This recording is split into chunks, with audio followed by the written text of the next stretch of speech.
in here. We did lose a women moment as well, unfortunately. We do have Lionesses here, though, full squad with 2 eliminations already, so that's a good start from them as well. Lakers down to 2, though, so most of these teams do have a full squad, with the exception of Lakers and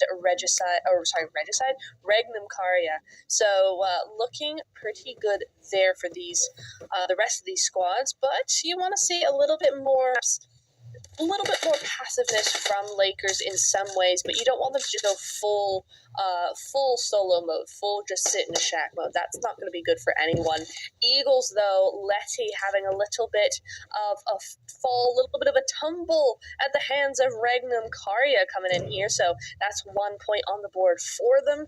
And yeah, Eagles going to have to lose one fairly early here. Is that not how you play the game? That's how I play every single one of my PUBG Mobile games. You just sit in the shack and you just solo wait. style.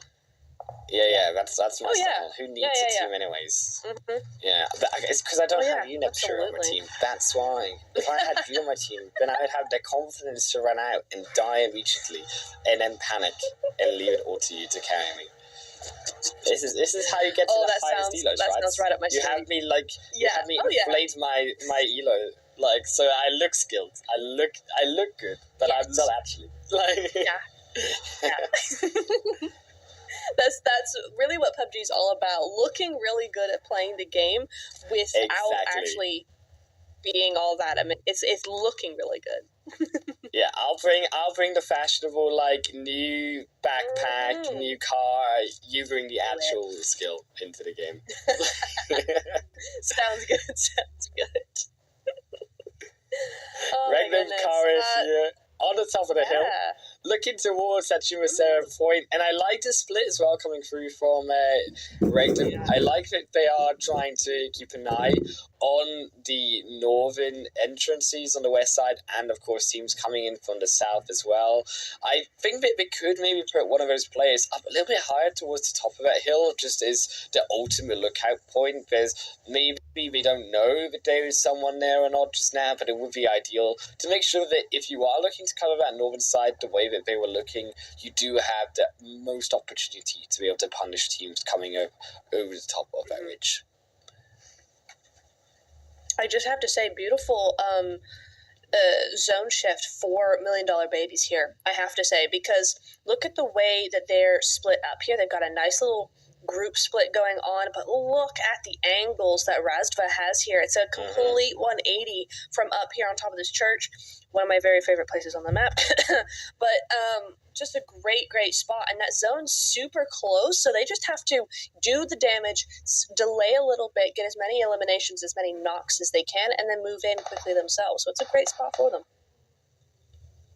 Reg going to be moving in down towards the bottom of the hill. I'm not really sure if I would agree with this from Regnum Karya. It looks like a bit of, they lost control up towards the northern side, so they look to have given up the space for an opposing team. Maybe a bit of a mistake here, because now with the zone so small, you're moving in to even more teams up towards the center point. It was always going to be difficult with this zone shift, though. Does cut off a lot of the space with that road. It makes it a lot more difficult for these teams to get across that more open roadside and onto the zone once more. Really looking towards if you can see a bit of control here from the rest of Eagles to stop Regnum, and also you could here up on the far end to stop them coming into this zone. Yeah, I mean, I would say you could have one of the better places in zone here. The only problem is that, of course, $1 Million Babies are right behind them and could, in the end, have a great angle against them. So you could have to be very careful here. They've got 3 teams to look at, so lots of elimination potential here, but they have to be careful of that backside, as well as, kind of looking towards the new zone where that's going to end up going. But PNC are just getting absolutely obliterated by Lionesses over here. Not sure what's happening, and they are eliminated with a nade. Beautiful stuff from Inception as well here.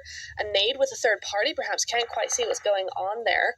But that's a big shame. PNCR had a great start, but couldn't quite get through. Of course, they were the ones that were coming at a disadvantage with having to come into zone. They weren't already in zone, so it could be one of those sorts of issues there. But we did see Onyx just making a full send into zone that way from the south side. So I have to see how that goes for them. But Fenerbahce, and before you, having a little bit of an altercation there. Yeah, here Inception really feeling the next shift as it has gone further away from them. In Kasich too, going to have to now come outside from, as we said, the more eastern end of Los Leones and looking to try find a position out of a more open space that the east does have in store for these squads. The more western side though, also you have to keep in mind that it did go away from the church, so you have a lot of control now for the rest of Yakut and the rest of their team on controlling with that 2-2 split. Realistically, the only ones with the control in this zone on the high ground for now, and it's this battle on the eastern side where the rest of these teams really are fighting it out for. Yeah, you make a great point there. The control has switched completely into Yakut's hands there on that western side. On the eastern side, Kasich having a really, really tough time to try and get in here. The great little spot by Inception here. Ooh! Maya nearly getting knocked there, but great awareness, kind of knowing where they are. Beautiful coming in there. But that is not from her. I think that's from one of her teammates there. This could be a great push, and with Lionesses on that right side, this could be the end of Inception here. Yeah, Inception looking like the nades just keep on putting him into the dirt. That will be 3 already got in Kasich Limerence. They cannot miss for now. That will be the first one that they will go wide with. Is Amaya stepping in for the final assassination over the hill. They see them looking now on towards the left flank. They're coming in all together. You want to make this push coordinated, but that is buying time as they set up for the play for Inception to move up, only though into the potential hands of Galactico's Sirens, as they are also on the edge of that eastern side of the zone. They are the ones really with that proper control against all of these teams. Yes, it was the side of Kasich Limerence finding some eliminations, but there are the bigger fish here of those inside the zone. You can see Eagles making their push as well, trying to slowly find a way into this compound. They need to be quick though in how they settle down. The blue zone only now another minute away, and it has shifted all the way to that eastern side. All of those teams on the west are going to have to make that move now, and it really does look diabolical for so many of them. Oh yeah, $1 Million Baby is completely messed up by this. Very nice there from FQ. Very nicely played indeed. But already top 7 teams. I mean, that's it. FQ actually coming in clutch there for her team. She's going to be able to get those revives done and dusted. Beautiful rotation from Kasich here to move on the other side of Galacticos up to that south side of the zone there. Very nicely done. But you can see just Onyx and Yakut just barreling down that hill as fast as they can. That's not going to be fun for this duo here. Amaya and Leora, 2 very experienced, well played players. Honestly, they've got some good skill between the both of them, so I think they're going to be okay for now. But Onyx not having a good time, and I don't blame them. Look at this angle.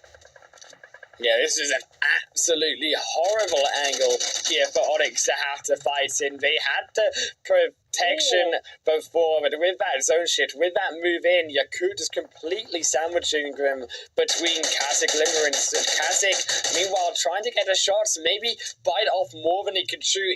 If Yakut can stall out the play for long enough, they are just trying to hold Yakut on his blue. As the stage does now shift in closer, Yakut now forced in, regardless of whether they wish to or not. They cannot be caught inside this blue, but it's only now into the hands of these other players. Onyx only now to try to get back up, barely avoiding the shots of Kasich, but into the rest of the teams. Kasich will take down Sude, and that will be the second to fall. Kasich Limerence taking another 2 to them, and Amaya 7 eliminations in this game. Oh, but the zone just hates everyone concerned. You can't decide which side of the zone is actually going to go onto. The Eagles getting completely obliterated now. Kasich doing some amazing work here. But the zone has gone completely against them. It is in the favor of Galacticos, is in the favor of Fenerbahce as well as, and Kasich have to cross open ground now. So their days could be very well numbered here.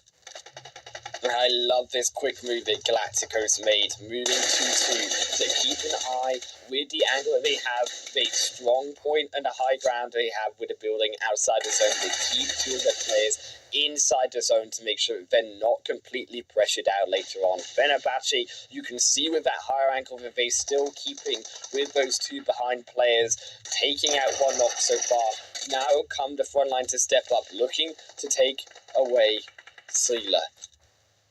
Scissor also will have to move away, but it's not quick enough. There's a molly, the nade comes through. There will be one to fall, and the second, yes, did get revived back up behind, but the smokes come back down, and this is crucial because Fenerbahce using these smokes for the meantime on themselves is not where they want them to be. They want those smokes to be further forward. They want to have that aggressive play, but it's Eagles as well who will fall back down to the bottom. Kasich even coming in here as Galacticos. They need to turn their attention. Is a third party trying to invade onto the action. The pressure that they were putting down onto Fenerbahce, but they are able to step back, look back towards Kasich and Woods as Fenerbahce offered up some respite for now.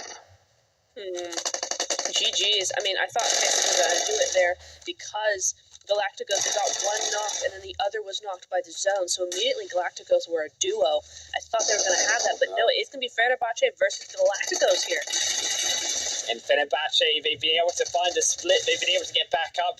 It might have been enough for the Kasich liberating, because you can see here, they're down to only one player. Galacticos, they had the control, but Fenerbahce, they weren't taken down quick enough. They will claim the chicken dinner this time in Miramar in a strong finish here, in a strong position on the leaderboard. They've that's a second into a first winner chicken dinner for this roster.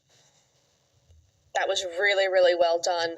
I think we didn't see too much of them. They were down on that lower end of the hillside there for the longest time, but they've managed to kind of claw their way up that angle, up that hillside, just kind of third party everybody to death. I think that is really the key there. They really went on a third party strategy rather than a full push from what I saw.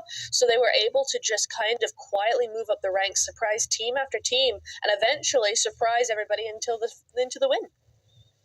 Yeah, and to be fair to Fenerbahce, they look like one of the stronger teams here in this group. They definitely look like a contender to top the group if they can keep this momentum going. I won't say that they will, because we did see a back-to-back coming through from Wildcats yesterday, and then they did fall off a little bit towards the final couple of games. But it is nevertheless still Fenerbahce here with a big performance with their chicken dinner Miramar. 18 total points, another 8 eliminations coming through from them, and I'm curious now to see if they can do just as aggressive and just as good work in Sanhok.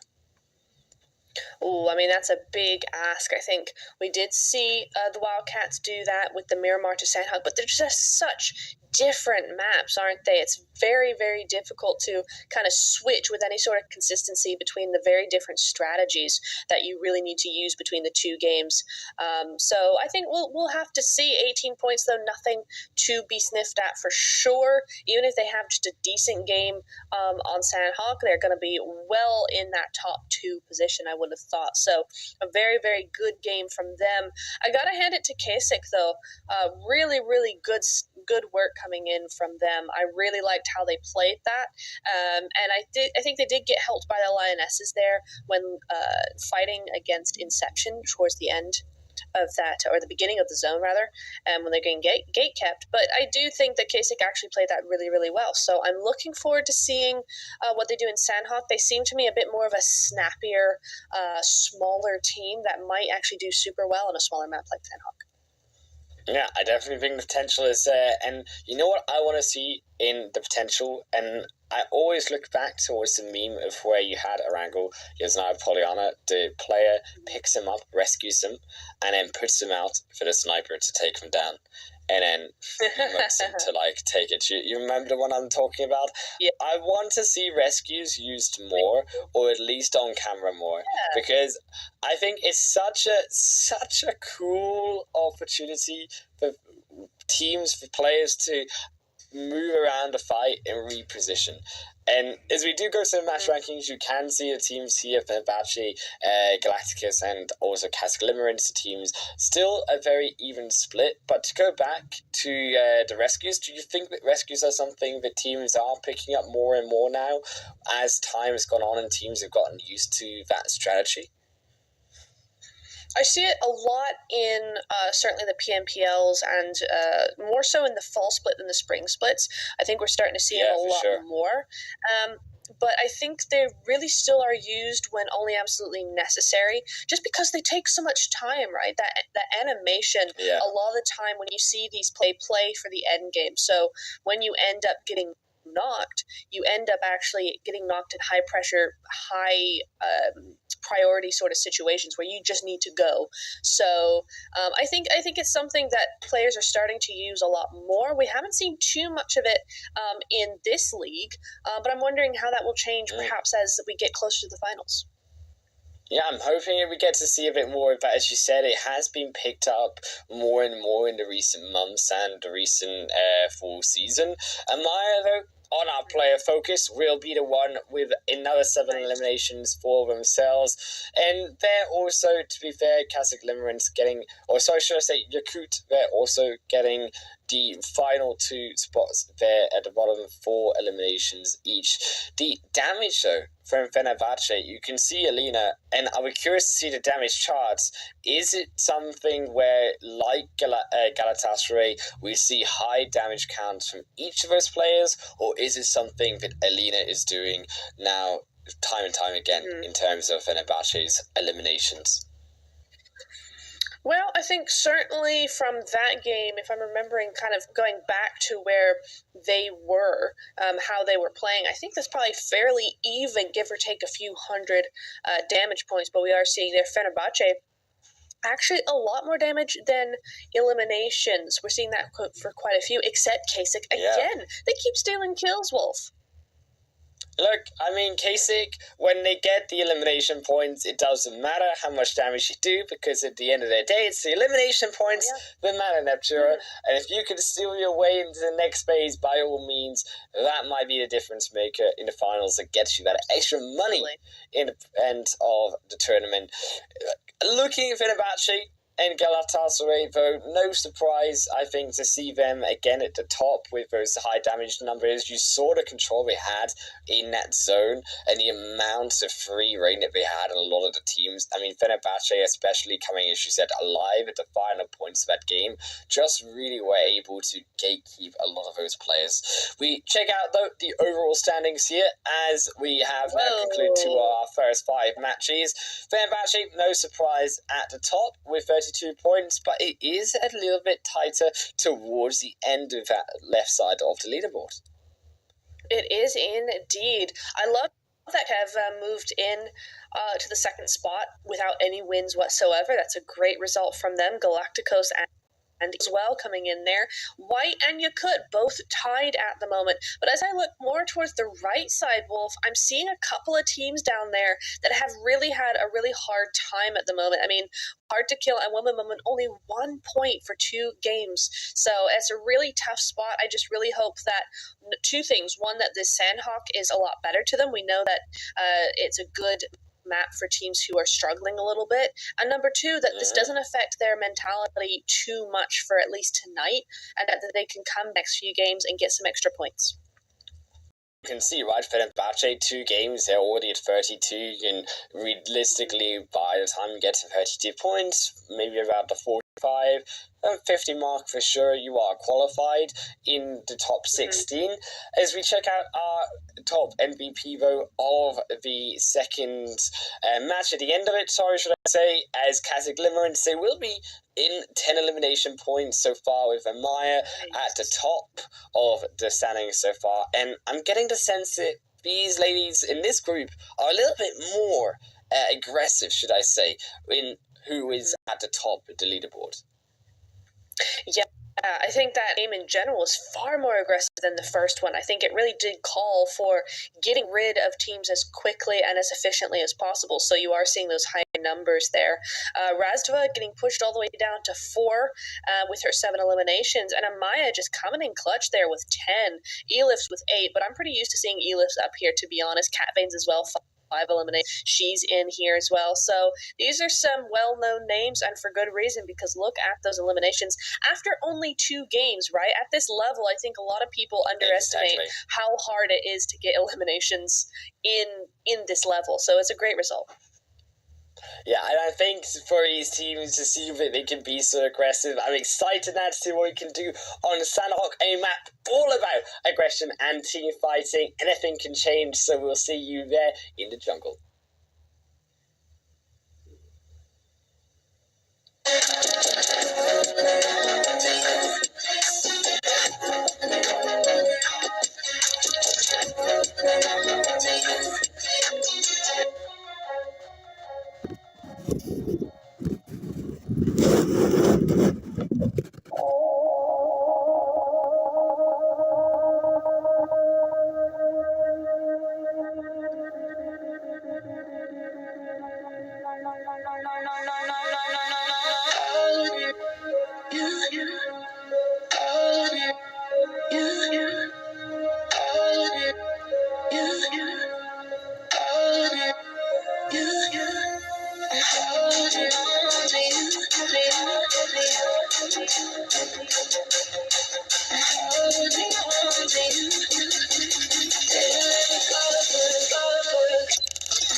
Welcome back, everyone, here to what will be Game 3 and Sanhok time for our Group B contenders. My name is Highland Wolf, and I'm joined here with Neptura for the PMEWL mid-season showdown. Neptura, we've seen 2 games now where Fenerbahce have had strong performances. They just come off the chicken dinner.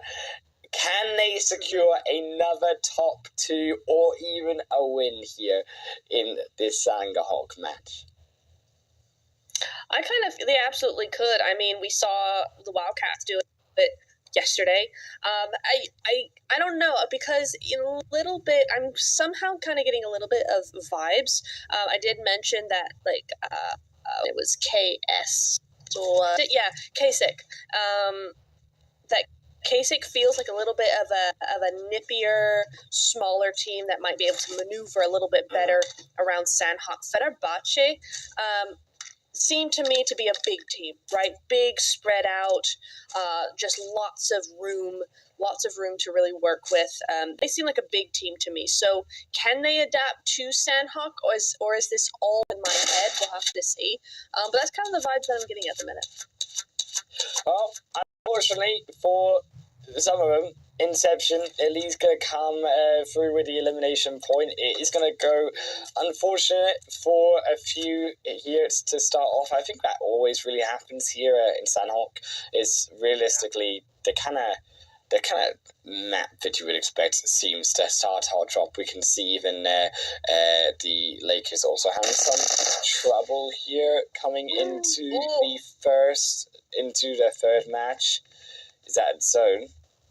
It is also going to be up towards that eastern side. Unfortunately, Lakers not going to get any respite from Fenerbahce for now in the early game, as it will be another going to down, and only a Kulka left.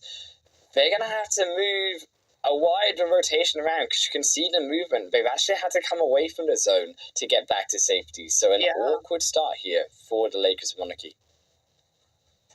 Yeah, another team where it's just not going in their favor today. We see them time and time again, down to a duo, down to a solo very early on. Women Mullen, I feel for them. They're down to 2 at the moment. Yep, that's going to be that finished on up. Rin's going to be finished away, and that's going to be, I think, in Inception. There we go. I keep wanting to say every single word except for Inception.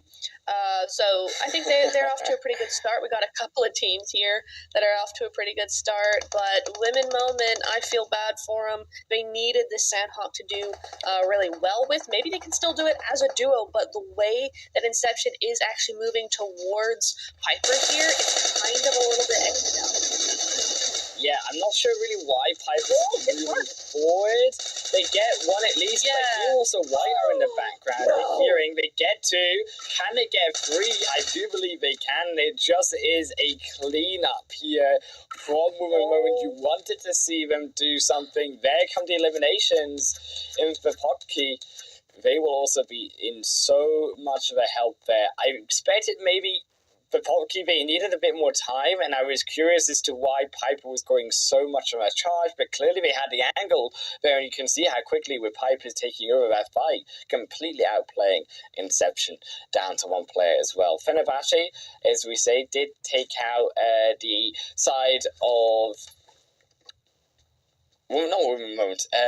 Lakers. That's the name that I'm looking for. Lakers, Monarchy, and are up to 3 eliminations and crucially control Painan here. I think it's going to be a really important compound space in Sandhawk here. Moving into this zone, teams are going to want to use this Painan compound and the bridges up, especially to the north of it, to make that rotation into the phase 2 mark when it starts to close in. Yeah, they are going to no women moment. My girls, what happened? Unfortunately, Zero having the last laugh there. Looks like Piper was flushed out by Hard to Kill. They came swooping in after that initial fight there in Inception. Zeros just able to clean up and get some revenge for her teammates. But H2K now know where she is, so she's in a little bit of a pickle in turn now. But that is unfortunate for women moment. But you know what? There is finding here. They have 3 points, so that makes a total of 4. So it's definitely an improvement on the first 2 games. I'm not good at math, but that's more than the first 2 games, and that's more than 1. That's triple. Yeah. That's triple the points compared to 1. So women moment, that is a 300% improvement on the last 2 games already in this game. See, that's how you look at it. You have to look at it from a 300% increase. That's how you instill the confidence, positivity, Neptune. Exactly. Look at the bright side of things. That really was a great takedown of Inception there. So big GGs to them. Just unfortunately that third party, and then Zeros with her pesky little rock over here, just ending up being too much for him. But looking good. Zeros trying to find a way out here, I think, and she did think there was going to be somebody on top of that hill. I think that is going to come true in a second. You do see somebody from H2K moving on up there as well as. But so far, only 2 solos still in the lobby, so not as quick of a Sandhawk as potentially might be done, but she was ready for that. Zeros getting rid of Lexa up there, and there's not much they can do. And as you look there, you can just see the name tag of Galacticos looming down below on the other side of the hill. So this could be turning south very quickly for H2K. Yeah, Lexa going down there, a crucial part.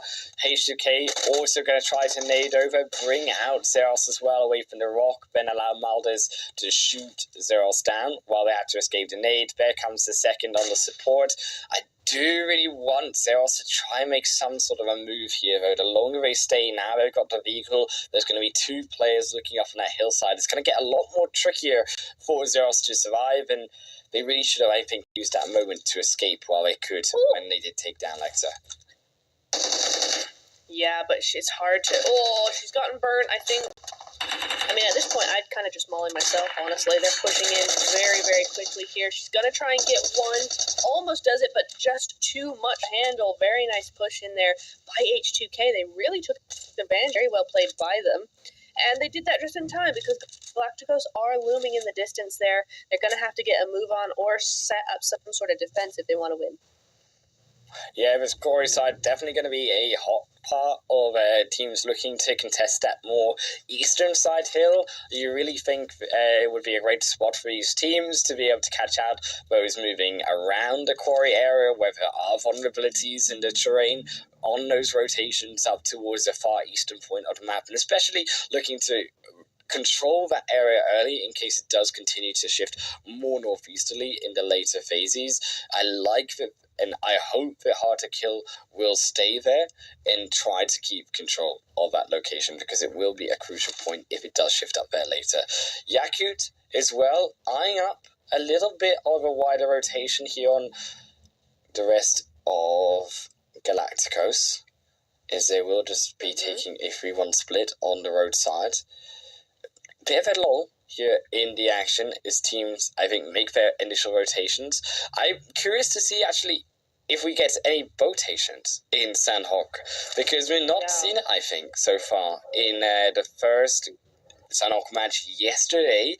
But with this type of rotation, we might see a few more rotations coming around towards the northern stretches, around towards that eastern step, and avoid those teams in the choke points. Yeah, I'd like to see that. Boatations are always really fun, especially depending on the boat skins that they have. So yeah, I'm all for a boatation. You just gotta be careful when you use them because you are kind of sitting ducks or sitting penguins, depending on your boat skin. But yeah, it's going to be an interesting one to see if anybody does go for that. It would definitely be a better rotation than say going through Quarry, especially the way H2K have it held down at the moment. But before you and before any rotations, we got to get through Paradise, and before you seem to have pretty much full control of this at this point in time. Eagles Letty looks like she's the only one up there. There's another one outside of the compound completely, so it does look like before you do have the upper hand here. Letty almost down, very, very low down she goes. Yeah, that was only going to be a matter of time with the way that before you are actually playing this, and now it looks like it is just Mary up here on these roofs playing a running away game, and a big one at that. She's got to survive for her team. They cannot go out here. They've had a pretty good, consistent day so far, so it'd be a real shame to lose out on Sandhawk.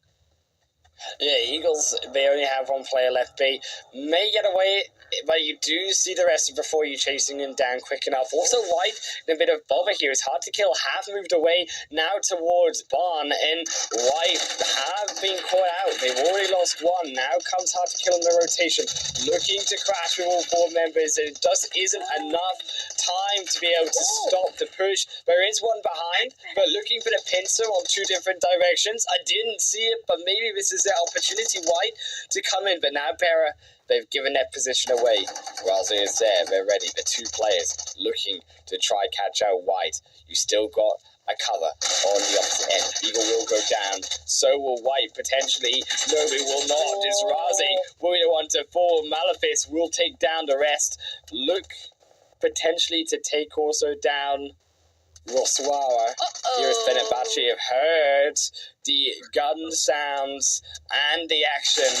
They are coming forward for a potential third party. White Bearer only has to survive. Is Fenerbahce could come in, cause much more of an issue, and allow Bearer to escape. Bearer, though, stepping forward through the smoke. They know that this is happening. Wants to stop the revive coming through. Still, though, two up for hard to kill. They will lose another though. Lexa goes through the smoke alone, dies, and now it's all up to Malefice. Can Malefice grab the elimination point? They find him, and it will be Vera. A bit of a peekaboo through the smoke, but Malefice gets it at the end of the day. Only now to fall there, as you saw Fenerbahce. Big snipe through the smoke, catches them down and out. They will also go.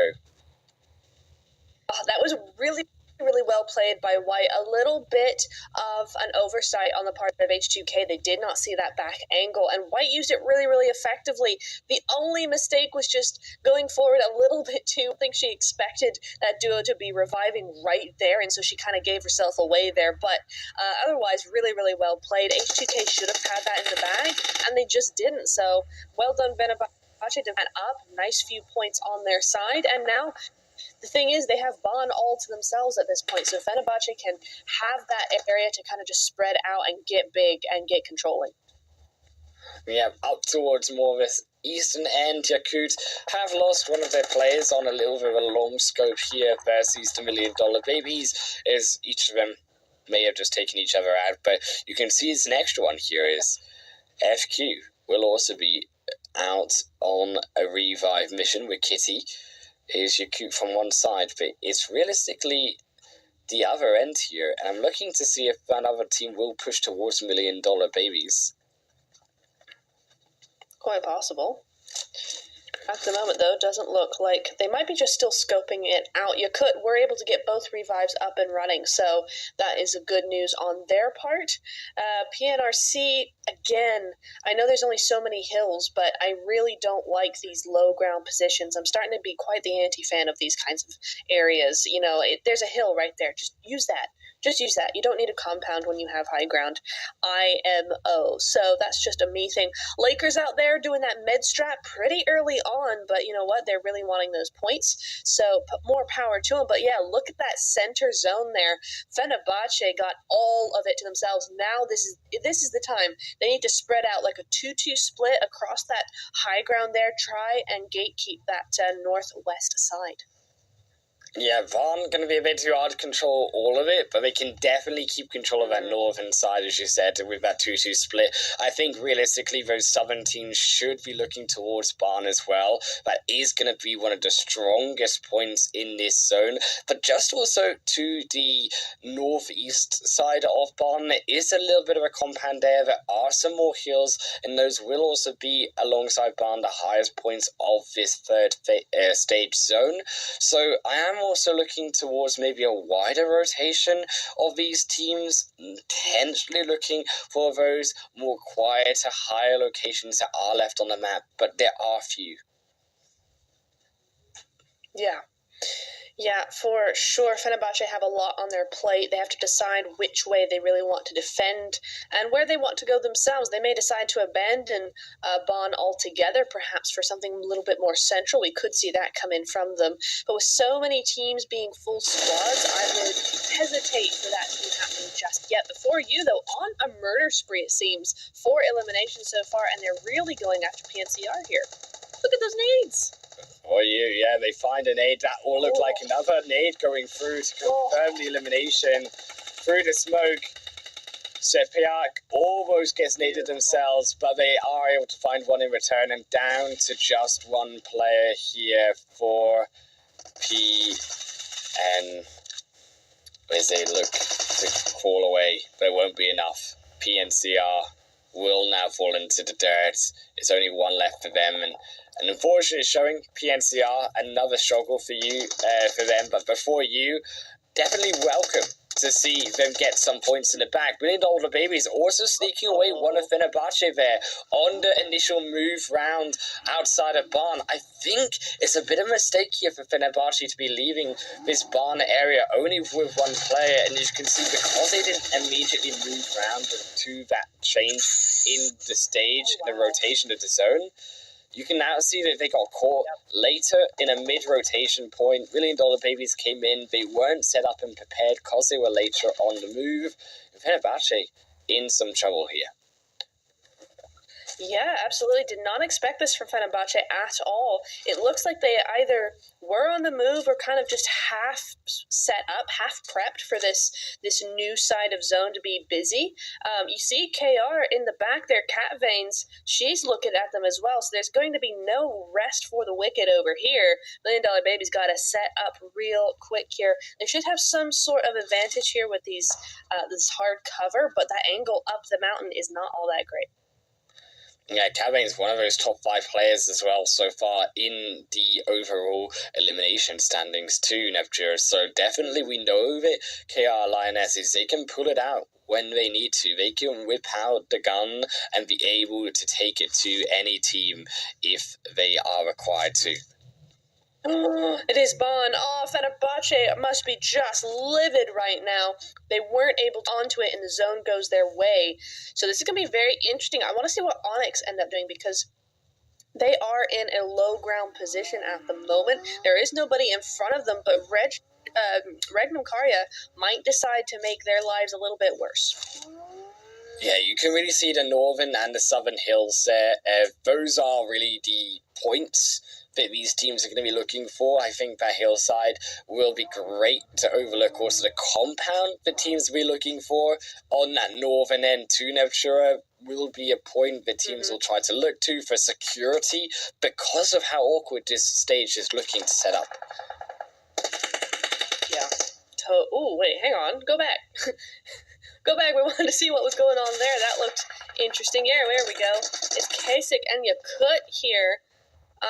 Little bit of a fall down. It looks like they've pushed up 2 or maybe 1-3 up there, and it's not going their way at all. It looks like Theano has to move out a little bit. Lioness is getting that initial knock on to the $1 Million Babies. In fact, multiple initial knocks. They're only down to 1. No, they're not. They're eliminated completely. We missed that. Unfortunately, Kara Lioness is in here with 4 eliminations, just making a really tiny little third party there, and they are now in zone.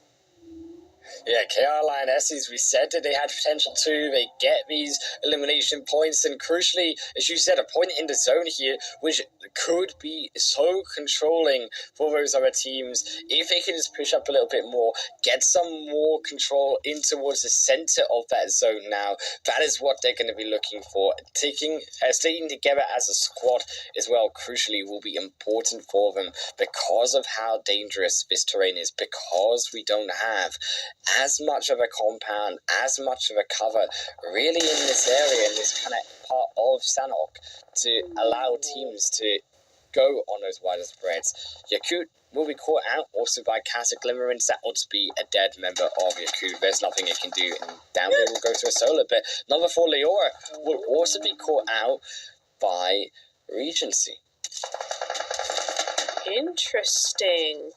Yeah, Regnum Karya doing some great work there from inside zone, and that's the crucial part of this, is these teams are outside of zone. They are being gate kept by the entire full squad there. Lovely little one-tap there by one tap, but she's going to go down as well. They just can't get any sort of cover. Again, a beautiful knock. The aim on these girls is insane, but is she going to be able to get these teams, or her teammates rather, up in time, because that zone is continuing to move. Still 170 meters, 13 seconds, and it's stage 5. I don't think they're going to last much longer. Look at their health. Yeah, realistically, they are very far away down out of his zone. It's a long way in. It's a long journey for Regnum Karya. They do have at least one med pack to their name. They're going to need a heck of a lot more, so I do hope that they've got more on the other members. Maybe keep one player back, but for now they're trying to make that push, and this is a problem. You see, when you start to make this push, so do his later rotating teams. Also scared of Sanhok in this zone. Yakut finds Fayano down to the 1v1, grabs Cakes, will grab the extra elimination points, and now 2 in the bag for Yakut, up to 4. It's Galacticos on the opposite end, trying to snipe down the Lionesses. You can see the eye, the line of the shot there from Rhea, keeping back down towards the south side of this stage 5 shift. Gosh, we did lose Kasich and Yakut there, and all of a sudden we're down to our top 5 teams. I mean, this is what I love about Sanhok, right? It immediately goes this way. This is just how it is on Sanhok. You go very quickly down to your top teams.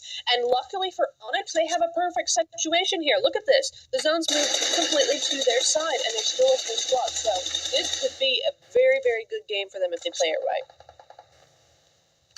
Can Galacticus keep themselves in this next zone shift? You can see before you also still there with the 9 elimination points. They could rack up some good placement points here if they can just keep themselves in the running of this game. Down there as well, Onyx, the other contesting team, the other only full squad here left.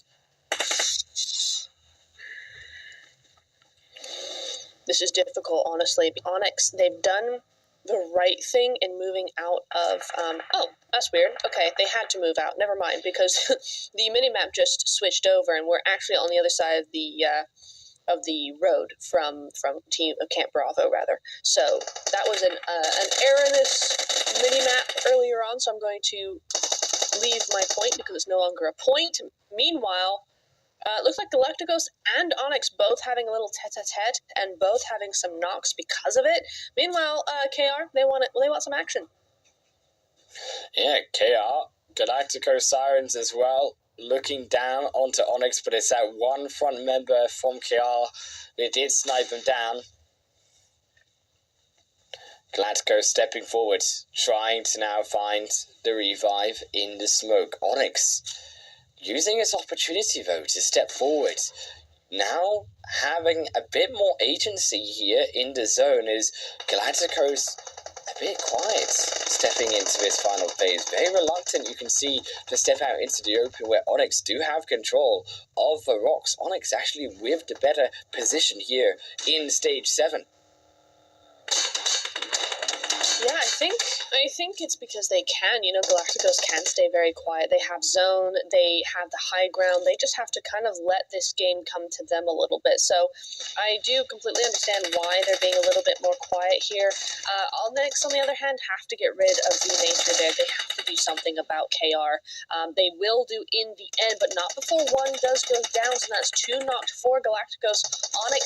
That's 3 knocked. Onyx need to do something. They might actually do this, Wolf. Yeah, Onyx, they just have to come in safe. They have to come in clean.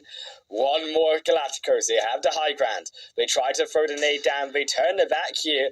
Try to get a desperate revive. I don't think it's going to come out in time. Maybe they can grab one, but certainly the healing it won't be there. Onyx, they need to push. They need to use these 4 members. They cannot be allowed to get another player up. Galacticos stepping forward. That will be it. Onyx, they finally come over the top of the hill. They grab their chicken dinner. It is theirs for the tasting. And Natura, we also saw Galacticos there be able to keep themselves consistent, but for Onyx, but for the 4U, these are the teams coming in to that final stage or 2 needed those points, and Onyx a big step up for them on this leaderboard for sure. Yeah, very, very nicely played. That was such a hard angle to play from, especially because Galacticos had such a kind of eagle's eye when it came to looking down onto what was going on below them. But just a really, really good game from them. Very, very well played. They played it very quietly. They played it only as necessary. They didn't make, a big statement. They didn't go all out. They just played it one kill at a time. And it was a really, really nice, solid win for. And I'd like to see them, push a little bit more. Very easily could a team like Galacticos have taken that little bit of hesitation and run with it, but that Molotov saved them in the end, and they got 5 eliminations with 15 points total. Not the most eliminations we've seen so far, but definitely enough to get them on their way back onto the left side of that page. Yeah, Onyx definitely enough, as you said, to I think begin to secure themselves into that next phase crucially. I'm curious to see if this is one of those singular matches, because Sanhok is so different, and can now, going back into Miramar a wrangle later, if Onyx can keep up the momentum that they've now got from Sanhok. A bit of an also quiet game, I would say, for the beginning to mid part of that Sanhok match. A lot of the final fights forced into the end with how that stage 5 to 7 went. Yeah, it really did make for some very quiet sort of mid game there. Mainly because of the zone. Bonn is not really a place that's very used very much. It's not a very popular or populated area most of the time. So it really took a little bit for these teams to kind of go, oh, okay, that is actually where we're going with this. So we need to start making moves towards it. So I think a lot of teams were able to keep to themselves and just have a few skirmishes on the edge of those circles, but not necessarily get into the nitty-gritty end game for a little while there. And we can kind of see that in a little bit of these fights here. I mean, before had 10 eliminations, but apart from that, we're just not seeing multiple double-digit numbers as we have been in the first 2 games. So it was a much quieter game for most of these teams. Yeah, and also, as I mentioned before, ironically, before you, with these 10 elimination points, really crucial for them to be able to get these points on board, to also get towards the left side of that leaderboard. KR, Lionesses equally, it's a little bit quiet in that second game, so now them bringing themselves up too, equally going to be important. As we make our way to the player focus, and who really took it to them in this game, it is no surprise to see the side of Onyx and before you on this leaderboard. Fenerbahce, though, Alina, Fenerbahce have a little bit of a problem in this game on those rotations as we sit around Barn, coming out of the hillside to set up for that 2-2 split, but Alina's still there on the top 5 regardless. Yeah, a really nice result from her to kind of have pretty much almost half of the survival survival time that other girls do and still be on this leaderboard. So kudos to her. But you do see Yakut. Interesting coming that it is actually Yakut in here, Fayano, as number 1. Generally, you see kind of the top of the top 4. And Yakut did well, but didn't quite get there in terms of mint or survival time. So interesting to see her top of the board. As we move over to the elimination damage ratio graph, we're seeing before you, obviously, going to be doing a lot of work there, but also equal work. They're finishing those knocks. Yeah, indeed, and I think that's what you want to expect. That rough 100 to 150 damage per knock, that's what you want to see from these players to be able to secure those fights to themselves and not allow those third-party snipes coming through, those steals coming through on their eliminations. It is a bit more of a overall all of the teams taking some damage in some respect, and I think that is all down, as we said, to the way that the zone played and forcing a lot of these teams into the fight and all getting a little bit of action in their own right. As we move into the overall standings, after 3 games, Fenerbahce still there in top position with a little bit of a gap, but that middle side of the leaderboard, second there to 5th, now only 7 points between them. And realistically, in that left side of the leaderboard overall, one big game, we saw how it can change a team moving so far up the leaderboard. Yeah, absolutely. So what's very interesting is Fenerbahce had an okay game. It wasn't the most fantastic of games. They had a few kills, sure, but they didn't really move into that late stage of the game. But what you are seeing here is a lot of fighting between those of the table, or rather 2nd to 8th sort of teams. There's a lot of fighting in amongst them. So what that's actually done is split all the points fairly evenly amongst them and left Fenerbahce to actually just stay where they are. There's no one actually threatening them just yet. In fact, the gap's gotten bigger because of those points that they were able to grab and because of the fighting amongst themselves of the other teams. Yeah, right, and indeed, as we check out the top 5 eliminations as well here, it will be Lina with those extra 3 that she picked up in the Sanhok match, still on 10, but is very even here between the top 5. 3 in that tight first position spot. It will be now Miramar will need to see who can separate themselves. Is really Simply, I think, yes, you see only 5 players here win the top from the 10 to 8 elimination points, but I suspect there's a lot more of those other teams with those elimination points very close behind them. We'll have to see, as we said, if they can separate themselves out in the deserts, as we'll be back on Miramar after a short break.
Welcome everyone back here for our fourth game of 5 here tonight. It will be Miramar once again. My name is Highland Wolf and Neptura here beside me for the PMEWL mid-season showdown. Neptura, it was a interesting game there where Onyx just took the win in San Hoc. We've been waiting for some of these underdogs from the first two matches to step up, and this game in San Hoc was actually that opportunity for some of those teams to get those points. Yeah, it really was a really great show from a lot of these teams here. So yeah, some really good stuff, and hopefully this has been a little bit of a mentality boost for them to a Miramar. I think a Miramar has a lot of big shoes, I think, big expectations. It's a daunting sort of map to get into. So I think this little boost for some of the teams that are struggling a bit more with those Miramars, and I think it's going to go quite well for them. I hope. Look, I'm really excited to see, as we saw yesterday, how these teams adapt, right, from the first Miramar game to the second Miramar. Now, the first one was a little bit different. It did go down towards that southern and western side with the Hacienda Hills, and then back into the side of Los Leones, and then up again. It was a bit all over the place. I'm hoping for a bit more control, but I'm also hoping these teams are prepared for it and are willing to learn from the mistakes that they may have made in that second match. Yeah, me too. It could be interesting. I mean, you know us. The evil in us always wants to see the teams struggle as much as possible when it comes to them to be panicking, but at the same time, for them, I suppose we could, cut them some slack a little bit and let them have a better zone just so that they can actually game that they've been practicing for. So hopefully the zone will be going a little bit more sane, like this plane path is, a nice middle, straight down the middle cut here. So yeah, it would be nice to see maybe a little bit more of a sane zone so these teams can really branch and not be limited by what the zone is giving them. Well, you know what I say to that? I would love a prison finish. I've never had one, or an Oasis finish. Yes. But prison finish. I need prison in Have my you life. ever had it? Mm-hmm. When was the last time you had it down on the South Island, the zone? Ooh. Maybe last season, like one time, but I don't know. I think it was probably last one, which was last August. Yeah. But I mean, I don't even remember even the islands. Yeah, even the islands, I can't remember it, for me at least, until all the way back to the end of 2021. That was the first and only time I have seen a Miramar Island finish, and by golly, was it epic. I think seeing how these teams rotate from those roads and seeing how they would rotate around the ocean side, something completely different that you would not expect on Miramar, that's the type of stuff I want to see from these teams. In the moment adaptations and how they will be able to learn from the zone, forcing them to play in areas that they may not know as much or they may not feel as comfortable in. Absolutely, yeah. That's really the crux of the in the moment adaptation to everything, and that's what's so fun to watch, I think. But for now, the zone is threatening to be nasty, but we're not so sure yet. It's still fairly sane. But White and PNCR both are here again, and this time White much more on top of things. Quite literally, actually got a really nice high ground split over onto PNCR. So PNCR now have to be very careful that they don't get revenged on for last game. Yeah, and I like that adaptation. We wanted to see the mistakes fixed in White. They've put all four players together here in the compound. They've got the high ground for themselves. PNCR actually in a bit of a deficit here. Almost might just lose one of their players for now. Barely gets behind the rig here. But White, they're closing in. They are indeed, and good for them, really. This is nice adaptation, as you said, from last game. We are starting to see them push in a little bit more, and that's really what you want to see, this extra aggression, like push and push and push and push. Don't give any sort of leeway to a team like PNCR, because you don't want them going on the aggression side. You want to always have them be forced onto the defensive, and that's where your control lies. So this is being nicely played so far by White. With all this cover, this is about as good as they can make it. They can't push too brazenly, but at the moment it's looking good. Yeah, it's all about patience. Don't get over aggressive, don't get too eager for the play, but when these opportunities do come out, you need to be able to find them, and you can see Bera, they just could not find the angle quick enough. Mia is there alongside the rest of PNCR, however, it's quicker on the trigger. And PNCR will be the one to find the first potential elimination here. White in some danger. Oh, nice little angle though there from Aluka. Yeah, this is hard. I think because this team now with that knock, it's enabled them to actually get back onto their feet and start thinking about how they can turn the tide of this. Right before this, it was okay. How do we don't know what to do. We don't know what to do. What do we do? Right? It's always the questioning comes in. Now they've had time to actually think about it. They're on that roadside. Now it's white back on the defensive. Yeah, I love that PNCR have made this rotation to actually cut off white from moving backwards. However, the footsteps have been heard. You can see the nades are being angled for this entrance in PNCR. And I want now the rest of them, Crazy also, to come forward. Don't let them escape back to where they knocked white, but also bring that extra member further forward. So you've got this 3-1. You use the 1 as the informational point for the other 3 to be able to get in on to the backside of the fight.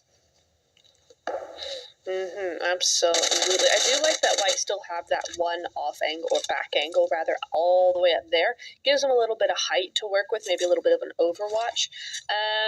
It's this. I can see this very quickly becoming a bit of a stalemate. I think most of white are just outside of nadeable range, but exactly as I say that, somebody gets naded, so they are in nadeable range, and here comes the push. This is exactly what white didn't want right now. They need to make this push known. They need to get that defense as quickly as possible. Looks like they are going to be doing a little bit of that, so now there has to be a little bit of delay on either side here if they're trying to get healed on up, but for how long will this last? And I like the PNCR staying together as a squad. Mia really needs to do something here, though, to stop white, and I fear that the damage might have already been done. Now that we have these buildings to work with, to cover us enough, and Mia really can't do all that much once they get into close combat with the rest of the trio of the white squad. So now it's down to Mia. Can they get back down quick enough, and can white defend this position long enough to be able to take a more even fight? Well, I think it's very low. We're going in. White. Going in very quickly, yeah. PNCR stepping forward, looking around, finds one. Can they find a second? Behind the building, they dip back away. PNCR still on the chase, so haven't eliminated anyone, haven't confirmed 3-1 just yet. Now they'll get the first. Mia still on the far angle. I think this might just be the time for Mia to run. Would be the retreat on order for white, and unfortunate as it is, they did look like they made those adaptations early on, but nature of it just didn't work out. PNCR did come out still the victors once again in this compound. Yeah, it's a real shame. I mean, they were able to get a couple of knocks there, but yeah, there goes Mia, so that is going to be white in 16th. Yeah, you just can't hesitate at all, and I think they hesitated a little bit too much. They didn't get those knocks when they needed to, and then getting knocked themselves just threw the whole game out the window for them. It put it completely into PNCR's lap there. Recovery from PNCR, I have to say, that was really nicely, I guess, directed push towards the outside there, and they were able to just push in after that. So very well done by them. For you, coming off of the back of a strong Sunhawk performance, I liked that they did get so many eliminations, and I think this is the aggression that we're looking for from these teams. I really want to see all of these ladies do well, and to see the teams that we were mentioning are struggling, seeing before you now also step up here with that aggression that we were waiting in the first 2 games for. I'm just hoping they keep that up, because it's all about the consistency, especially in a tournament like this where you are playing in several days, but crucially several days very close together. It means you need to be good on all of the days in all of the week throughout where you have these tournament days, maybe 3 even in 1 week. And to have that as well in terms of good performances, but over a short space of time still, where you only have in this first phase 5 games, 2 days each. 5 games, should I say, for them to work with is not a lot. If you do have one bad day, you need to come back quite the team swinging. Yeah, you really do. It's a bit of a what's the word? I don't know. It's a bit of a pickle. Let's put it that way. When you have these sorts of long range, long stand. Every word except the right word. Sort of long range, I guess, tournaments. They go on for ages and ages. 3-4 weeks sometimes. But at the same time, when you're grouped into small groups like this, and you've only got 2 days to qualify for the rest of the tournament, it does make it a very weird juxtaposition between, well, we treat this as a large tournament or we treat this as a very short tournament. And so it could cause some discrepancies there, but I think for the most part, hopefully these girls have it under so that they're kind of like, okay, we've only got these 2 days. Basically, we've got 10 games. We need to sort things out quickly and then relax for the long haul. At the moment, though, Fenerbahce looking for a very long rotation there. ELM getting picked apart just a little bit, but not enough. They are going to be trying to take over maybe that church. No, they are going to go past it instead. Interesting rotation from them. I would have thought that church would be a good gatekeep spot, but you know what? After Sandhog, maybe they're just looking for that center zone and getting some points back on the board again. Yeah, Fenerbahce here as well, looking like they're going to be alongside so many of these teams rotating into the more central part of this zone. You really saw it on the glimpse of the map right there. Teams looking to try go a bit deeper in, not wanting to be caught out by a potential wider shift of this zone. There is also a lot of ground on that mountainside just to above the southern coastal line, where these teams can take advantage of the high ground. There's still some compounds there, which crucially these teams can really utilize to stop the rotations wider on the very southern coastline of Miramar if it does end up going very south, but also keep an eye on those teams coming up from the northern end as well, where you expect most of the squads to be appearing from. Yes, indeed. I'm just watching Kasich here. Kasich and Galacticos could be a very interesting fight. I think it would be in Kasich's favor potentially there, but I'm also looking at the board there. We got Yakut down to a solo. I'm not sure what's going on there up against KR, it looks like, so that's not gone very well for them at all. And we do have Woman Moment down to a duo at the moment. They are in the middle of a fight, so those knocks have not been finished on up just yet. But now we do have Kasich and Galacticos going at it. Here's those two. Oh, Piper just getting out of the way of that nade right there. Before you, continuing to be on a roll. No eliminations on the board just yet. In fact, they've lost one so far, but they continue to be very, very aggressive despite that loss, and it turns out that's going quite well for them. Yeah, before you, they've got the opportunity here to take down the rest of Woman Moment.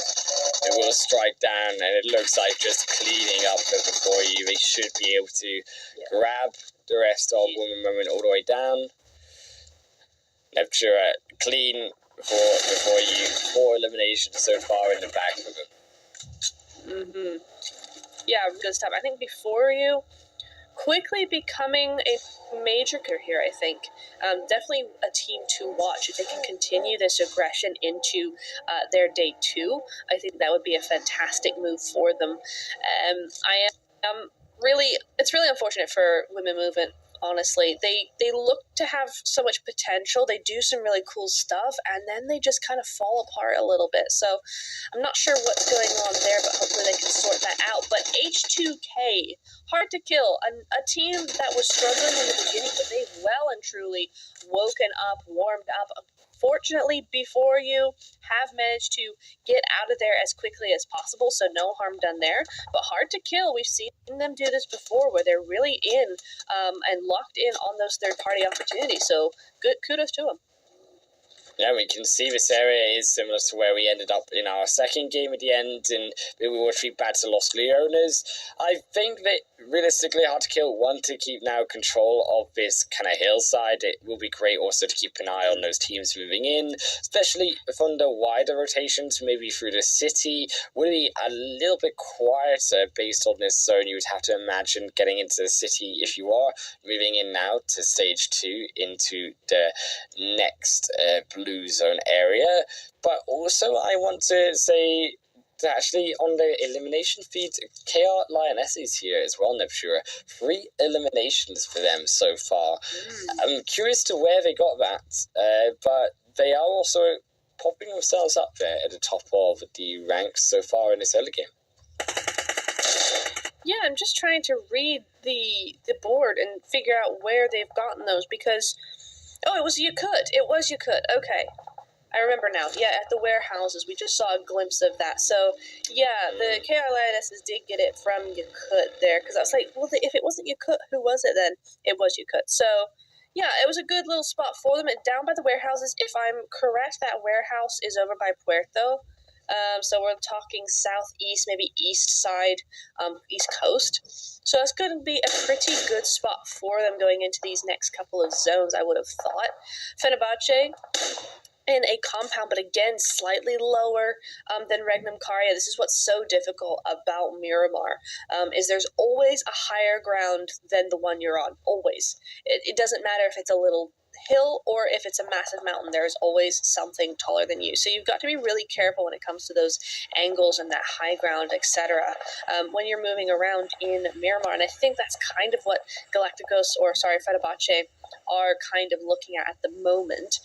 Regnum Caria have a good spot, though. This is a nice little bit of high ground. Never mind, Cake's just getting absolutely yeeted, but I think that's a big old... Who is that? Was that from inside town? I do believe it could have been the Yakut, but you also here, of course, have the Regnum Caria team from the other end, Onyx, are a bit further away, but do have potentially a bit of a line of sight as they are moving around on each other.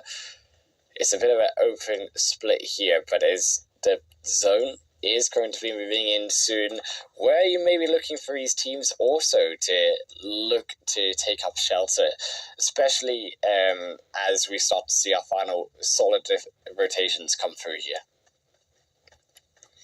Yeah, absolutely. Am I seeing a smaller circle coming into Los Leones there? I think I can just about make it out. Yeah. So we are going for a Los Leones finish. That's going to be interesting because we are going for a city finish. That makes it very, very difficult with all these teams, especially with Yasnaya, especially with Los Leones, because you've got those mountains on 3 different sides all looking down on the city. So getting in and getting out are going to be very difficult now. Yeah, I really think the teams coming in really won't want to stay in Los Leones. I think staying in Los Leones in the city, where if you've been looking around slowly, gathering your information, you may realize that a lot of these teams are in the center of the map. I mean, we can see it, of course, so it would make sense to avoid the city. Coming out of that, especially down south on a rotation, you would start to get caught by a lot of these teams as you see around these mountain sides. If it does bounce back up, I am equally looking towards these teams, potentially all actually running in. Oh my days, this is not what you want to see before. You a bit of an oopsie on the right. They are going to knock down one, but they get themselves back up. They got the safety of their teammate here in Andrea, who will be able to bring him back up to full, or 75% at least. Yes, indeed. The way she was angling out that window with her teammate in front of her, I could just see that was not going to end well. And unfortunately, Nicole bore the brunt of that fire, but it's all good.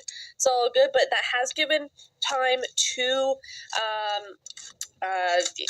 it's not Inferno, is it? It's Inception, to get those smokes out. So potentially a little bit of an oopsie there. But, you know, it might not be all that bad. As before, come into you now, and we're seeing some nice little bits of, we were looking at it. Oh, my bad. But, Altercation Zeros getting a nice little headshot, getting absolutely destroyed there. Nice aim from before. I gotta say, before and Inception, both these teams have some really spectacular aim we've seen tonight. And as well, the location of the deciding control here, Los Leones, taking control of the 4-stack, the 5-stack, it is some of the taller buildings in Los Leones that the city does hold, and being able to control especially that entrance onto the eastern side, if we start to see those bigger shifts, teams are, of course, going to want to avoid taking that more open eastern entrance in, but if they have to, you can really use these compounds, these higher buildings at the edge of Los Leones on that eastern point to punish those teams coming in. You can see how powerful this 4-stack is for before you taking that high ground advantage and the long range advantage over the rest of Inception. Yeah, doing a very, very good job while they're at it as well. I'm curious to see what the kind of the north side of Los Leones actually ends up looking like. We do only have 2 teams in here by the looks of things, but it's kind of hard to see what else is going on in the rest of the city. It may well be, as you said, that teams are very hesitant to actually get into the city, instead crowding around on the outskirts, as you see PNRC, other way around, PNCR, in Cave, a very little utilized area, often one that people don't even know about. When it comes to classics, I know many people who don't know that this exists still. So it's a nice little spot for them to be using. A lot of good loot as well if you need to replenish your stock. So not too bad of a spot to have. Unfortunately, the zone will be moving away from them, so they've got to get out of there, and this is where they could get run into some issues. But at least they also, inside the cave, will avoid a bit of the action or the awkwardness of rotating around so many teams already in the center of the zone. It has gone back to Los Leones. It feels a little bit like a Highland Wolf zone. Neptura, I still remember the PTSD that I have from the 7 Los Leones zones in a row in Miramar that I once had. Yeah, that was quite something. So Los Leones is sort of the Highland Wolf spirit. It's like the Highland Wolf special for Miramar. We want Oasis, but we always get Los Leones.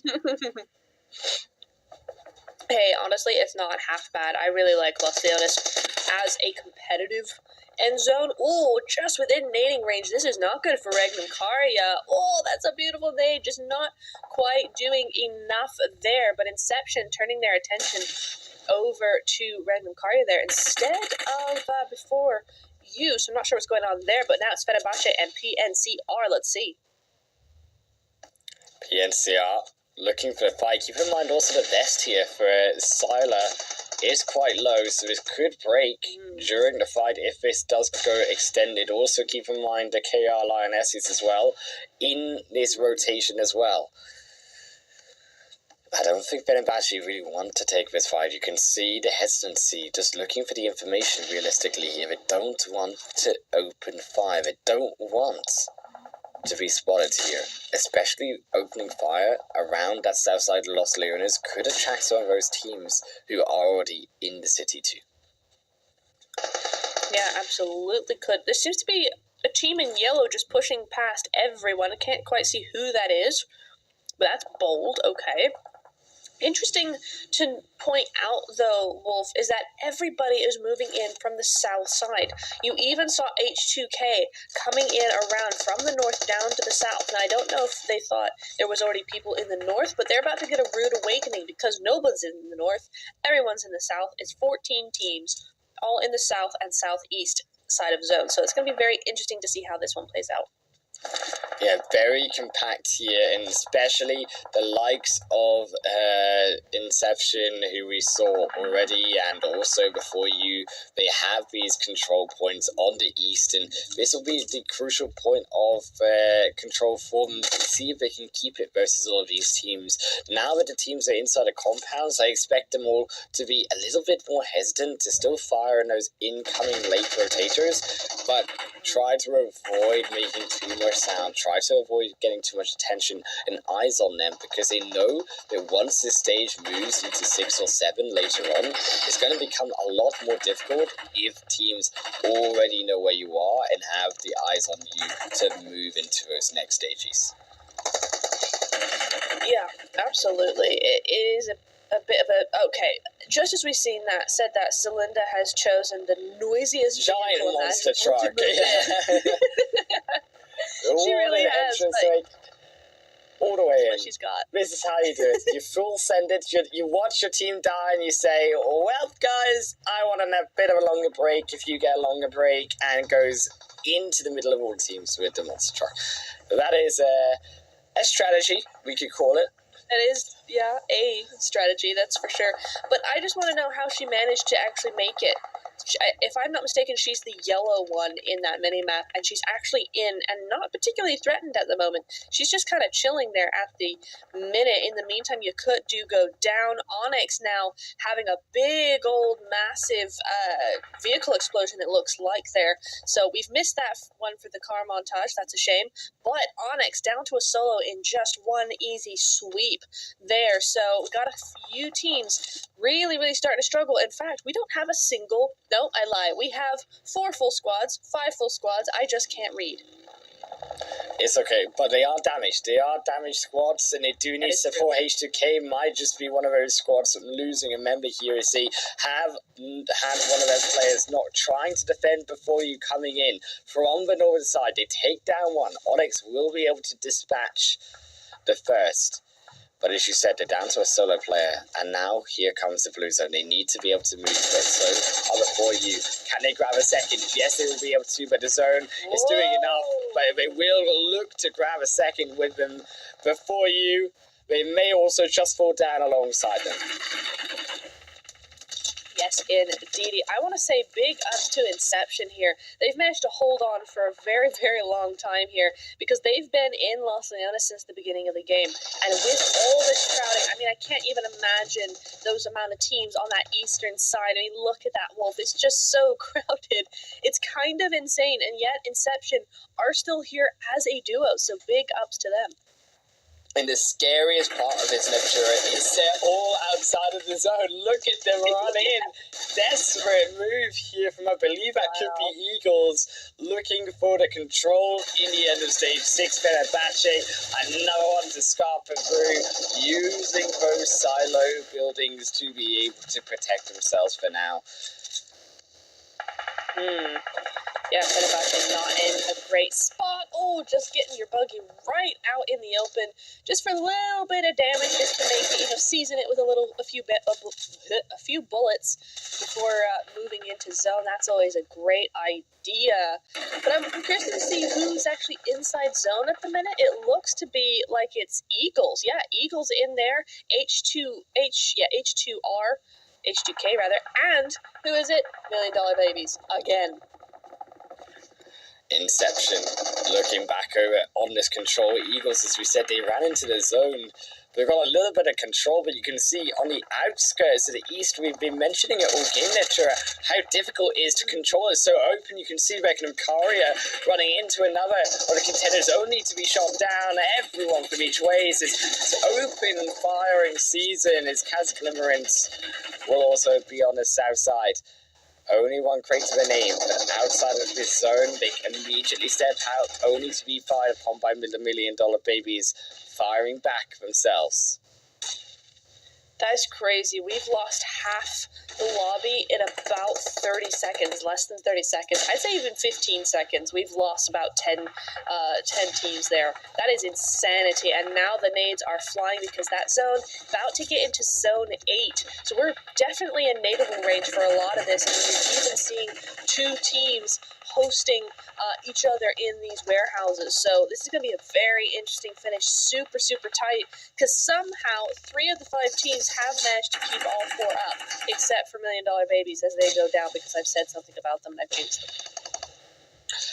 Kazglimmerance, they haven't been jinxed yet, so they could still have a chance here, but it's looking a bit dicey. They've only got 1 player left.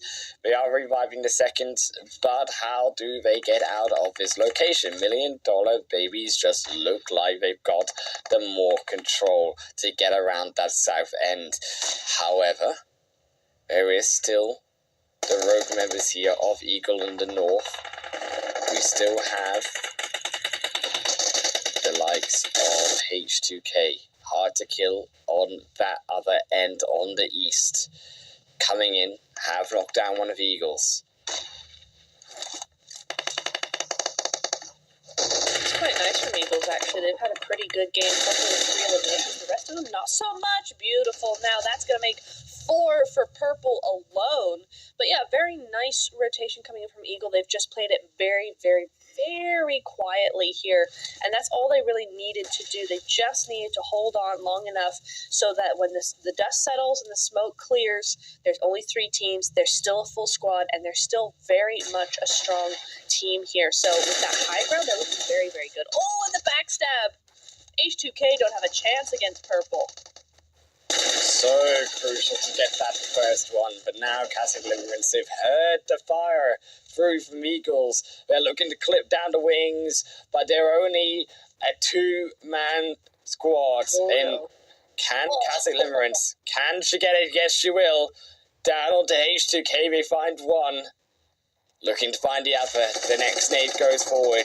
They have to get rid of him because here come Eagles on the other end looking to do the exact same. Am I stepping forward? Will grab Purple. Down to 3. Eagles, smoke against them. It's now they look for Molly over the top, trying to burn down the Eagles instead. Eagles, though, they've got this ridge line. They've got this defense so important, this ridge, to keeping them alive. The same with Kasich, but the only problem is they've got to move above it to get onto the shots to get away from the blue. They find Letty now down to a 2v2. Healing back up from Amaya. Another smoke forward. Eagles are trying to desperately have some form of positional defense. They do get down one. It's down to Amaya. Can they find the next? No, they cannot. It's going to be Eagles who take it down at the end of this game. It's their chicken dinner here on Miramar, but my goodness gracious me, Nepturo, was that a difficult zone shift towards the end. That was absolutely dreadful for the poor things. I can't imagine actually playing that, but just beautifully done by so many of those teams and valiantly fought by all of them, I have to say. A really, really good job there by everybody.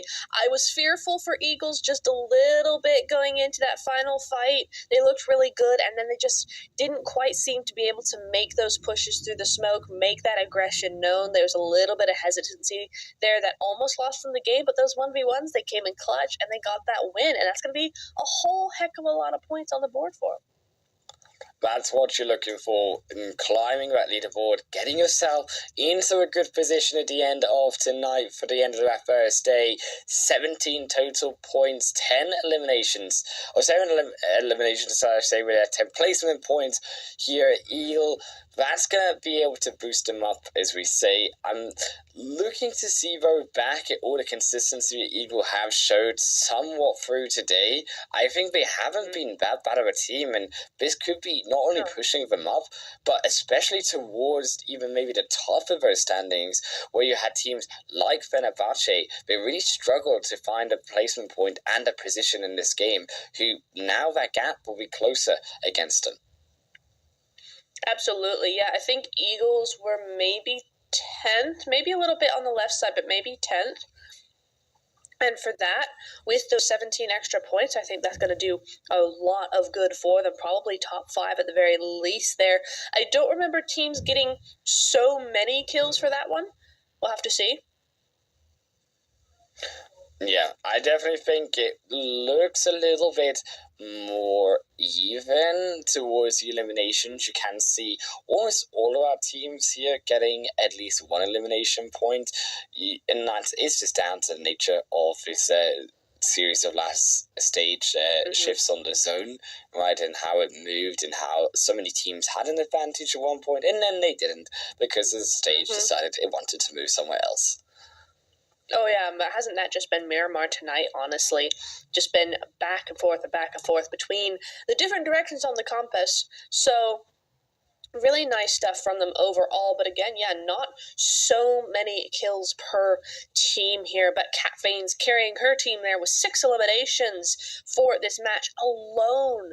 I mean, 1,000 damage alone. And ding, ding, ding, bell of 1,000 damage. But this time for both Cat Bane's and Amaya. That's right, we're bringing it back for the mid-season showdown. The bell of 1,000 damage. There you go. Look, I mean, Kat has also been on that top 5 leaderboard for eliminations all night long, Neptura, and that's gonna shoot her straight up higher in those standings. It was so close before, and that's what we're looking for in terms of being able to put yourself and put that stamp in that number 1 position, is we might just see later on. I'm also looking at the rest of the damage overall, as you said, Amaya, still very strong overall, and as we check out that graph, again, a very large amount of damage spread though across all of these teams. I'm sorry. Whose logo is that with 1,707 damage and 2 eliminations? That has to hurt. That can't be fun to be that team there with that much damage and those few. But I think really we're seeing that be the story of a lot of teams here. The Lakers, for instance, Fenerbahce even to some degree, White as well, 510 damage but for 0 eliminations. So a lot of stuff going on. I think this just really brings home the chaos that was that match.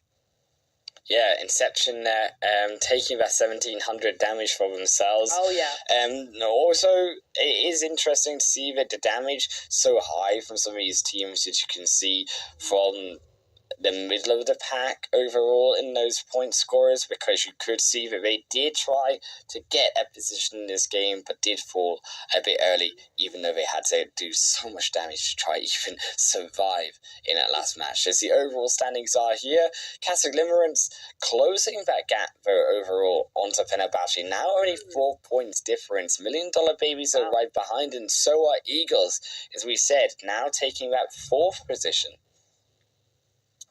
Yeah, beautifully done, and just sneaking across the line against Galacticos there, because of course they do have that win. Yeah, some really good stuff there. Kasich doing a great job there, bringing up that gap. Fenerbahce now have to work a little extra hard for this last game to keep that number 1 spot.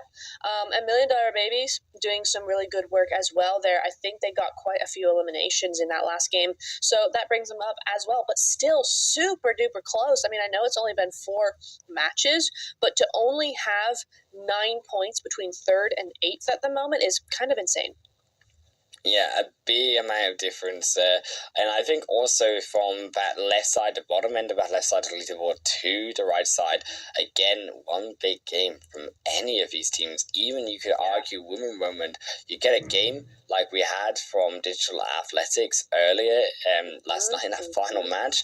Digital Athletics, they were behind. They were on the right side of the leaderboard. And then one big 30-pointer, they're all the way right into that top 5. Yeah, absolutely, and that's why I'm kind of rooting for them. I really want them to do super well in this game. Honestly, PNCR, I'm surprised that they've only got 8 points overall, because we've seen them a lot in the last, or tonight rather, but they've been doing some pretty good work throughout the games here. So to only bring home 8 points and all of those be eliminations is interesting to me. So I would like to really see them shoot for those placement points tonight, and also maybe the Lakers as well. I'd be rooting for them in this game. Top 5 eliminations, though, it is going to be Amaya. They're still in 15 eliminations. Cat Banes, though, right behind those extra 6 on to the 14 eliminations. And a bit of a change up here with still Alina now down to that 3rd position with only the 13 eliminations. I say only, still more than I could ever get in a whole night of me gaming PUBG. I mean, I would not want to go up against any of these ladies. Oh, absolutely not. I'd be terrified. Can you imagine? That'd be crazy. They say 1v1 me and you're like, please no, have mercy. Yeah, literally. I mean, I can't 1v1 anyone to save my life, but super excited to see how they do in this final game, because I don't want to play against them. They can play amongst themselves. I'll watch. This is why we're the spectators. This is why we're here on the caster desk. Because I don't want to have anything to do with being in the game to try and get points for these teams. I would be there's an extra 3rd column for me on the right side hidden away. We will have one more game though on a rank of threes women to earn, or these ladies just need to earn the points, and They have an opportunity to climb, but can they do it? We'll be right back with you after a short break.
Welcome everyone here for what is our final game of the first night of the Group B teams here on the pmsl mid-season showdown.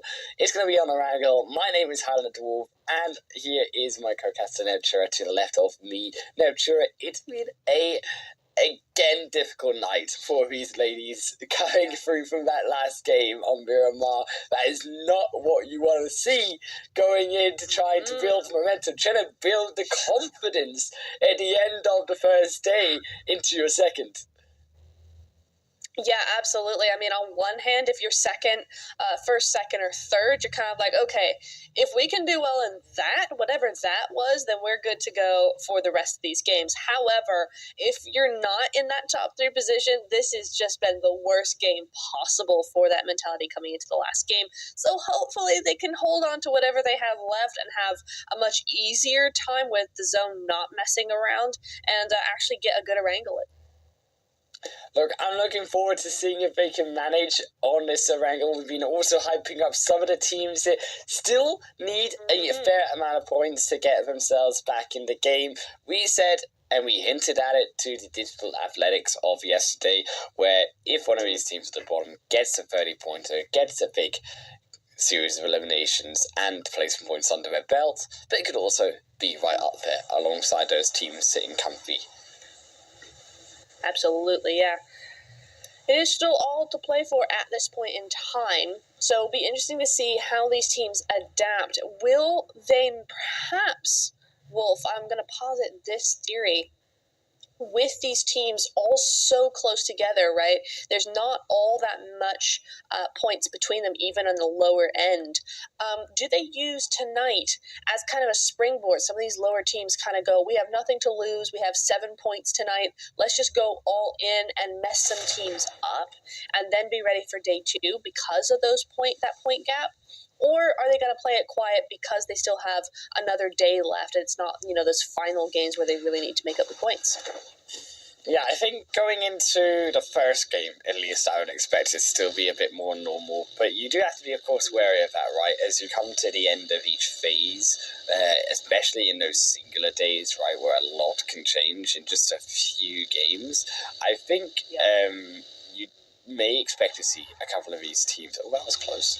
That would have been quite funny under montage. I was waiting. It would have been nice, but I digress. It's the last few games I think could be a bit scary, where you do see teams say, you know what, like, we know we can't make it in, so we're just gonna throw ourselves at a team. And you know what? If that's one of those teams that needed points to get to secure a safe position at the end of that last game or the last 2 games that they'll be playing, and they fall out early because the team decides they're going to change up the way they're playing, that can definitely have a knock-on to effect to other squads. Yeah, I mean, I'm all for that kind of nothing to lose sort of mentality. I think it gives new life to players, to teams who have maybe had a little bit of a worse for wear time in those last couple of games where you kind of go, look, this isn't going to work. We have nothing to lose now. Let's just go full send, push, everything. It gives a new lease on life to a lot of teams, and you see that kind of confidence, that desperate confidence come through, and you kind of see what these teams sometimes are really made of. So I always like those last couple of games. It's always very interesting.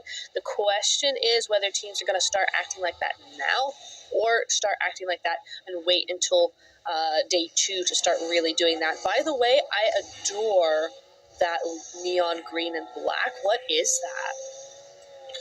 You know what? I don't know what it is, but you know what I would love in PUBG is, you know, the kit, like the car from Knight Rider. Oh my days, I would want that. That's what I need. Like where you go in the car and this kid talks to you, like, and you just feel ready. Oh yeah. Just to fire like missiles from the front of your car out, or like take on the bad guys. That's what. Yeah. Like, and you go in, and then Knight Rider music starts playing, like as you drive. My goodness. Nice.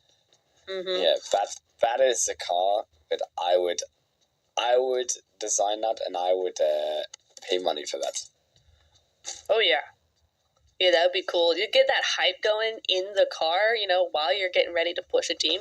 That's you need that epic action music, right? Like, as you go in, like, I mean, yeah, you can probably have someone in your team do some like singing or some badums here and there. Yeah, the sound effects, right, as you drive in. But I mean, it's just not the same. Like. Totally, yeah. That would be really cool. Honestly, PUBG, you need to do a hype train. Do a hype train, but it's a car. And you hype up teams as they will send it. But they all need, maybe they all need all 4 vehicles to play a little bit of a different part of the same song so that they all play at once, because we are not going to encourage teams to use the same car just so they can hear the music, because that's going to be death. And out of the exhaust doesn't come smoke, but just the word hype, like. Nice, yeah, hype. Hype. As they drive along, that's exactly what you need. Yeah, wait, see, we've got the ideas. Yeah, 10 cent hires. Yeah, 10 cent. Yeah, for real. DM me. Just doing our pitches for our cars, our dream cars. Do you know what though? Like, man, you have no idea how much I actually miss speaking. We were talking about it yesterday. No idea how much I miss not having the Godzilla little waddle dinosaur folded behind me. I know. Oh my days, I miss it. I need it. Yeah, it's super cool, isn't it? I loved the Godzilla event in general. That was one of their very best events ever, and I loved the skins that came out of that. I mean, the Godzilla Arm skin, I needed that. I didn't get it, but I needed that, and it was so nice. But I have seen a few people actually have it in the main tournaments. In PMPL, I've seen a few use it, and it's just like, oh yes, there it is. It's so good. Yeah. We do have a bit of a rotation coming through here from PMCR Destiny up towards those North Georgeport crates. Don't expect anything to happen to it. I wondered if they would get caught by that solo. Maybe the information has been given away. The PNCR are there, but they're going to continue to drive a little bit towards where it looks like this zone is going towards the center or so of Erangel into the mountainside around Roshawk here, or especially Pachinki as well on this more central belt of Erangel. I really do think that that's where teams could be eyeing up, especially as a break point into navigating further into the zone, is again if it does shift towards that eastern side, but still have that security of the city and the compounds if need be, coming later into the later stages if required, if it comes back towards them. I actually want to highlight something that I haven't seen in ages in Erangel, which is the underground, the sewers, as we would call it that. That's what I've been looking for a long while. I've had a couple games where we've had the sewers in it, but my goodness me, does it come down to the micro combat. And I think that would be so great, especially with these ladies, right, who are so aggressive and so into the team fighting. That would be like a match in heaven for these. Yeah, that absolutely would be a really fun, fun game to watch. Actually, I think we've seen one or two of those in the previous seasons, but certainly haven't seen it yet here. So I would really love to see that. You're quite right. Onyx look like they have had a little bit of a skirmish with Regnum Karya here. They are all up and still standing. A little bit of a stalemate coming in there for now, but interesting to see how many of these players actually are damaged, though. They don't have that much health in them. There's a lot of yellow bars on that graph. Yeah, he should be able to heal back up with time, but that definitely does tell us it is interesting to know that the information is there from each other. Onyx, not at almost going down, but you can also see here the rest of Regnum Karya. They are bringing a couple more of the players towards that more front point of Berry Pier and looking to control this location a bit harder. You don't want Onyx to come forward. You can also see the rest of Yaku also in the feed there lose one of their players, and now here come the Lionesses to charge in on that knock. I like the aggression here coming through. Onyx as well going to actually lose two there from the rest of oh no, Kazakh Limerence. So looks like Kazakhs could be behind them as well in this fight. Yes, it will be, and they get completely charged upon. Whoa. Way too focused on Regnum Karya, and they immediately get taken out. They will fall 16th, but not shortly behind the rest of Yaku actually as well, who fall to Lionesses. Oh, such a shame there for both those teams. Honestly, yeah, Onyx getting a little bit too, or very much too, tunnel vision there. Missed an entire team just rolling up on them, having that information onto them.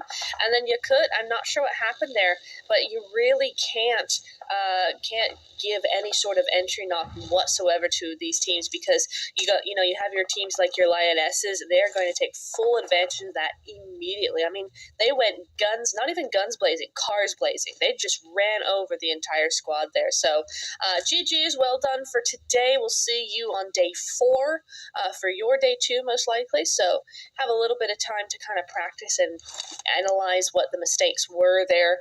But nicely done overall. I like to see the Lakers as well have a little bit of control over onto the Lionesses as well, just keeping that that kind of message going of, hey, don't be coming over here. We got eyes on you. You want to stay on that side. Promise.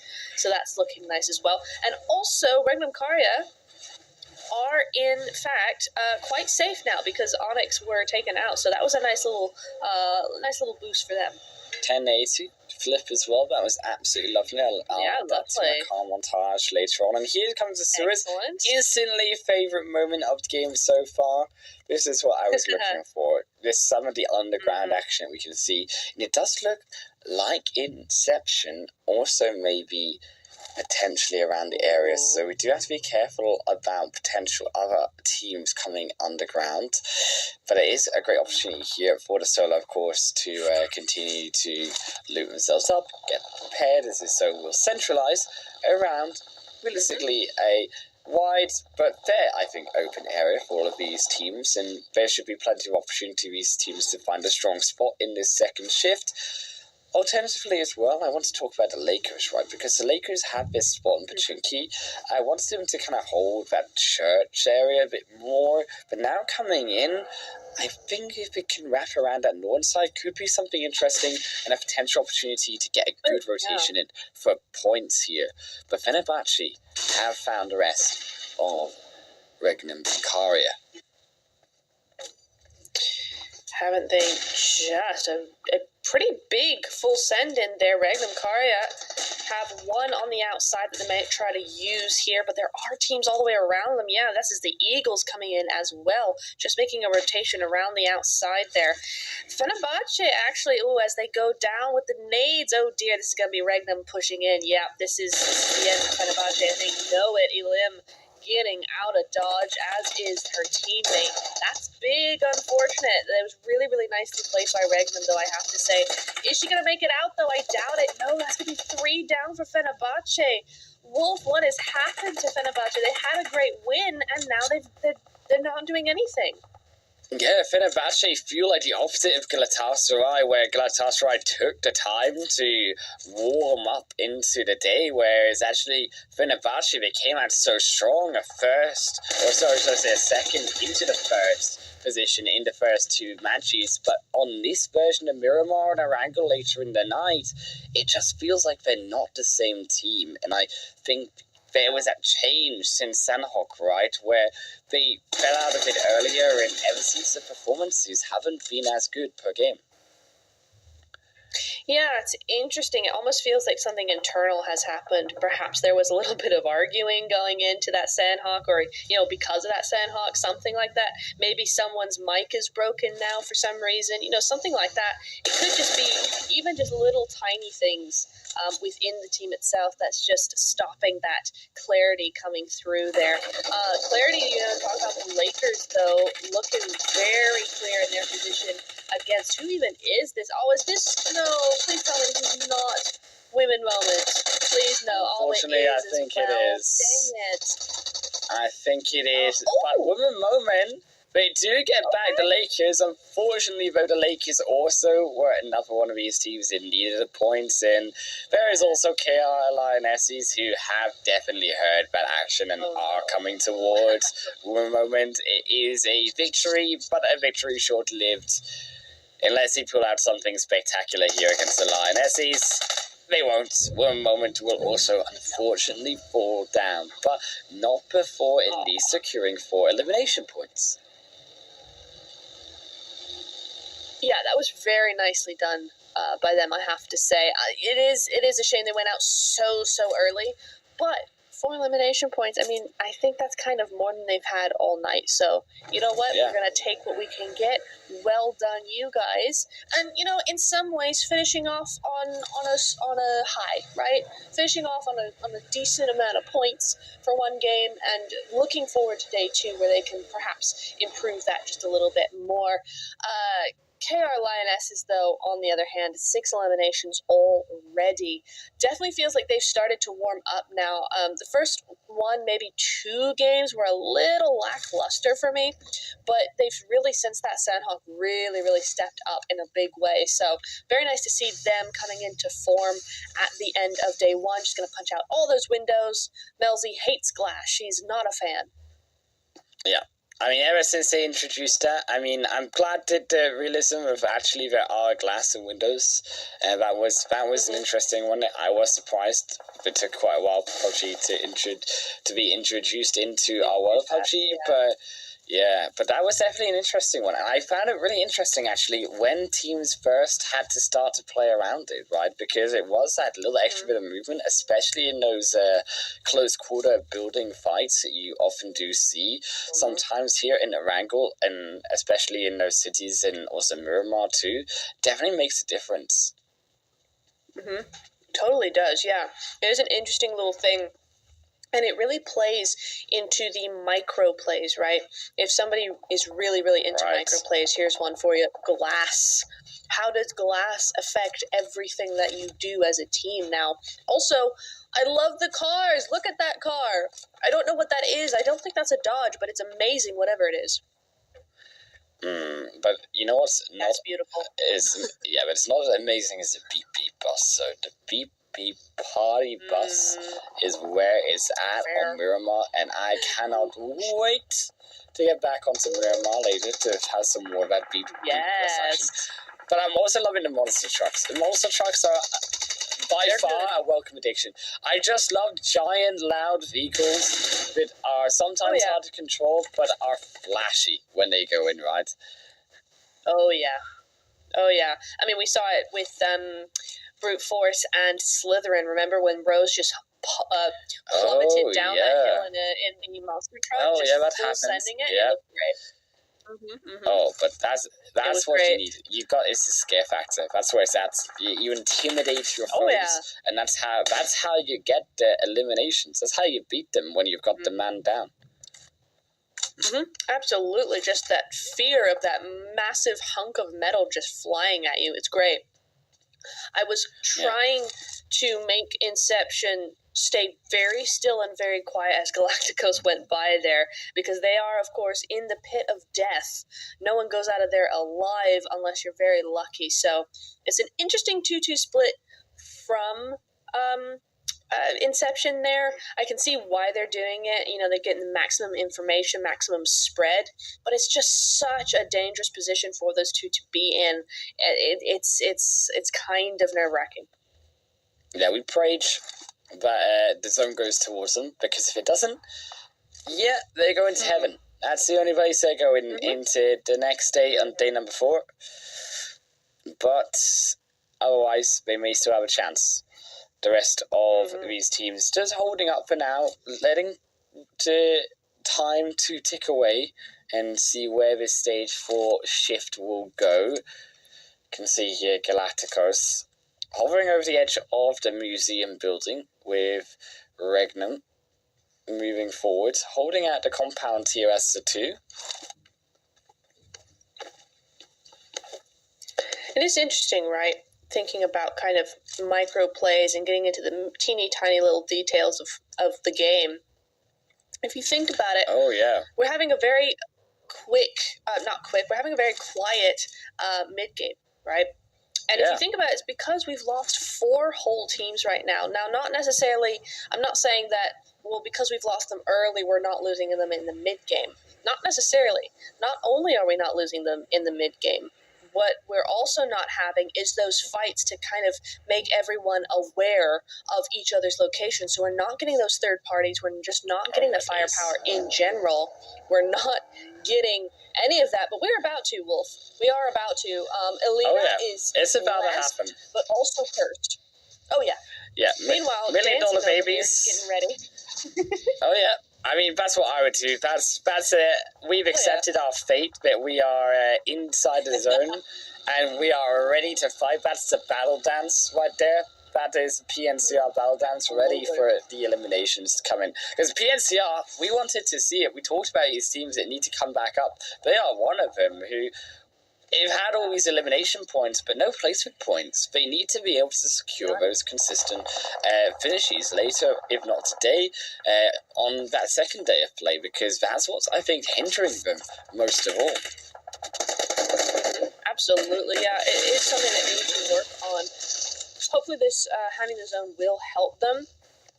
Inception, not even caring one little bit. They're just going to move straight in here. That's a beautiful nade, though. Is going to do a little bit of damage, but not quite enough to be satisfactory.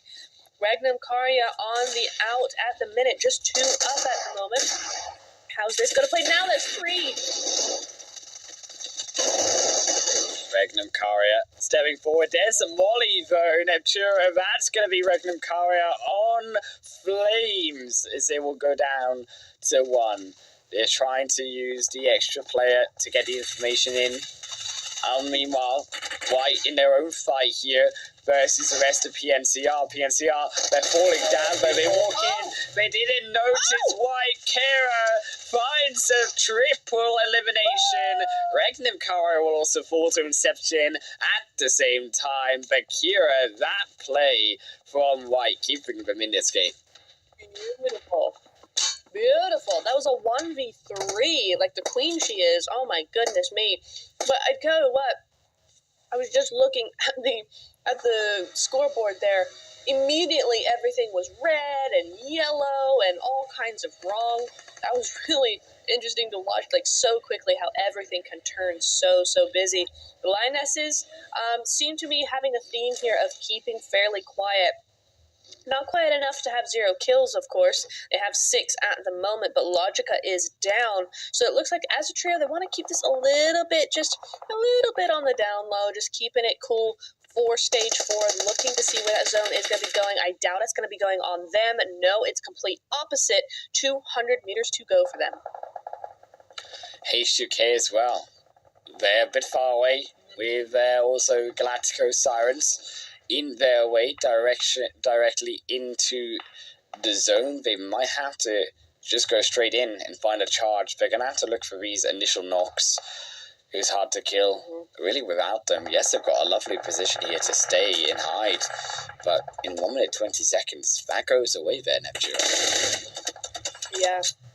It's not a lot of time at all. I think Eagles could help with that a little bit by keeping the KR Lionesses a little bit occupied. Apart from that, I mean, Eagles are going to want to start looking for their own exit or entrance into zone, rather. Galacticos having a little bit of a field day with H2K right now because of that dip they're in. This is why never use dips, people. Use hay bales if you have to, but never the dips. It's not a good exit strategy for sure.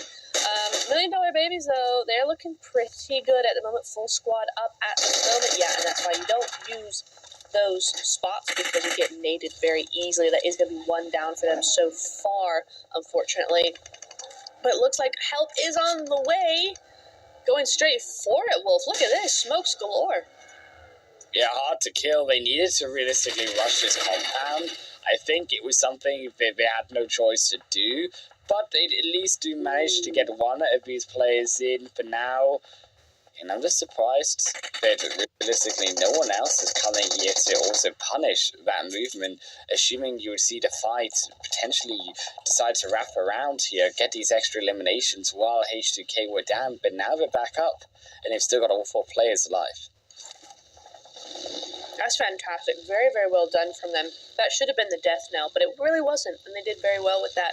Purple, however, one of, if not the MVP of the team from what we've seen so far, is going to be going down for the Eagles, unfortunately, so they're going to have to play without him. Just down to 2 at the moment. Letty and Bianca having a really hard time here. They've just let the Lionesses go straight past them and kind of edge them out of zone here, so now there's a big old gatekeep happening. The zone is coming in. It's a mess for Eagles. I don't know if they can really do this, but she will get that knock. That's a beautiful knock. She saw that coming from a mile away. Come on, get that finished immediately. No, she can get another knock here. Beautiful. She actually gets the whole squad. I was not expecting that. Letty stepping up, but unfortunately here come H2K. Oh, no. They're the ones now who want to take control of this northern side.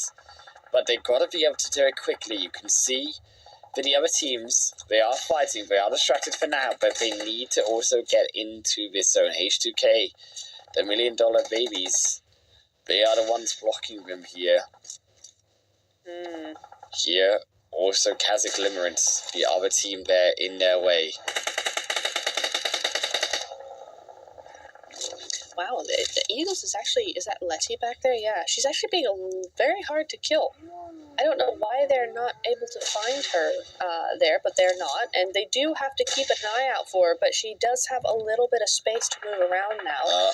White in a good position, if only the zone had gone to them, and it's not great anymore. It's not. It's really not anymore. They have to do something. This is a bit of a dire situation for White right now. Yes, they have a player advantage, but crossing that road, I think Inception could have been a bit more aggressive, held them to this blue if they called them a bit longer, but now they allow White to push on in as well. Cataclysm is getting pushed in by H2K, but look at the backside shot from Leora. There they go, finding the execution on H2K, but Leora is in some serious trouble right now. Is $1 Million Babies, they lose one. Are they in trouble? No, they're not. Leora keeps herself alive. How do they manage it? The later rotation a bit too late in past the blue. The damage was enough. Now Kazakh Limerence, they dodge almost a nade in the face. But look at the next one. They get them all. Leora will get Raze. They'll confirm several of the members down. But now it's the backside. Letty who survived. Leora still alive though. How are any of them still alive? How has she allowed them? Yeah, about time. Get those mollies in there, girl. She got a double knock in there and then didn't have enough time to actually finish that up. So they are back up to 2. Can they get up to 3? It looks like they might be able to. That's a big shame because that could have been a massive finish for her. but she's going to have to work a little harder on that inception. Yeah. And meanwhile, has to get into zone somehow. I don't know how she's going to do it. Oh, and Leora is out of throwables, so now she's got to 1v3 this team with Letty on the other side. Letty is really her only hope here to actually get them distracted a little bit. Fenerbahce as well trying to move in. That could help as well, as she's just got to throw smokes now. Yeah, we've got to just try to smoke up the situation, try to block that tree from line of sight as well as much as possible, so that they can try to hide behind it, move away from the smokes as well, so that they can reposition, use the smokes almost as a distraction, so that they do slow down their push in, and get those extra positional points, because as Fenerbahce take down their Inception, now Kazakh Limerence, they get even more placement points if they can just survive. It's 3 solos, but Leora, they cannot manage it. H2K, Razi will be able to find it. It's just 2 more solos to go. But Letty, this problem that has persisted from H2K not rushing down Letty, they will have to deal with her now. They will indeed. And yeah, oh, nope, they're dealt. They're done and dealt. So H2K looking for the win here up against Fenerbahce. Finally, a good, decent result from Fenerbahce, even if it is just via placement. But now she's got to 1v3. This entire team gets the 1. Gets 1. Can they get the 2? Yes, they will. Can Fenerbahce get back in this game? We said they were behind. We said they were falling off. Razi, the only one to go. Alina stepping forward through the smoke, charging strong. They know that she's there, and they won't be able to do it. Razi barely, with a sliver of HP, will take the rest of H2K hard to kill to the final winner chicken dinner. But Fenerbahce, a valiant second place to get them back in the game, considering that they had such a dire situation earlier in that match. Yeah, fantastic work. I tell you what, that last player for Fenerbahce had 7 5.56 ammo in her M4. She sprayed where she could and then had to push with the DBS, and she just missed those DBS shots. So H2K, it could have very much been over for them had she had more M4 bullets, considering she took 2 down out of the 3, but a very well-deserved winner, chicken dinner, whatever, win from H2K there. Very well deserved, because they really did fight for that place. Very nicely done indeed. Yeah, it's just unfortunate that they didn't actually take down the elimination points. Of course, you can't know it in this situation, but they, of course, don't also get the elimination points, with the 2 still not being finished. But nevertheless, it is still a great showing. Fenerbahce, as we said, did take a bad fight earlier in that game, and to come out in second place after how many possibility of other solos could have had, yeah, the points on board, yet hard to kill. They also 10 placement points, 9 elimination points. They needed a little bit of a boost, of course, because they were slipping. They had a few difficulties here in a couple of games. That'll bring them right back up into, hopefully, that left side of the leaderboard. Yeah, that looked very, very nice indeed for them. 19 pointeroonies is a great end to any night. Looking very nice indeed there. Yeah, it was good. I really enjoyed, who was that? Leora for Kasich. I think it was Team Kasich. I just wish she had ended up pushing. I think she got distracted there by $1 million baby there. Yeah. I think she got distracted there because she had H2K basically down to a solo. If she only had pushed that, that'd have been a lot of points. But I think $1 Million Babies came in at the wrong time there for her. Yeah, I mean, $1 Million Babies did fall. I believe it was Letty from Eagles. It was H2K not finishing off Letty, and Letty came behind right with the Molly, so that we did slow down the pace of the execution of that fight for Leora. Unfortunate there with the other solo, but it happens, and still valiant work. They did take out actually $1 Million Babies, I believe, so Leora doing work for the team still to get them the elimination points, and of course the top 4 finish that they did get as well. Absolutely, yeah. A really, really nice result from them. And that's what is so interesting about kind of these women's league teams, because so often only one of them have to be alive to actually get a lot of points on the board. Any one of them can frag out if they have to, and that's what always makes it so exciting. Those solos often do the best work, so you can't count them out immediately when they turn into solos. You got to let them play a little bit and see where they go.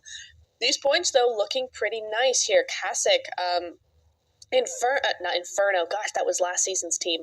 Inception, looking really, really nice here with 12 total points at the moment. That's going to put them a little bit further up on that board, so that's really nice to see. KR as well with 10 points. Fernabace with 8 points. There we go. And White getting 8 points in a single game. That is progress. Yeah, that with White stepping up was also great for them. Eagles there as well, that third position finish with the 5 placement points, definitely going to help them out to get a little bit higher in those standings, especially with their last game, right, where they were able to secure that chicken dinner. Really going to help them to stay inside of that top 5. Is Alina, though, is going to be the one with the most damage here. With only 2 eliminations, 1,000 damage. She was doing work, but the execution, it doesn't quite come out at the end.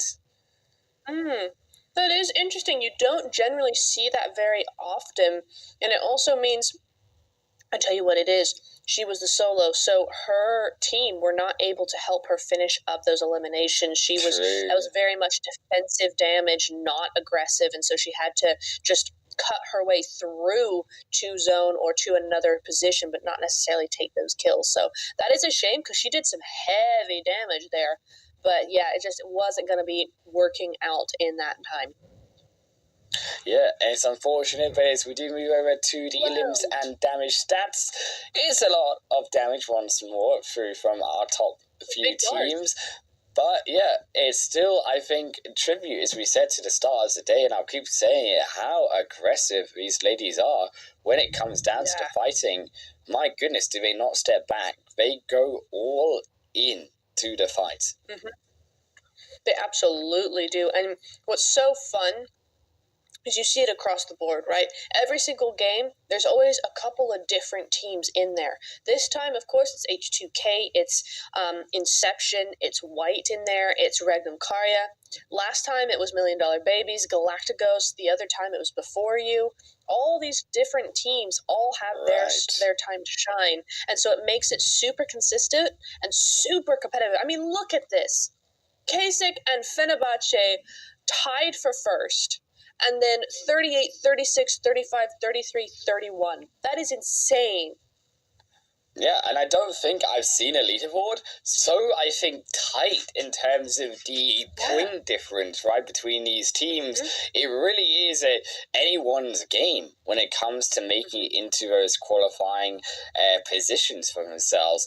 I just hope that we can see all of these teams continue, as you said, to be show performances in the damage, but all be able to show performances in these points that they can grab in each game, because I think that there are a few outliers above in terms of the rest of the teams that we can see in terms of consistency, in terms of getting points, of course, but there is generally a fairly even level of play between all of these ladies in both groups, I would say. Yeah, absolutely.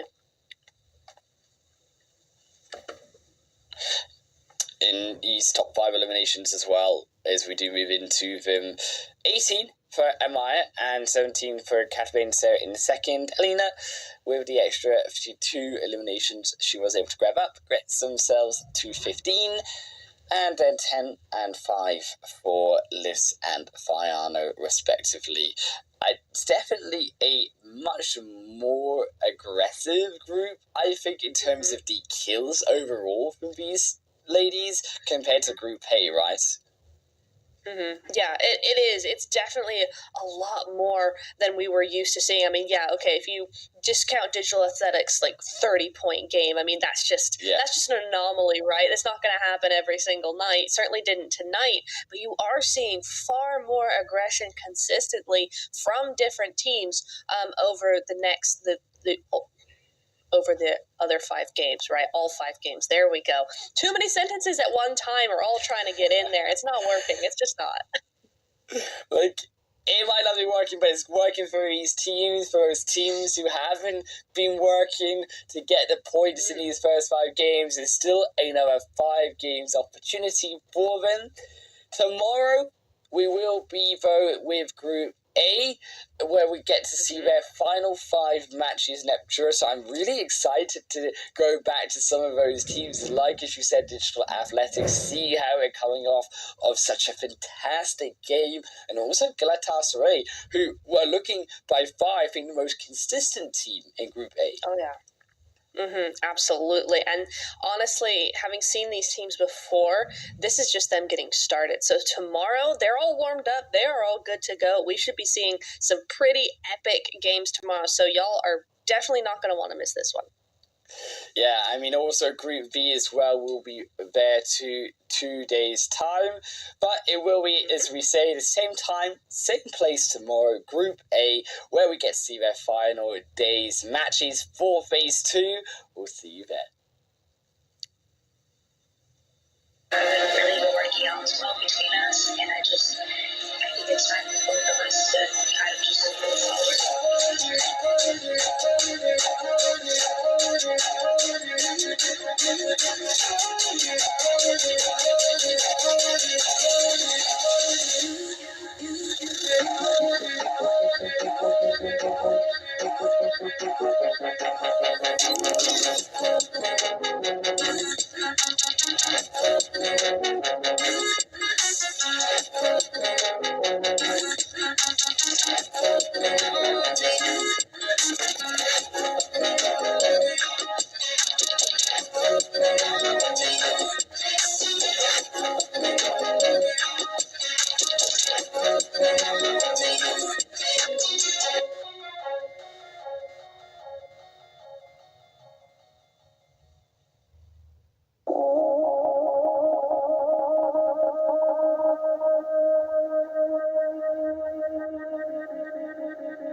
Holding on to you.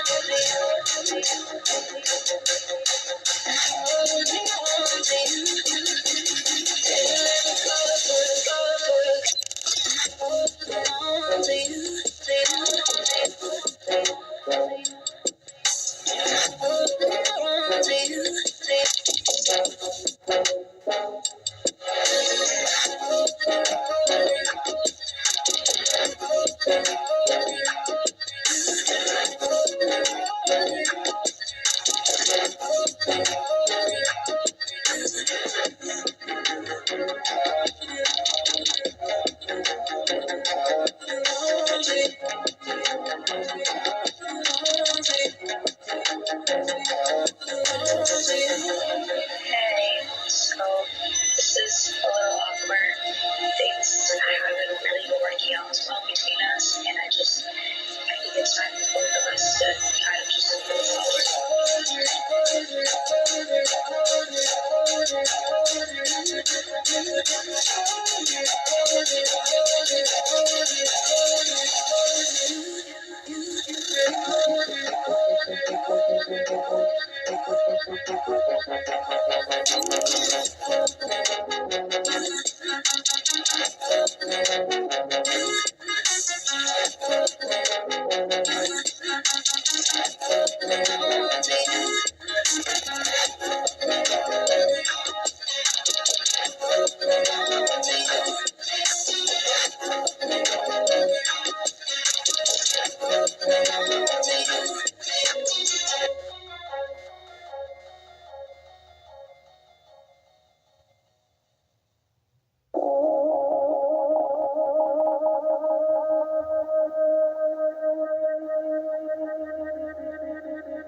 Hey, so this is a little awkward. Things haven't really been working out as well between us, and I think it's time for both of us to kind of just move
I'm curious also to see if Rook will move forward in towards him for a bit of aggression. I don't think so. I believe that was Galatasaray below them as well, if the colours are correct, and they will be able to be stopped a little bit on their move forward. Yeah, I saw it. Yeah. That's another one for the montage. We're waiting for it. Look, if we don't get at least 10 minutes of montage, I'm going to be disappointed because I need to see more vehicles. What we haven't seen so far is we haven't seen the insane flips of the vehicles. What I'm waiting for is a giant monster truck to just flip. That's what I'm looking for. Oh, yeah. Just a giant, do a 1080 in a monster truck, and I'm going to be happy for the rest of the night. Yeah, absolutely. I really, really want to have that because it's fun, right? It's a great little bit of fun in between. The Galatasaray are going to be trying to grab that was Aquarius of KYS, so looks like they're a little looting, a little bit of grabbing that vehicle that they shot her out of. That's a little bit of Grand Theft Auto going on here. Wrong game, girlies, but okay.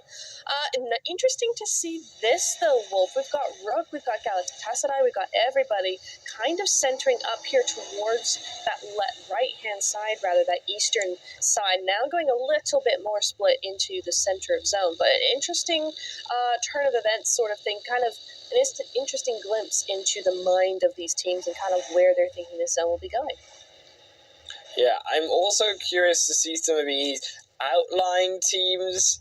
I'm curious at how they're going to be able to They are a bit further away from the zone. I'm more concerned about those teams on the west, or the eastern side, should I say, because they have a number of squads coming into the zone also on that edge, and they are going to be slowed down naturally by those teams moving in. Also, the terrain isn't so great. You can towards the northern end and have those sort of cover with the buildings and the city of Roswell, of course, to provide a bit more protection as you also move into the zone, assuming no teams also set up in these locations. However, the hills towards the south are going to be a bit of a slow rotation for these teams, and if it continues, as we say, to go easterly to the zone away from those squads, they're going to have a harder time inevitably getting in.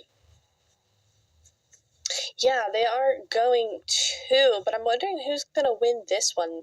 You know, who's going to have the hard time getting in here? We got the BFs, the battle of the BFs, right? We got Brute Force, and we also have Bonfire over here. They're both looking at Potato Hill, and I think, actually, Bonfire are going to be the ones to go call it quits just a little bit here. Perhaps, no, they do have a knock, so that is going to be Brute Force moving in here now. They're really good at this. Artica this time on the forefront. We saw her on that back angle on Monday. This time she is going to try and be getting onto that forefront, trying to get some sort of angle here. Now Hate Me and Yagi are joining her. Brute Force Ad Astra jumping in. Here comes the rest of the squad. Dino on the back. Yaki coming up to the front. Arctic Crow going to be popped down by the rest of Bonfire, and Bonfire will not be stymied so easily. The 1-for-1 trade for now is Yagi stepping up now. Behind the smoke they go. Revive onto Arctic as more smokes will come down. But look at this third team in the background. They are surely hearing the firefight happening on this hill. As the rest of Brute Force Ad Astra, 2 on the front to Mayfair Revive, 2 on the back with the support. Hate Me now going to come round. Rap, I assume, back towards Dino, and Patch looks for Laura here on the solo. You can see that they've identified the singular player here. Bonfire female, they're trying to come up to secure some form of safety, but they're not quick enough to the trigger. In fact, it will only be potentially a second one falling down here. Arctic has to find a second. It's going to be almost a 3v1, but it will be Arctic to save him in time. However, it's Slytherin also engaging in this fight. You can see them now moving forward. They've heard the shots, and this is disaster because Bonfire, they took enough damage to the rest of Brute Force Ad Astra. The Arctic will just have to, I assume, run here if they can only get 1 revive. I mean, yeah, it really depends if Slytherin are going to use those vehicles to be pushing in, or if they're going to take a little extra time. I mean, those nades aren't really giving them much leeway, though, at all, and I think it's too late now for Arctic, because she's tried to go for that res, and unfortunately hasn't been able to do it at all, so now it's just a 1v4. That's really unfortunate. She does get the one, though, but she cannot get the second, unfortunately. That is going to be an elimination for Brute Force, there we go. But an excellent third party from Slytherin. That's the kind of thing I've been waiting to see. Do have one knocked at the moment, but that's going to be easily rezzed up, and 4 points go over to them.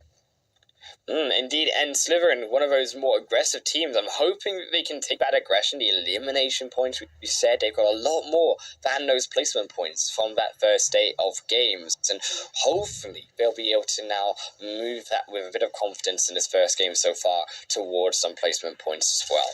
Digital Athletics here also going to be a little bit of a later rotation. I did like that coming through from them. You saw them have to kind of make an emergency wider rotation as they got caught by Denise Bank Wildcats on the first game on the first day, but now they've adapted. I like this. However, so with Wildcats, they've now stayed on the mountain for a fair amount of time. I like that they're also pinning the rest of Digital Athletics. However, you've got to also imagine that you can see here in the inventories, they don't have a lot of loot coming into this later stage of the game, where teams will maybe have 8 to 9 smokes you would expect coming into these later stages after a looting phase. You can see they've got a fair few nades, but only 1 smoke in the inventory here of at least 1.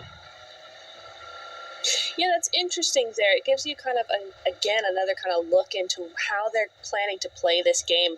It could be that, with this kind of center on that hill, they're looking for those sprays. They're looking for as many eliminations as possible. And if need be, maybe not so much worried on getting out of that position. So they're looking to get as many elimination points and maybe not mind too much if they do end up going out due to, low throwables or smokes or something like that. I think that could be very much what they're trying to do here. As long as they have a lot of ammo, they're pretty good. You got some decent aim on them, and they've got a great zone, so that could be kind of playing for the short term.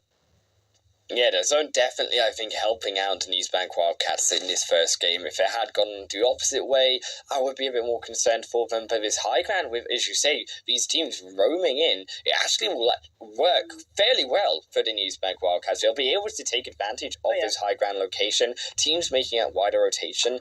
I think towards the north won't be as much, maybe some wider rotations towards the east, because as we know, the north in this zone is going to be home to Ruins, and in Ruins is infamous for all the right reasons. It is, isn't it? I mean, some great games we see coming out. Is it going to go that way? It could absolutely go that way. I could see that, and that would just be an absolute pain. No pun intended, or maybe it is intended. You'll never know. It'd be an absolute pain actually get into new type of zone, especially with Wildcats right there, because there's a definite angle that they can hold towards those areas there. So we'll have to see. At the moment, team's pretty locked down good. I really hope that a holographic is not the only scope she has for that. There we go. 8 times, a little bit more appropriate for this kind of range. Just a little bit. Again, yeah, just a little bit. But you know what? Again, Digital Athletics right in their sight line, so they've got them locked down pretty darn good there. They've got a great position. Does this mean a win from them? We'll have to see where the zone goes. Yeah, Denise Bank still a long way to go, and remind ourselves that it is only around that stage 3 coming into stage 4 zone. You don't really expect too much to affect in terms of the way team fights are. Some have moved into the Ruins area, notoriously also difficult for moving around in the Ruins area. However, go Valkyries. Don't need to worry about moving around over a player that cannot move. Mali will just be run over, and Valkyries will secure their second elimination. Yes, indeedy. And while the goats do that, you can be the goat in game and get yourself some 300 UC. There's some codes up on that screen right now. If you missed the last one, go ahead and grab this one as well. Just input that into the redeem page for PUBG Mobile, and you will get some sweet UC. But be quick about it, because it's only one per code. So go ahead. Oh, question mark. Might want to grab that UC while she has time off being in the lobby, getting taken out here by Goat as well as. So, question mark, not having a great rotation into zone, it seems. Indeed, and question mark, you can see also the teams behind him, right, as well, and making that fight just a little bit more difficult for them too. Denise Banks still on this mount. I would have expected them maybe one player to make a bit of a rotation, maybe up towards the more northern end of the mountainside. As you can see here, with the zone now moving towards that northern end, you would have been much more beneficial taking that northern front, no, eastern front, sorry, should I say, to be able to take advantage of the road, as well as also stop these other teams from utilizing that opposite hillside that you can see in the more center part of the zone. Yeah, I mean, that zone, unfortunately, is a little bit of the Wildcats' worst nightmare there, because they are going to have to squeeze into zone. They've got a little time to do that, but that zone, that side of the mountain is not very covered at all. There's not many angles they can use there. Plus, Rook can just move in behind them, just like MIR, taking out the rest of question mark there, unfortunately for them. But nice 2 points on the board for MIR. Looks like they need them, though. They have one dead, one down at the moment. Not sure how that happened, but unfortunately they're on the wrong side of zone to be doing too many crazy things, because this side of zone is about to get heated up real quick. Oh, invisible mic. Interesting. Wild Pixie as well here and Slytherin, going to make it a lot more more difficult for Go Valkyries to be able to move further into this zone. Of course, MIR, another conundrum that they've got here behind them. So Go Valkyries really do need to pick a fight, I think, to get some bit more space, or at least move up here, as you can see, onto the ridgeline for a better position before Wild Pixies arrive onto this location on the edge of the zone, because they really are running out of room with the amount of teams surrounding them. Oh, they really are. It has to be very quick for them now. They have to make that decision. They can't hold on too long. Oiku from the Wildcats, though, has fallen. She's taken a great fall, and she's not going to be able to get up again on her own. So that's something that she's given her. I have to perform that very quickly, because that's not going to be. Oh, hang on a little minute. There we go. Coming in there. Oh, almost epic, but she does get knocked there. Gives enough time for Sonya to get another knock, though. Very nicely done here. This looks like a pretty good thing, except the backstab from Pain. Yeah. Pain bringing in the third party, ruining the 1v2 potential for Rook there, but not enough to try maybe stop Rose if they can be able to get in for the shots. No, they cannot. The wall too much. They have to wrap back around. They're trying their best, but as this fight comes on, you can see, look, Pain are coming in. You've got Lisa now coming in to help Cupquake. So really now Rose has to go back for this revive as Pain to be a full-man squad here to contest, and I think TPS and also Rook are both in some serious trouble right now with Pain entering in. They are absolutely in trouble. I mean, Lisa's the only one that has any sort of standing up there. Now Pain's moving in.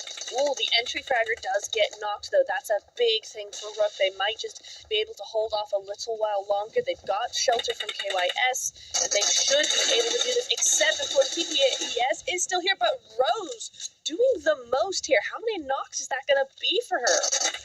Yeah, a bit of a too aggressive play there from TPS, but it wasn't enough to do the damage to buy the time for Pain here. Is Rose still not done just yet? Moves back into the other end of TPS. Finds him, will not be exploded by the grenade, but will eliminate another TPS down to 1, but back into the corner as they go. Has to take a third now onto Sarah, spraying through the smoke. Rose in a mad panic as they try to defend their position, but Pain, they're falling down. I would expect maybe Rose to be a bit more aggressive here, but of course the smokes are stopping that information. However, they cannot let Winnie come in for these revives. Yeah, I'm very confused as to how Pain have lost this. This should have been a very quick and easy flush. I mean, KYS not helping matters, sure, but honestly, these 1v1s No. just does it. No way!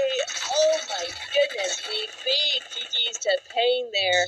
Did some really, really good work, but dang, that should not have been a 3 down and just by the skin of her teeth there. Rose doing some great, great work for her team, but unfortunately 10th place with 5 elimination points is all they're going to get for this one. Yeah, unfortunately, played it a bit too fast back on the peak around, and the angle was just there for Payne. But oh my days, did they almost come out with a loss there, even with a full squad. Galatasaray also now going to go back up against the rest of Go Valkyries, but they're going to lose Carly as they war with one, but Old Daddy will be stopped by the other, and Maddie will be able to help out now with Toffee on the revive. However, you can see that on the edge of the zone, they need to move further up this hillside, and so there is a bit of a movement needing to be done by Galatasaray, with a lot of the team still there later on the rotations here to come in, because that zone did swing back so heavily towards that eastern end. Yeah, didn't it just there? My goodness. So it's continuing to go to the east side there. We do see the Wildcats slowly but surely losing players here. Certainly almost out in the zone, I think that is. But I will hand it to Slytherin, actually. They have 6 eliminations right now and a full squad, the only full squad of the lobby right now. So they're actually in a great position here. Not quite in zone, but certainly close enough to do some real damage.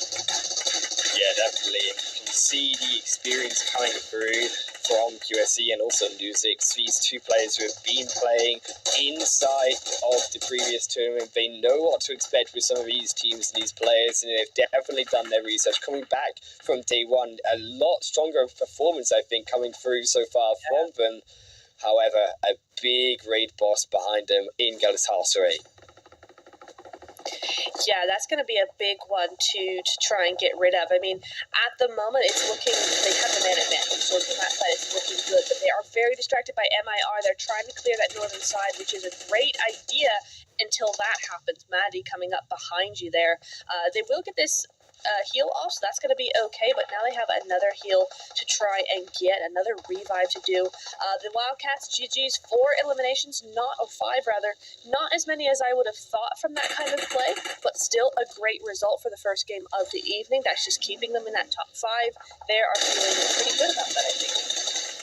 Galatasaray, though, this later rotation really working out for them. They'll find another narrative to athletics, but can they confirm these eliminations? They're up to 7 so far. You can see Maddie a core part of that, but they are down to also 3 players, and they still need to get inside of his zone.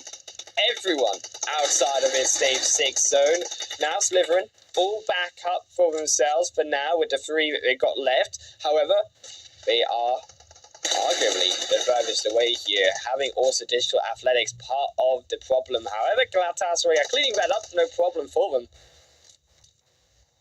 They are indeed. Oh, digital athletics done a great job. 6 eliminations on the board at the moment. So keeping that momentum from the day before yesterday into today, that is really hard to do a lot of the time. So big GG's continuing those high points.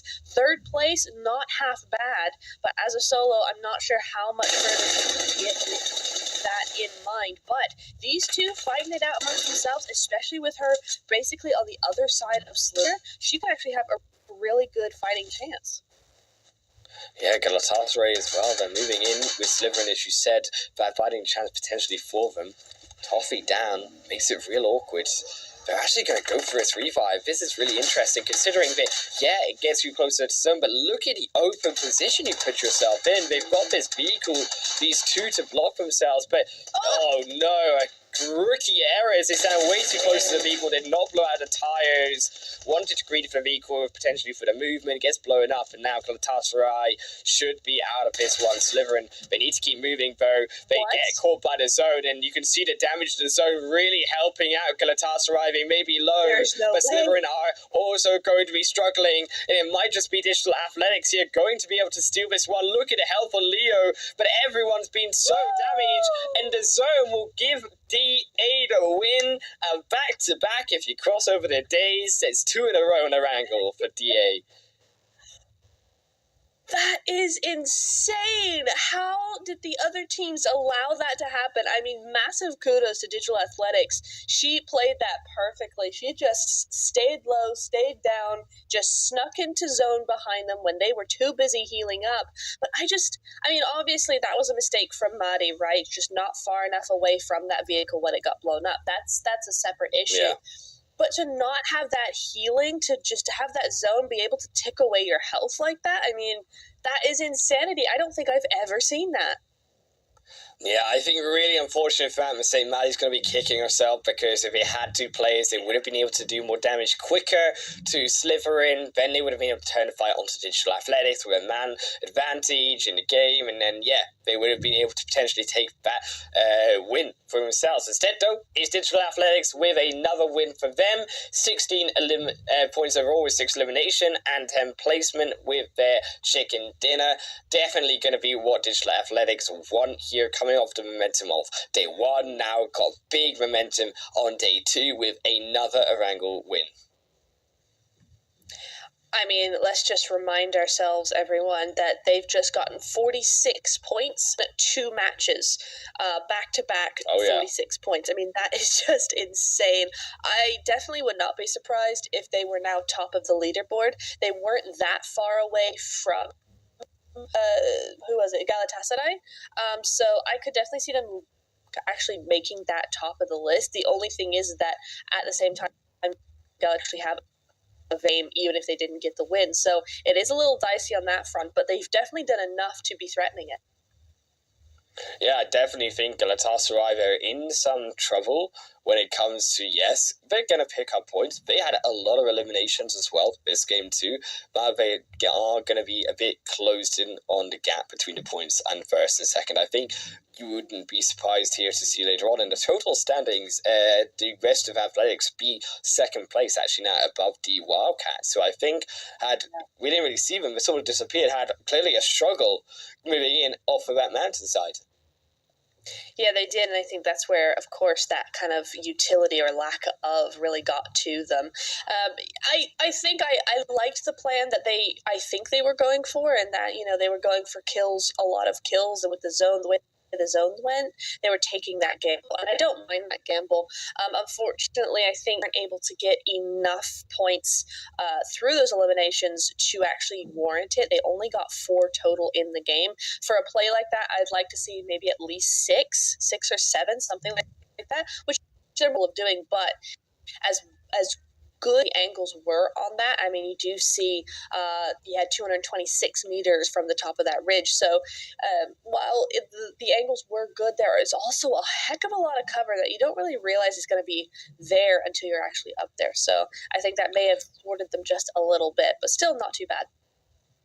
Yeah, not too bad indeed. As you can see there, the 8 from the Wildcats, as we're talking about them, the longest distance elimination with 226 meters. No surprise with the 8 scope that they had, we talked about inside of the game. As we move on though to the match rankings, 16 of course for DA, Digital Athletics, and also Slytherin there with 15 total points. This is what we kind of wanted to see though from Slytherin, getting, as we said, those placement points on top of the eliminations that they were getting in the first day. Galatasaray as well. No surprise to see them inside of that top 3. A bit an unfortunate showing from, I think, some of our bottom teams, however, with Bonfire, NTX, also unfortunately one of them, and the Wild Pixies. Again, on the bottom of those standings, not the first time, and I would like to see some of these teams hopefully be able to pick it up and get some points after this unfortunate first game.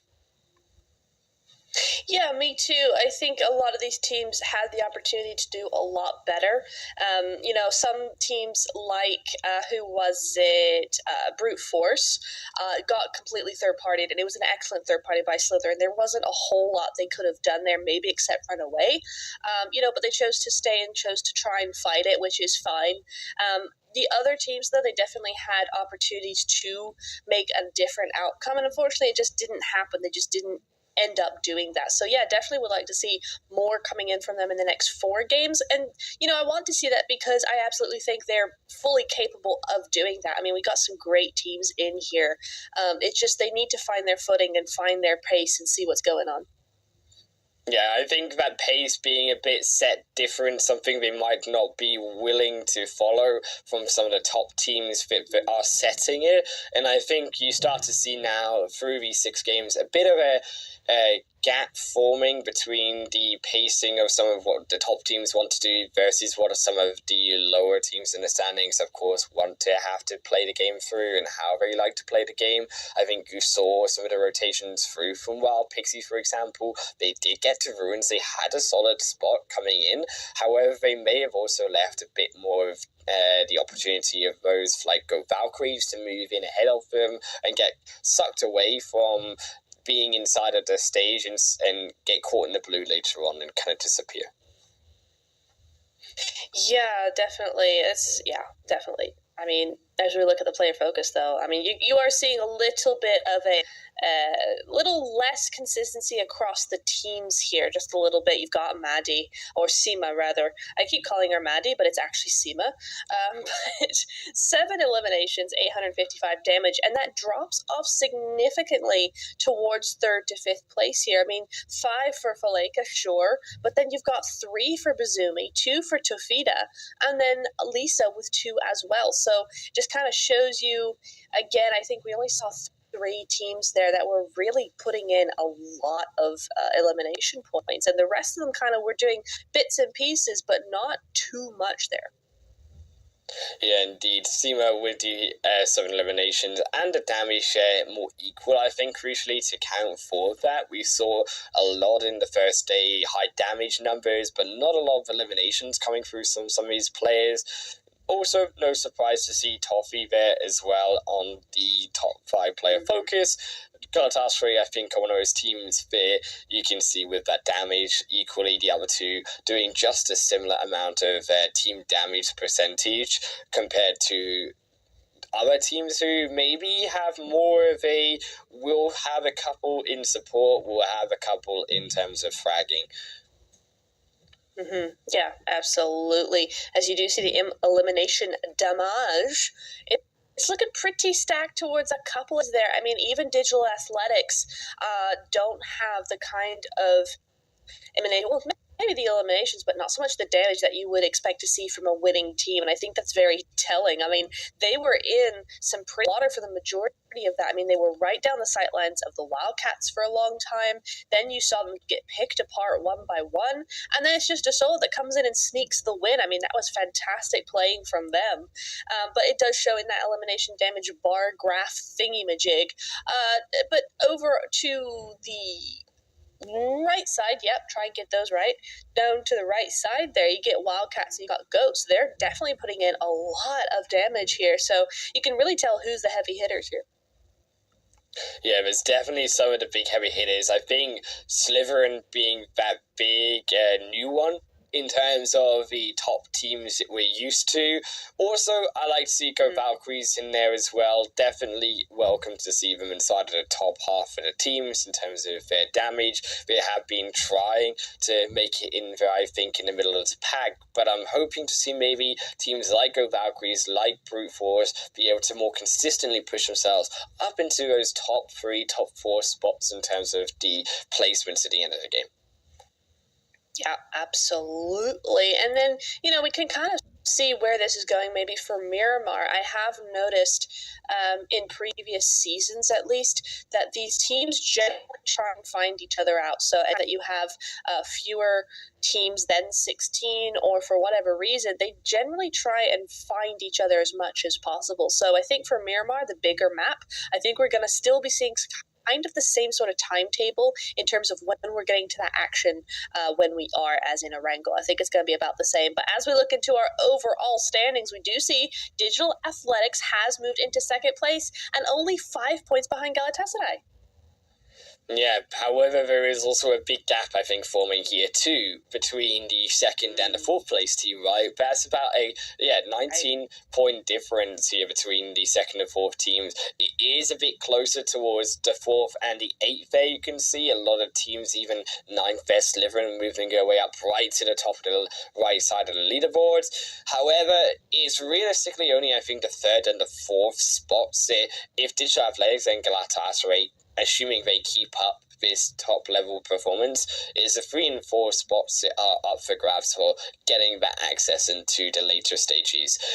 You really are thinking that we're starting to see some favourites here in Nova Neptura in terms of who can get to those later stages and the finals.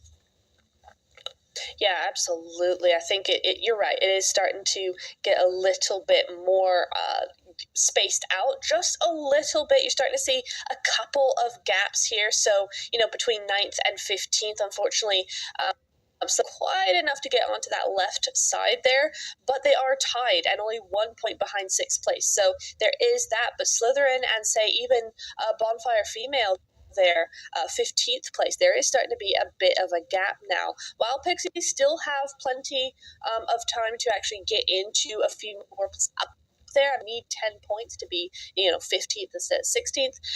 It's just where they're going to actually find those points. Perhaps Miramar, I think we saw a little bit more of them on those Miramar matches on Monday. So still holding out to see them have some good games here tonight.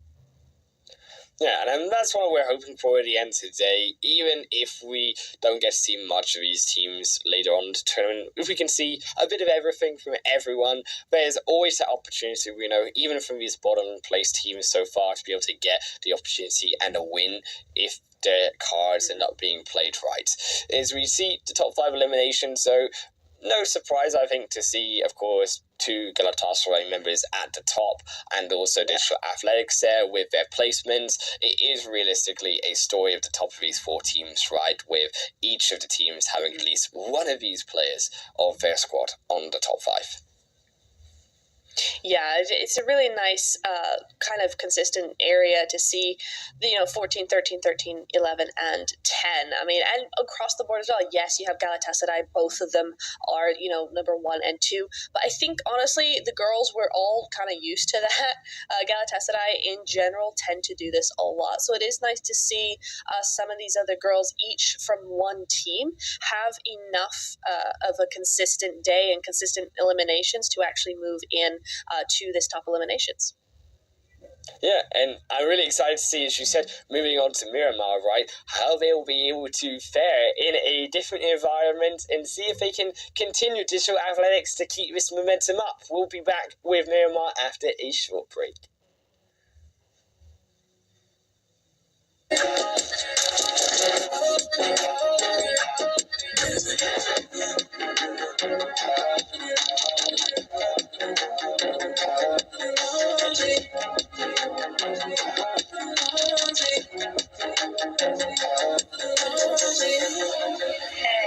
So this is a little awkward. Things haven't really been working out as well between us, and I think it's time for both of us to kind of just move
So this is a little awkward. Things haven't really been working out as well between us, and I think it's time for both of us to kind of just move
So this is a little awkward. Things haven't really been working out as well between us, and I think it's time for both of us to kind of just move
Welcome everyone to the second game here on Now Miramar. It's going to be a hot one with Digital Athletics just coming hot of the chicken dinner on Erangel. A back-to-back win across days for them. Got to see if they can keep this momentum up.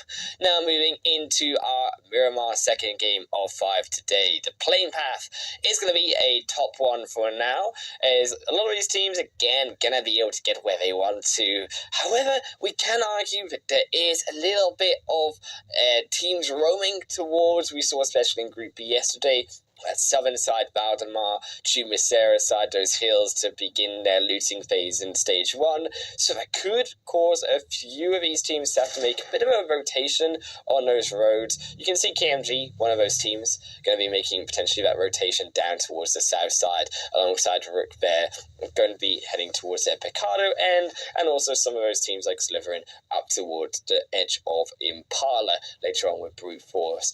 Haven't seen too much, however, as these teams are beginning now to drop some of their hot drops overall. Getting into the early games, I would be hoping to maybe see some fighting early on. This zone definitely going to be a bit of a shift as well for some of those teams like Slytherin and Brute Force, Galatasaray, as we saw, making their way back up towards that first phase, as it has gone up towards the northeastern side. Would be actually maybe interesting, of course. What do you think about looking at Crater Fields? Potentially, are we going to see a Picado Hills finish? What do you think? Would you like to be that diabolical Neptura? Would you like to see a Crater Field finish? Always. I think you know the answer there, Wolf. Always. I would love that. I just love big ridges like that. La Bandita is one of my favorite end zones as well for that very reason. Ridges and low ground, it's always such fun. So yeah, absolutely. I'd love to see that.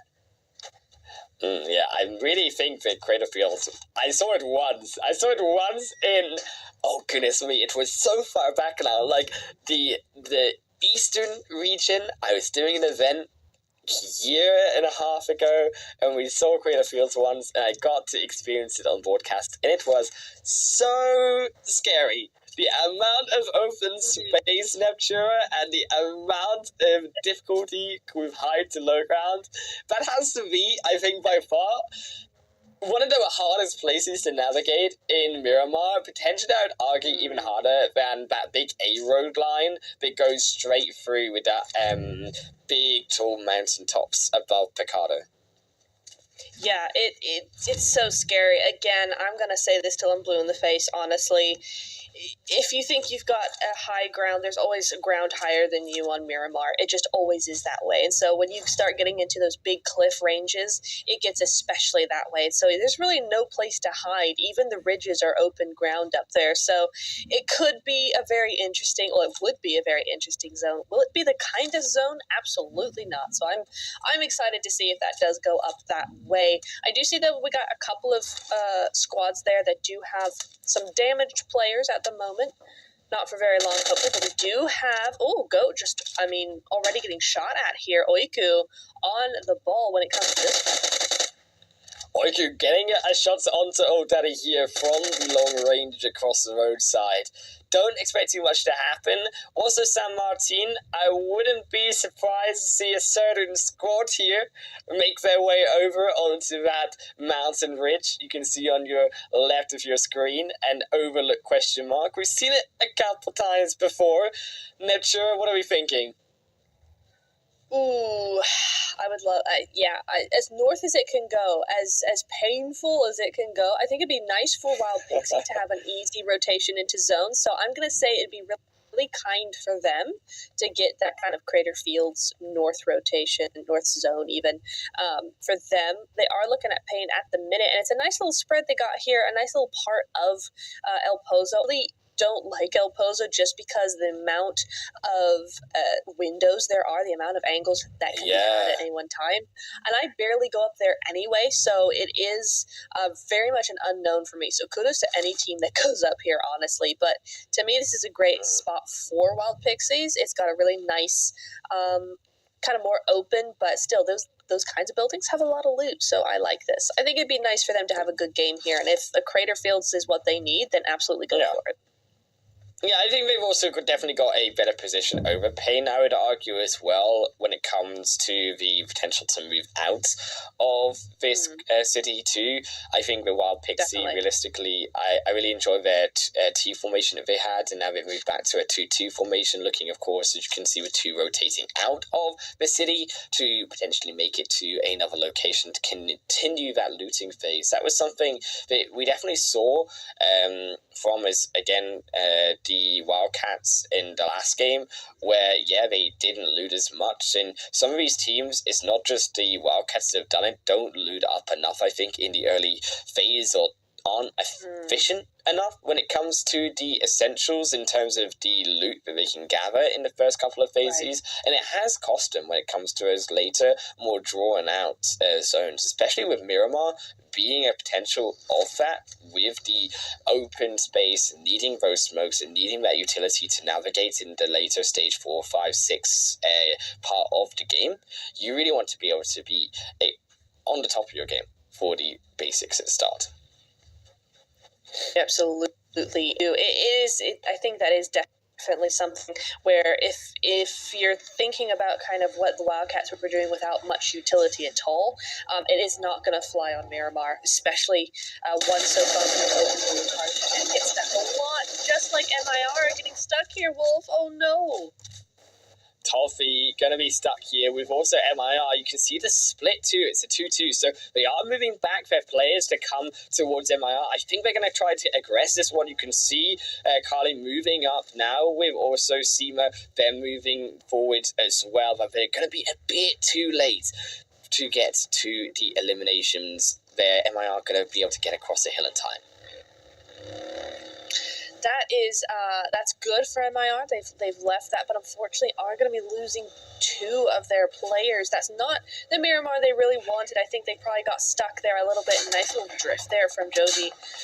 But yeah, I think it's very unfortunate because, of course, on Monday they won this Miramar game. So it is unfortunate that they're not going to be able to do that with such a strong force or have such an optimal presence in that end game, but we'll have to see how they manage as a duo. You know, we've seen some great things from duos before. We've seen some great things from solos. So in this lobby, in this scene, you really can't count those out. Yeah, also there you can see Pain looks on the standings like they did have a player go down a little bit when it came to the damage. I'm curious if the side of Wild Pixie, judging by the fact that they do also have that yellow line there, are on a bit of a contention against each other up towards that northeastern end of Miramar. I don't think so though, as it has gone back to normal go as well. Going to be on this T-junction here versus question mark. They haven't moved. Instead, towards question mark, it's going to be question mark moving towards the goats. Has been a different tale here with goats being a bit more defensive, I think, when it comes to how they move around the Miramar map this game. Yeah, it has been. The goats, I think, after having that initial run-in with, who was it, the Wildcats, I think they are playing this very carefully. But we tend to see from a few of these teams, oh, this is an interesting rotation. Hang on, TPES. Not generally a kind of rotation that I would really recommend here, just because it's like a 1-1-1, so you give these teams up here, you give Wild Pixies in particular an opportunity to kind of just focus in on one car. If you're all together a little bit more, it's not as easy for them to do that. But you know what? They get through it. So you know what? We can't complain all that much because they managed to do it. So kudos to them. Wild Pixies do not get much of a return for those bullets spent. And we'll have to see where TPES up, because again, they are another one of those teams that really could use those extra points and a good game here. So we'll see.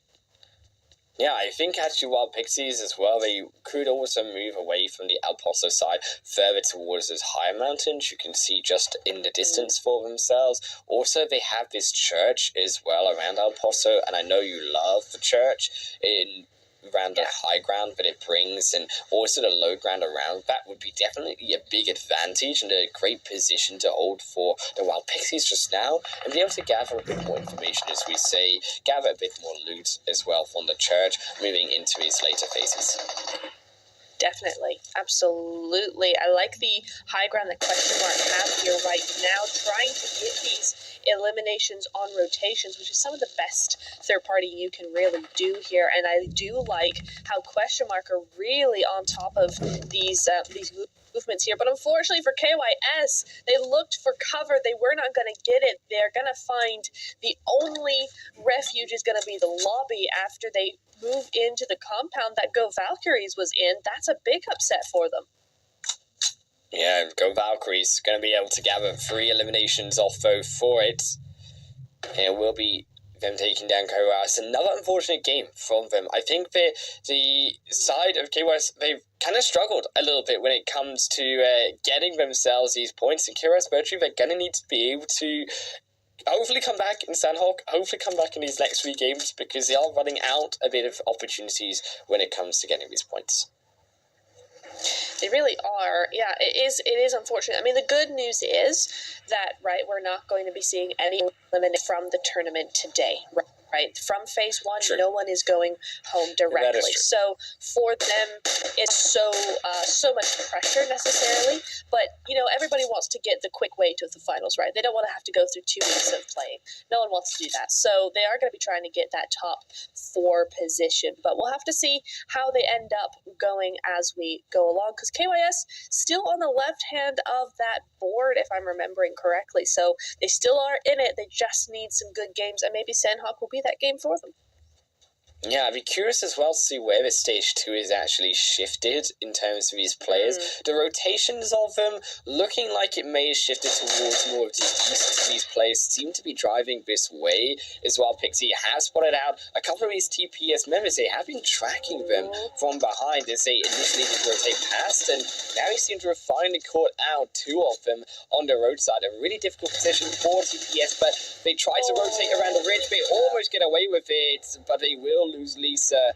That'll be, it leaves 1 casualty as they go back down into the compound.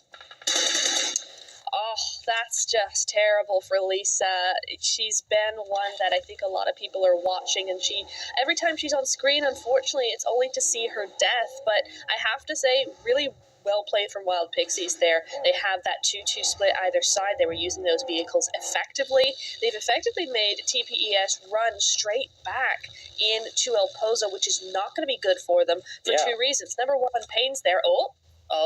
Almost. Number 1, Payne's there. Almost had it. Almost. Number 2, Wild Pixies are now able to go straight into the gatekeep position up on those cliffs. So TPES, unless they want to make a super long rotation, they're slightly stuck here. Yeah, I really wanted to highlight that, but I will hold a point. As we can see, the map here, it has rotated actually very centrally for a lot of these teams. We do have this bit of a split here, especially towards the south side. You've, of course, got the mountains, where you've got Montino Wavo as well. I think some of these southern teams will be particularly looking for a high ground just to south of Montino Wavo. You can see already MIR and Digital Avalanche have that other core spot in the south. Towards the north, we do have, of course, the mountains and the sides there, just to the west of San Martin, and those giant hills that we talked about, right, where NTX can have. I think it might just be the highest point. I know you say there's always a highest point, but I'm pretty sure that's a very, very high point indeed that NTX have on top. Yeah, I think it is actually the highest point, but it's kind of difficult to get up there. I think they have a really, really good spot. I'm just watching the left right there as we're looking at Wildcats doing some stuff. But yeah, NTX have done exceedingly well to actually get up there. Oh, I don't know who just went out there, but that was very nicely done. MIR.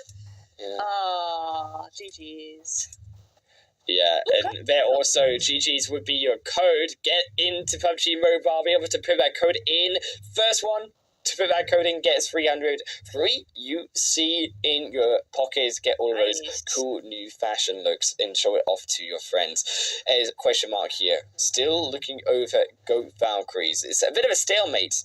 They've been here for a while. I'm curious about the utility that they've got. It looks like question mark do have a lot, of course, because they had the central city there to be able to loot up so much. However, for Goats, again, here's the problem, right? 1 smoke on Militia, 3 on Tire. You've only got 1 nade though on the other. You've got 4 on the third. But using that's about only realistically 1 engagement or 1 big rotation that you can make with that amount of utility. You're not going to have any extra. No, you're not. They're going to have to play it very, very carefully. So I wouldn't be surprised if we see Goat Valkyries stay here for as long as possible, even more than they need to, just to wait for for question mark to get out of here. Because I have to make some very, very quiet rotations, very, not calling too much attention to themselves at all. So we'll have to see how this plays out for them. For me, I would be very tense right now. They do have zone, though, Wolf. They've just had zone handed to them on a silver platter, and question mark have to do something about it. Yeah, now, and unfortunately the question mark, they may have done all the looting, they may have had all the control in the world, but the zone just says no, and it's then they have to rotate in. I would expect them to make actually not this engagement. I think it would be smarter of question mark to make a wider rotation away, and maybe towards more of that south end. You rotate in towards the north, and you kind of end up, as we say, towards those teams like NTX, right, in that high ground issue, where teams who are set up there are going to have such, again, an advantage, like question mark have over Goat. So I expect them to make more of that southern rotation, maybe around Carter Hill could be an opportunity. KMG Esports, so as well, going to be another sufferer of the Wild Pixies hold here on outside of El Paso. Another team trying to rotate wide, getting punished. And Payne also here on the other end of El Paso might just be able to spot out Nina, but Nina does turn around in time, and it looks like they will be able to hold the edge. Densbank Wildcats in also some issue. That tree post is not going to save them. Rook do grab though a knock. Some fire on the return. It won't be a return knock in the think though with the distance that Wildcats have and the lack of ability to get in, they will lose also one. That's a big shame. I'm curious, though, as to what Brute Force is doing. They've decided to go for very, very late, very quiet rotation coming in here. Unfortunately, the zone hasn't really favored that at all, but I could see this actually working because of the amount of teams all very close together. Hang on, Slytherin trying to do some stuff here. Not working so far, though. Yeah, Slytherin, again, looking maybe to put this aggression. It's Galatasaray. It's a bit of a rematch here from the first game.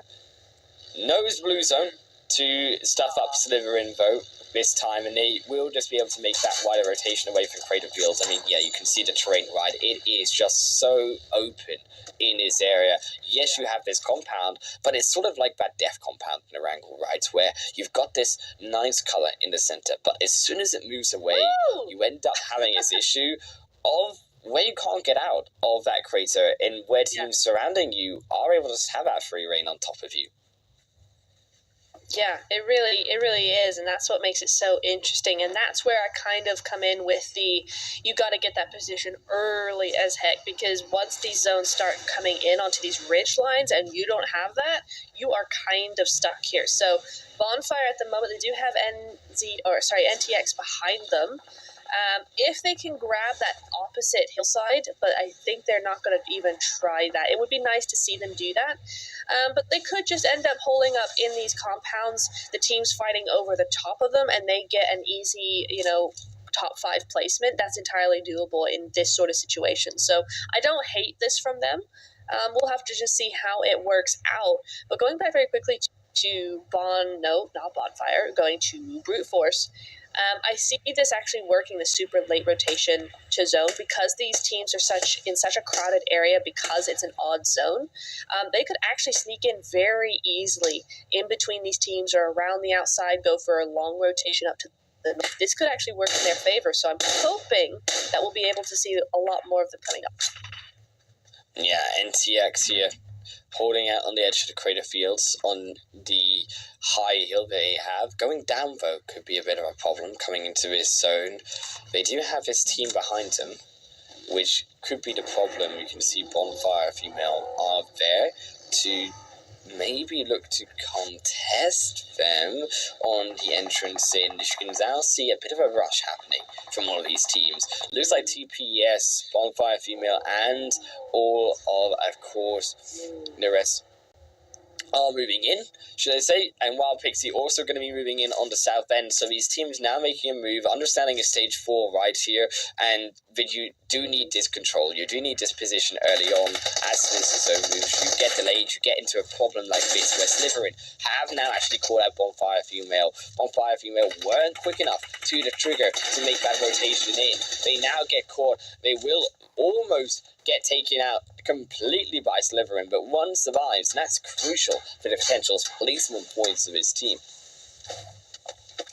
It is, absolutely. I just want to just have a giggle at him for a minute at how massive that monster truck is, just stuck on top of that buggy. That was humongous. That had no business being that big. But Slytherin, they have lost Linu, unfortunately, to Galatasaray, but they are in zone, and they've got a big compound. It's one of those things, again, where they can just kind of lay low, make sure no one comes too close, but as long as those teams don't have an angle on top of them, they'll just fight amongst themselves. So Slytherin, again, having to get into a top 5 here. I'm so nervous, so if that zone goes away from towards the south, they've got Galatasaray, they've got other teams there, Brute Force, Ad Astra, Bonfire still there, you've got question mark on the other end. They all would be looking down on top of Crater Field. It's a great position to hold, but you are at the complete mercy of where this zone goes. Because if it goes south, look at where they have to go. There is realistically no way Slytherin are getting into this game if that goes south. El Pozzo, again, the same issue, right? If that zone goes away, there's 4 teams going to be fighting exiting that city, and also the teams on top of the hill. So really, this zone really just controls who wins this game, or who will, as you say, get into that top 5. Yeah, absolutely. Now, we're starting to see a lot of happenings. Rook going on to while Pixies get down to a solo now. And look who's shown up. It's Brute Force up onto the side of Galatasaray. They've taken that rotation I hope they would do. Oh, what a nade right onto Tafida, making sure that she cannot take that shot. But worst case scenario, Wolf, the zone has moved away from Slytherin, from that compound. How are they going to get out of this one? I don't think they are. I'll be honest with you. It's a rough one. I think you would need to have a bit of a miracle, a bit of distraction here is what you need with Brute Force, Ad Astra, and also question mark for Galatasaray to not look towards the eyes of Slytherin. However, realistically, even if Slytherin aren't shot by Galatasaray, you've still got these other teams that we just mentioned, right, that also can look down upon Slytherin. So they are just a bit dead. Yeah, they are just a bit, there we go. So going out in 13th there, but with 3 eliminations, not half bad at the moment. While Pitt need to heal up very quickly here. Galatasaray really have their hands full, never mind. They have their hands full here. They've got several teams, at least 3 up here onto this northern side. It's looking like Maddie taking a massive split away from her team. That's a little bit risky when you got question mark right on top of her like that, but we'll see how that works for them. Question mark in turn are being hounded by NTX here. So I think Maddie's got a little bit of leeway at the moment. Nice and eight coming in for that knock. Now it's Crystal. Yeah, 2 down already. It looks like question mark have been able to have some control here over NTX. The problem is, you can see that zone is about to move in 5 seconds, and making the revive for now. Crystal is still alive, as you say, but making their own revive on the side of NTX, and there as well, they're going to lose another, as NTX will finally be finished off beside the rest of question mark. Digital Athletics, another one of these squads, having to hold up here for now. I'm not sure I'm a fan of the smoke. It might just give their position away a bit more to where Rook need to be looking towards them. They might have been better just holding up without the smoke for now. Possibly, yeah, question mark. I want to just give kudos to question mark real quick. They are still now a trio, almost a duo, but they've held out for so very long against team after team up here. So GG's to them. Despite everything, they still are standing at least a little bit. Slytherin, on the other hand, really struggling to get up that hill. I like what they have kind of done is kind of try to move the way of question mark rather than up against Galatasaray, but it's still not going to work as we kind of expected. I mean, all these teams now are moving out in the zone. You can see that health bar going down as Galatasaray now meeting their match potentially. Oh, almost Bonfire getting that white on to Galatasaray, but it's not going to be happening for them. Rook, on the other hand, Rose, she's currently have 3 eliminations out of the 8 that they have so far. Beautiful nade, though, is not going to be hers. Going to be her teammate, St. Nova's, and they are now inside zone. It's a precarious position, but it is one for them. Yeah, Slytherin will fall down there, but it will grab at least one better placement point. It was Question Mark who fell as well before them. Rook keeping themselves alive with the 9 elimination points so far. You said earlier about the smoke sphere did kind of draw Digital Athletics their way. I like that they're not putting the smoke stand still here, holding up behind this bush and staying as low as possible. I would even argue that if need be, if they don't need that backpack, that could also come off at this point in the game, just avoiding as much potential of being Yeah, indeed. I'm wondering if we're going to see another Digital Athletics win here. I mean, that would be just phenomenal. I'd love to see that. On the other hand, though, Rook looking very, very nice up here. They've got a little bit of that high ground. Again, not as high as the teams to the west there, but they're currently fighting it out. So Rook might as well get as many eliminations and as much control as possible. Oh, pain! Feeling pain right now. They move on in straight onto TPES. Oh no, and also TPS, they're fighting, yeah, but Digital Athletics, they began to make those movements of footsteps, and immediately as you saw them make those movements, Rook fired a grenade down into that location, so Blair really needs to be aware of the sound that they are making. TPES as well, only going to be drawing information towards that location as they also need to fight onto Rook. They have a bit of time here, 50 seconds still before this zone moves in. However, you can also see Brute Force at Astra, right? They're moving in towards this south side, so they are also going to be another potential thorn in the side for TPS. Yeah, absolutely. Brute felt that momentum going. They only have 3 eliminations, but they've moved up, pushed up, and gotten rid of Galatasaray, and they will have known that. So, no matter who you are, getting rid of the top team generally is going to put a little skip in your step. So hopefully that has helped them as well. But that's not such good news for the rest of the teams because now they've got a brute force to be reckoned with here. Brute Force still a full squad here, the only full squad. But Rook have a bit of a high ground advantage. I think the Brute, they'll be waiting here for the next phase to see where it goes. If Rook need to come down off of a hillside in stage 8, it will be the end of them. So Brute can play a little bit patient, but they, as you can see, need to still provide enough pressure to stop Rook popping over the front of that base and being able to shoot down on Brute Force. So they're playing it right.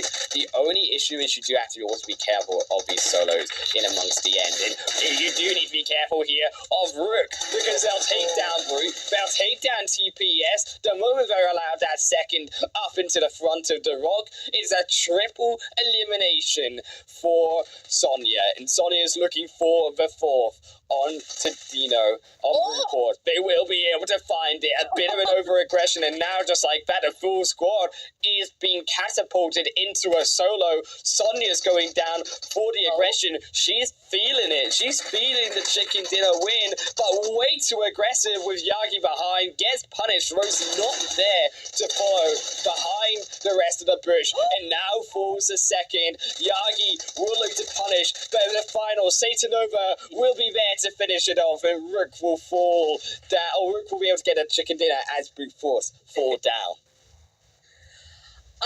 That was fantastic. Really, really well played there. It was touch and go for a second. They didn't realize that Yagi was actually behind the tree and was not the smoke down where Digital Athletics was.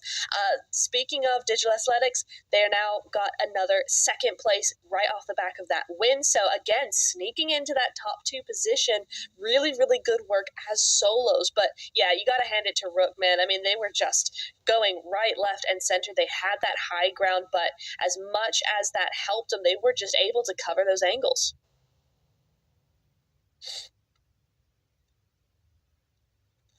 So we are going to be seeing, let's see. Yeah, just fantastic work. I'm wondering what this is going to be into kind of the Sandhawk new thing now. I'm wondering what that's going to be looking like, because you have Rook coming in super strong, not as strong perhaps as that Wildcats win from Monday, but still a very strong sort of game coming in there. So I'm wondering, is that meaning a back-to-back for Sandhawk now?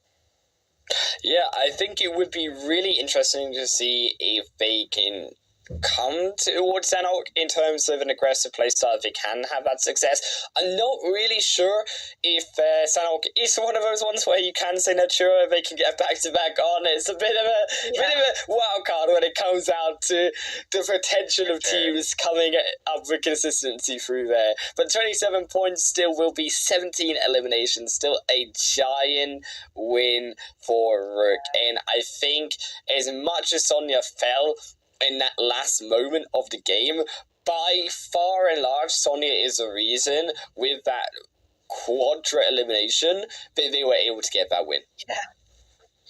Yeah, I mean, Sonya just on fire tonight. We have seen her past do super well here, and I think tonight has been no exception. I'm definitely expecting her to be in that top fragger board, if not maybe sneaking on to the overall top fragger board if she wasn't there already. Yeah, for sure, Sonya looking really strong tonight. And I think Rook as well have always looked pretty consistently strong. Yeah, they might have not had always the chicken dinners. This is one of their wins, at least for them. But they have always looked consistent, I think, in the 7 games now that we've had so far, Neptura.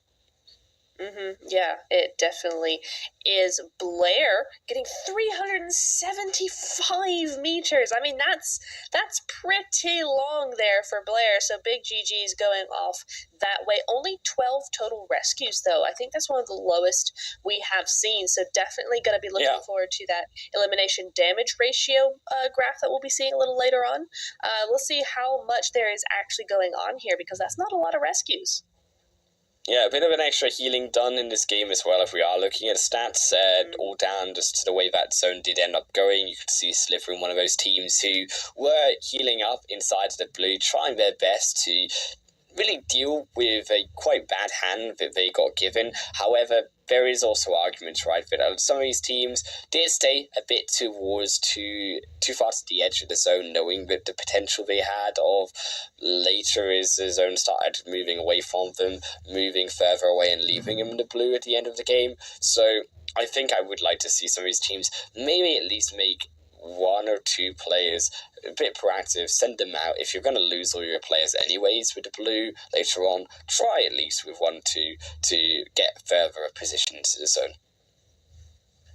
Yeah, absolutely. It is interesting, you just talk about kind of, not healing quite so much, and, just starting. It reminded me of Sandhawk and the other season I think we had, where one of the teams, Sandhawk, without fail, got one in zone, in the blue, started healing with like 40 odd heals, healing from phase 1, and immediately they always got top 5. It was insane. And of course, then there were some changes made, so teams couldn't quite do that. Yeah, Unicorns of Love, I believe really that might have been.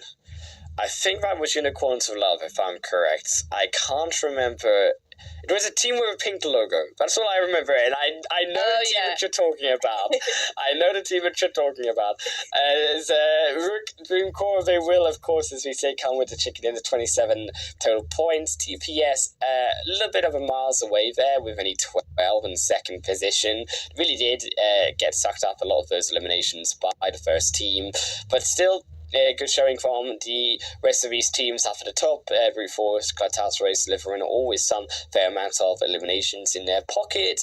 And unfortunately, I think we are again seeing now the consistency, right, of some of these teams. A bit of a surprise at the bottom, though, still, with MIR being still in 15th position. I think MIR, they've really struggled, right, as we haven't really seen them come out swinging as hard as we saw at the first couple of games in the first day. Yeah, no, they definitely are not seeing the exact same sort of mentality coming through here, and maybe that's part of the plan, but I do have to ring the bell of 1,000 damage. Ding, ding, ding. There it goes. Both for Sonya and Tofi as well.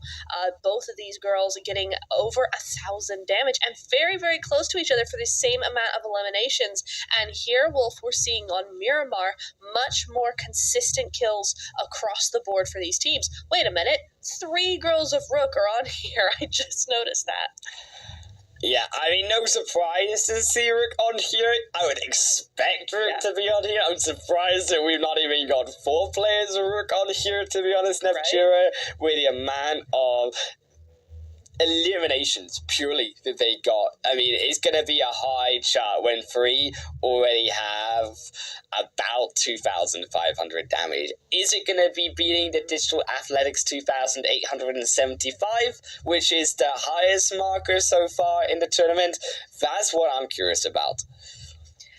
Yeah, it could do. I don't think it's quite going to, though. These girls got a lot of points, a lot of damage done, but I don't think it was as, from what we saw at least, maybe it's just because they weren't on screen all that much until the end there, but definitely didn't see them as much throughout the game. It was really towards the end there where they started picking up all those points. So we'll have to see if the damage is quite the same, but you know what? Double 1k damage is looking pretty darn good. As we go over to that damage graph, let's see what we have. Oh, is it? Oh, 2 points. 2 points lower than the top, but it is still just as high. There's one more shot, girls. You would have had it. You would have had the highest, but it's still a massive feat to be proud of in this second game. 17 eliminations, 2,873 damage, and also they're a whopping 2,000 damage from Galatasaray, but only 7 eliminations there. What is that about? I know, right? Considering that we only had 12 revives, so you're seeing a lot of teams die out to the blue, you're seeing a lot of teams on rotation out as well. So that's really interesting to see there. I mean, we did see Galatasaray have a real command of the north side for quite a while there, but somehow just weren't able to get those damage turned into knocks. And maybe that's where those 12 eliminations came from. They were all Galatasaray knocks.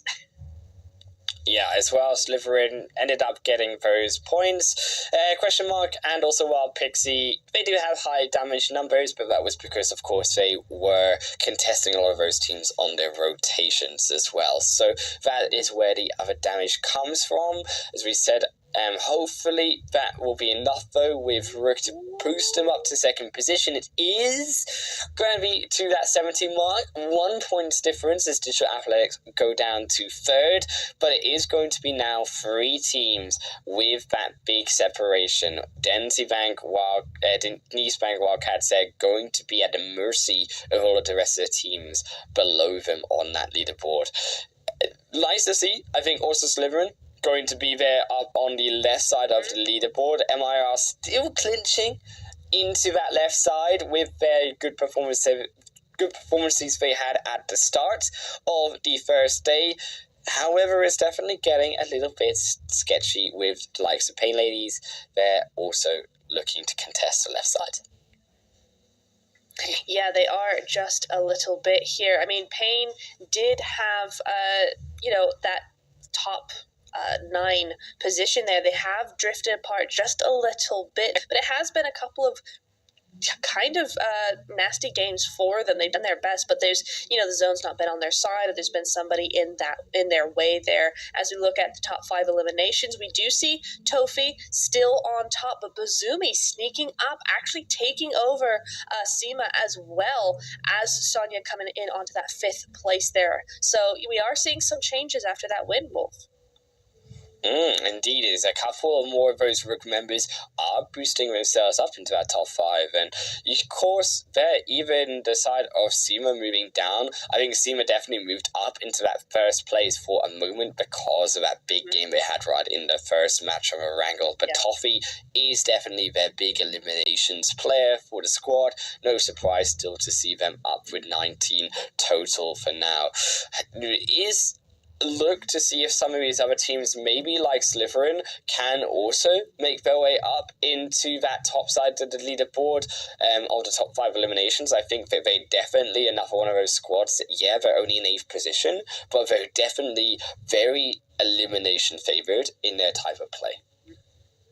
Yeah, absolutely. And I think you are going to start seeing this kind of become a thing, right? They're going to start being the same sort of teams coming in here and being a part of that top elimination, because these are where the heavy hitters are. Look, we'll have to see if they can hit just as hard in our third map of Sanhok, which will be just after a short breakaway.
This is a little awkward.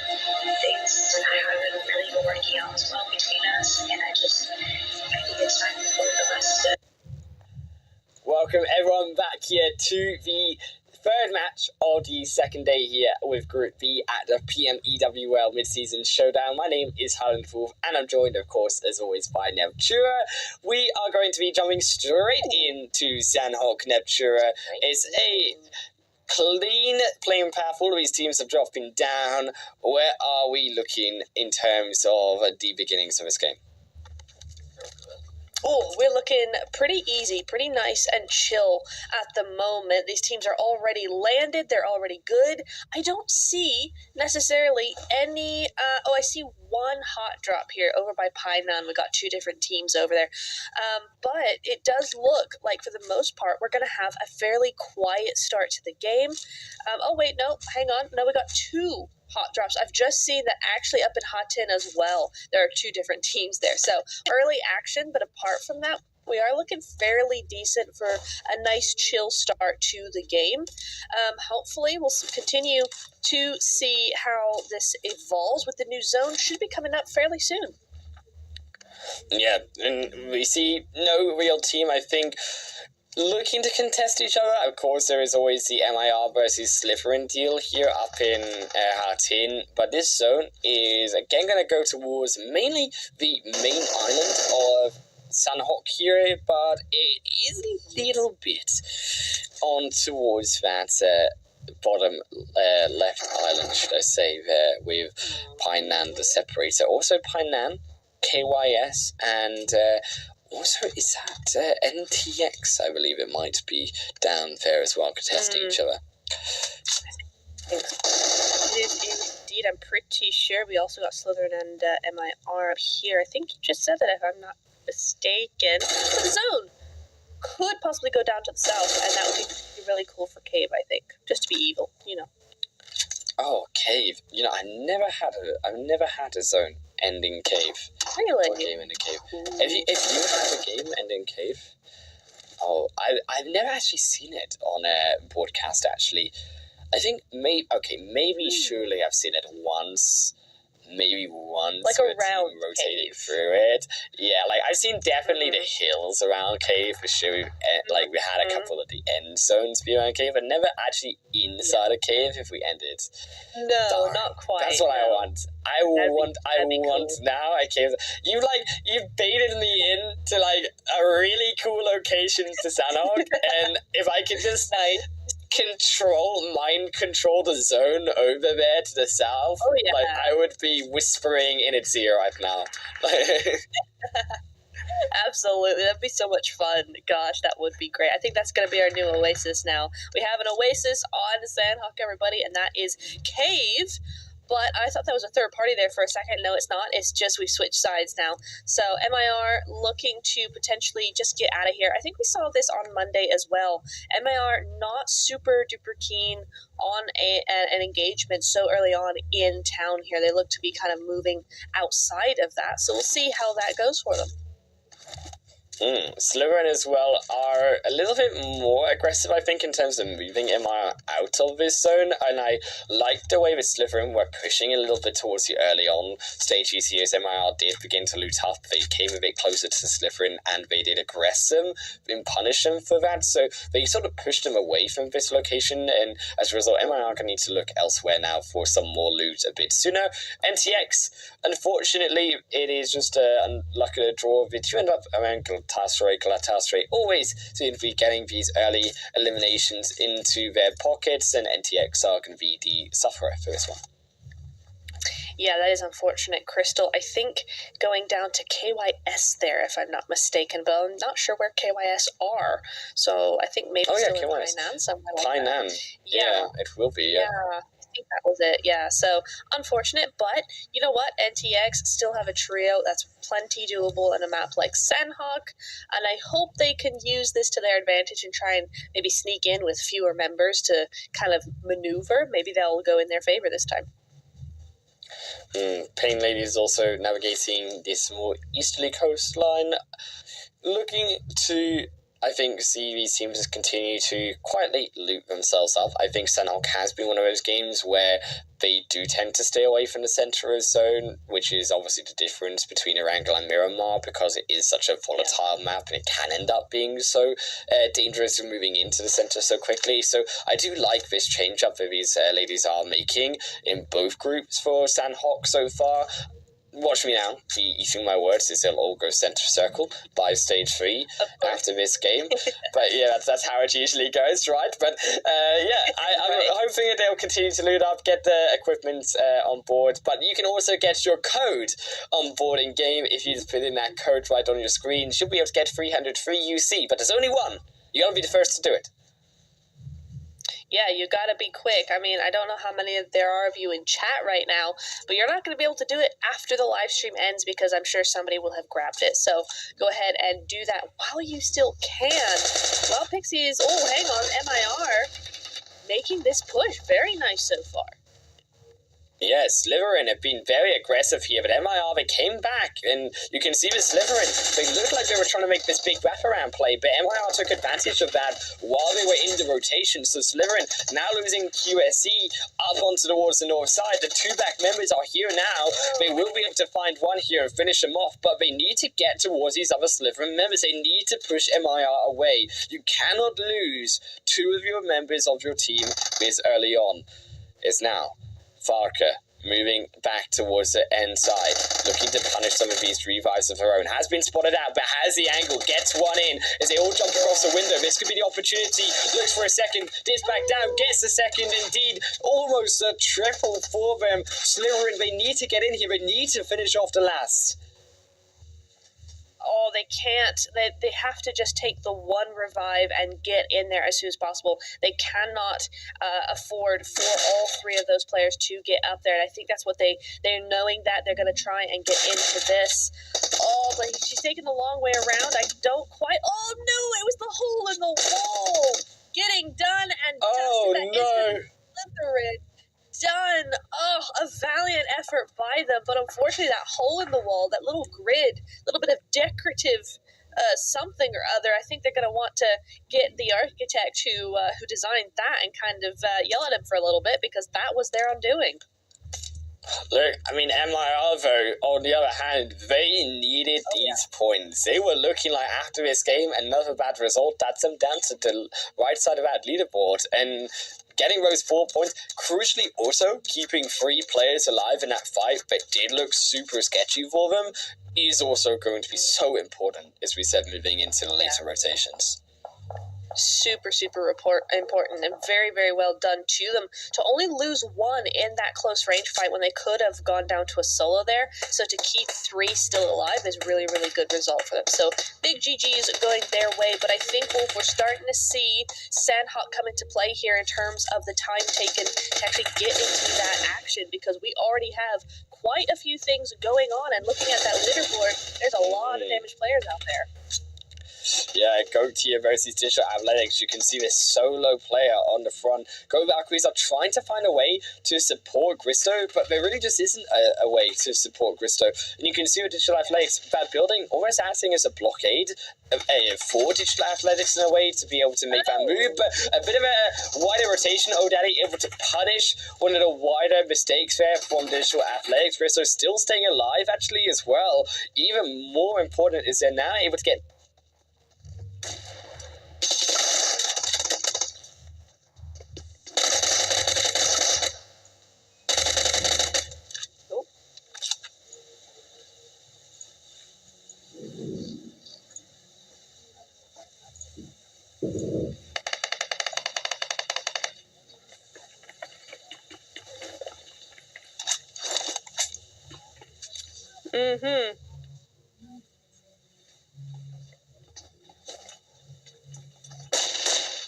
Are you good? Hello? Are you back? Yeah. Okay, you're back. Apologies for that. We looked like we had a bit of a disconnection on our side for the casters, but we are back once again, and it is Gristo still alive. Somehow the other one that is alive in Valkyrie's team, but TPS also struggling a little bit because they are not alive. As the rest of Brute Force, Ad Astra, Samina, it has come time to be the end of Sandhawk for TPS, as they will pick up the 4 eliminations. A clean sweep, not losing a single. Yeah, this is a great start for Brute Force here off the back of that 3rd place in the last game. They got 4 points on the board already, and they're looking now towards KYS Virtue here, Arctica on board here, but Digital Athletics will not be in the top 3 this time around. They go out in 14th place with a few points though. Yeah, KYS, Delicia, and maybe just another fight. Straight off the back, that nade almost hits both of them to death. Brute Force Ad Astra, though, they will lose one as KYS look to have run them over in the elimination feed.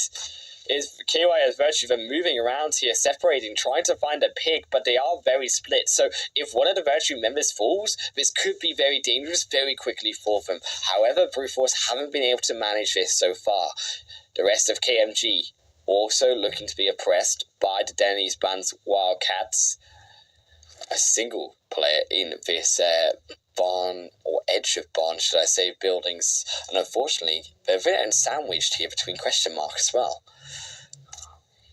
Yeah, that's really unfortunate because it does look like question mark have literally just arrived. So Protasovska has left, or not really left. It kind of missed the opportunity there to get across that road. She's going to have to now. As long as she can stay quiet, she should be okay. But I think they already know where she is. But such a mistake. I think KMG do not make that move, did not make any sound, just hide in that building, allow question mark to be under the full sense of control of this series of buildings, and then execute one as they would come through. And then you can at least get one, maybe elimination point, if not start to fight on your terms. ZenTX will be eliminated there by, I believe, Bonfire Female, as they do pick up the 2 eliminations for themselves. But yeah, KMG, a big blunder there, I'm surprised. Yeah, I think maybe her thinking in that way was the Wildcats were at her. So, question mark can't actually put much of an angle onto her because of the Wildcats looking over towards them. But still, yeah, I probably would have tried to keep quiet myself, but we'll see how that turns out for her. At the moment, the Wildcats are crowding around, so, the problem is that they will also know that she's there now. So a difficult one to kind of determine, but what's not difficult is that 300 first come, first serve, and I think you're going to want to get that, because I know some of y'all tried to get that succeed, so maybe another 300 will be your lucky day to get it, so go ahead and get that UC while you still can.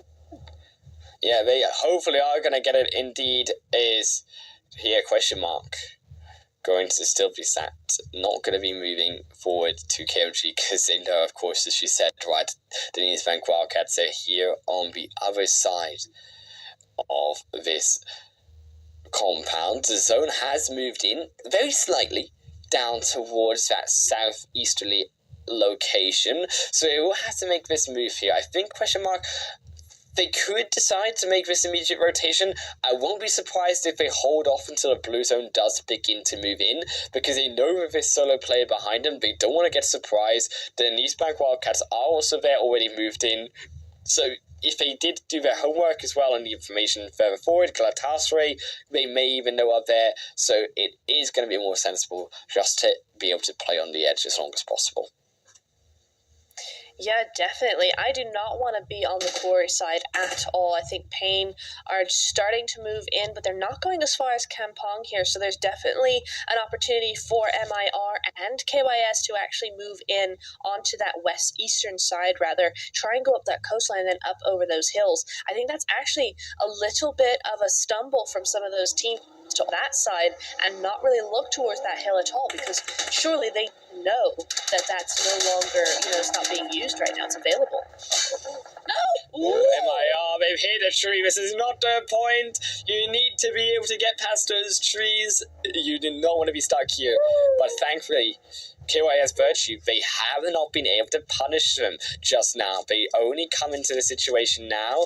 They're trying to avoid being spotted. And now as they come out the vehicle, you need to blow them up. In the time that they were there were 3 people in one vehicle. I think they might have been better actually just trying to shoot the vehicle and blow it up before they arrived.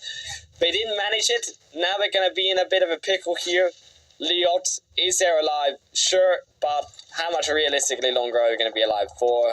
I'm really not sure. I mean, Payne, we are putting some work in here.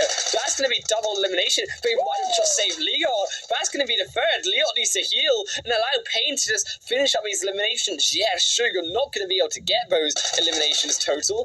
Oh, they're even going to try them. No, they fell for the eliminations. Why?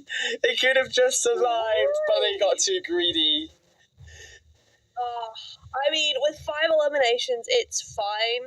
But as the minute she did it, I was like, please, no, do not peek that. You saw what happened to KYS. They are looking straight at you, and she still went for it. So, GG's there. Got saved by the bell just a little bit, but unfortunately not enough. So, Payne now up to 5 eliminations, and KYS still alive as a solo. She's managed to stay alive in that fight. So, very well done there.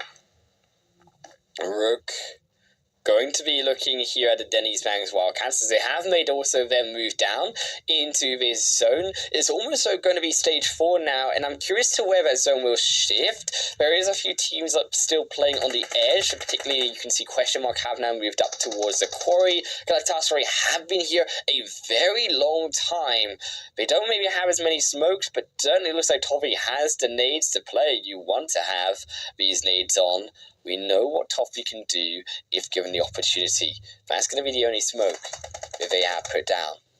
Maybe even drawing in Question Mark here towards that smoke, as they will take the vehicle. Retreats actually a little bit here, reposition with the rest of their team.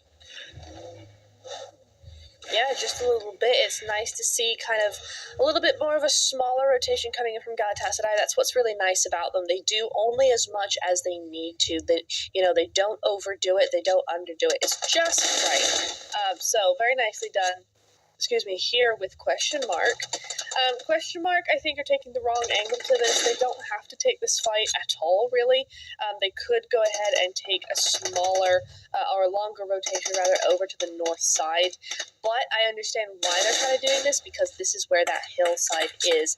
I just would have liked to see maybe a little bit of a very quick, longer rotation up to the north side and then try and cut off Galatasaray here, rather than going uphill and fighting them uphill. Galatasaray going to be moving their way just a little bit towards that zone. I think a smart decision here. Yeah, sure, you can definitely cordon off the rest of Question Mark for now. You can slow them down, but this zone with this fight, it is going to be a bit difficult. I think slowing them down definitely just makes the most sense to give the blue a bit of pressure for them to have to deal with. We're still having, as we know, Galatasaray in front. The Bank Wildcats are also going to be popped here from Payne. Another long shot. I will not be surprised if Payne end up on that longest elimination later. Oh, absolutely. Payne have set themselves up very nicely. I believe that's that hillside that is just on the other side of Campon there. And that's interesting. Bonfire still here as well, just below them. So not quite alone is Payne at the moment. But, it doesn't matter. No. It is going to be Elen getting taken down there. The Wildcats need to sort something out. Don't over-peak it, but they also have to keep pushing in, and they are going to leave their teammates behind if they can. If the trees don't be their public enemy number 1, we'll have to see how they make it. But they're going straight towards Bonfire here. Yeah, I think it just hit another rock there as well, and that's why you just see another one fall into the elimination feed, another knock through for them. They really are not doing so great. Is Galatasaray have now also, I think, suffered a bit here, as they might have just gave question mark a bit too much room. I definitely think I like the idea of keeping the pressure with the blue and keeping a question mark back a little, but as they did move back outside of those buildings, I think question mark pushed up a bit more, and you could see the punishment coming through there. Unfortunately, also, Wildcats just really struggled getting picked off by Pain, then Bonfire Female, and yeah, you can see that they will fall down there next in 12th overall total. Still, not a bad result for them. 3 eliminations. It is points on the board. That's always a good sign. You know, you got this teams like TPES and unfortunately NTX as well.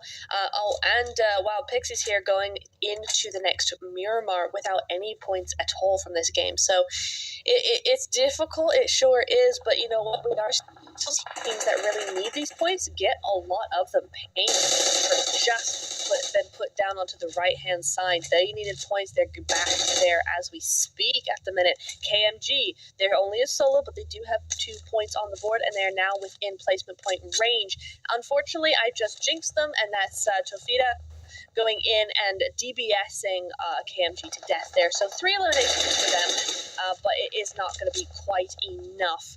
But we are going to be seeing Galatasaray moving down here. They've got only 2. If they can get this knock off. No, they cannot. They're instead going to go straight on down. And we're seeing none of it. This is all happening elsewhere as we are on board with question mark. They only are a solo right now. It only is Asu, but she can get these knocks and really forcing the open here. Oh, they're going to get both? They are. They're going to be able to grab a double elimination. That's crucial for Asu. They're going to be able to grab now themselves also a rock, a position inside of the zone to call a bit of safety, at least for the meantime, but outside of his zone, completely not safe, is still Bonfire Female. They have a long distance in here. Yes, there are weakened teams around them, but you cannot deny that the big contender here, Rook, still a full squad, are looking down on them. You've got the solos with the compounds who will be safe to still fire somewhat onto Bonfire Female. This really isn't a comfortable position coming downhill for them. No, it really isn't. Pain now, yeah, they do have a trio, now down to a duo as of all teams, or players rather, from Go managing to get that, but they do get eliminated in the end, so it does look like a little bit of a surprise eliminate or not to get into that compound there. But Rook, we haven't seen anything from Rook, and yet here they are, full squad inside the new zone now. Are we about to see an actual back-to-back here? Question mark, very low though. It had to be an absolute outplay. Yeah, Rook is going to be able to finish that one off, as it will be Asu falling in to the number 4 spot. Bonfire Female still waiting, holding on. They're trying to survive as long as possible, but it is only now 3 teams remaining. The blue zone, you can see, is so close to engulfing them. They're right on the edge as it stopped for 30 seconds. Some respite, but it's not going to be for long. You can see even just dipping into that Bluedium how quickly their health falls at stage 7. They need to make a move. They need to do something. Pain realistically is their angle to move in. However, without Rook and without Pain fighting, there really is no hope for Bonfire Female. No, absolutely not. I love this push by Bazumi. Oh, no. Beautiful name coming in from Desi there. Oh my goodness. But Bazumi is now inside zone. She is that part there. Oh, but Rook getting the final elimination over on to that player there. So now it's down to 1 with a new knock. I think that is going to be them out. Yes. But 3rd place, 6 eliminations. Not too shabby at all. Yeah, Rook Dreamcore, they're coming back around here looking for Pain, but they managed to lose one, unfortunately, on the back end. And now, Rook Dreamcore, they're trying to find these ankles, but Pain, they have such a fortification going on here, and without being able to get those smokes in, without being able to get those grenades into the window, you really can't damage Pain all that much. one will be going through there. You're looking for the second, but the angle just isn't there overall. They're both outside the zone. Rook should be able to keep Payne out at bay for now. You have the even vision coming through from Sonya of it. They're going to roll the nade in. That's going to be Stezzy going down, and now it's only one. Sarah will fall, and Rook, you said it. You said they could get the back-to-back. Would they get it? Well, yes, they will. It's a double win now, and a big performance coming through from Rook.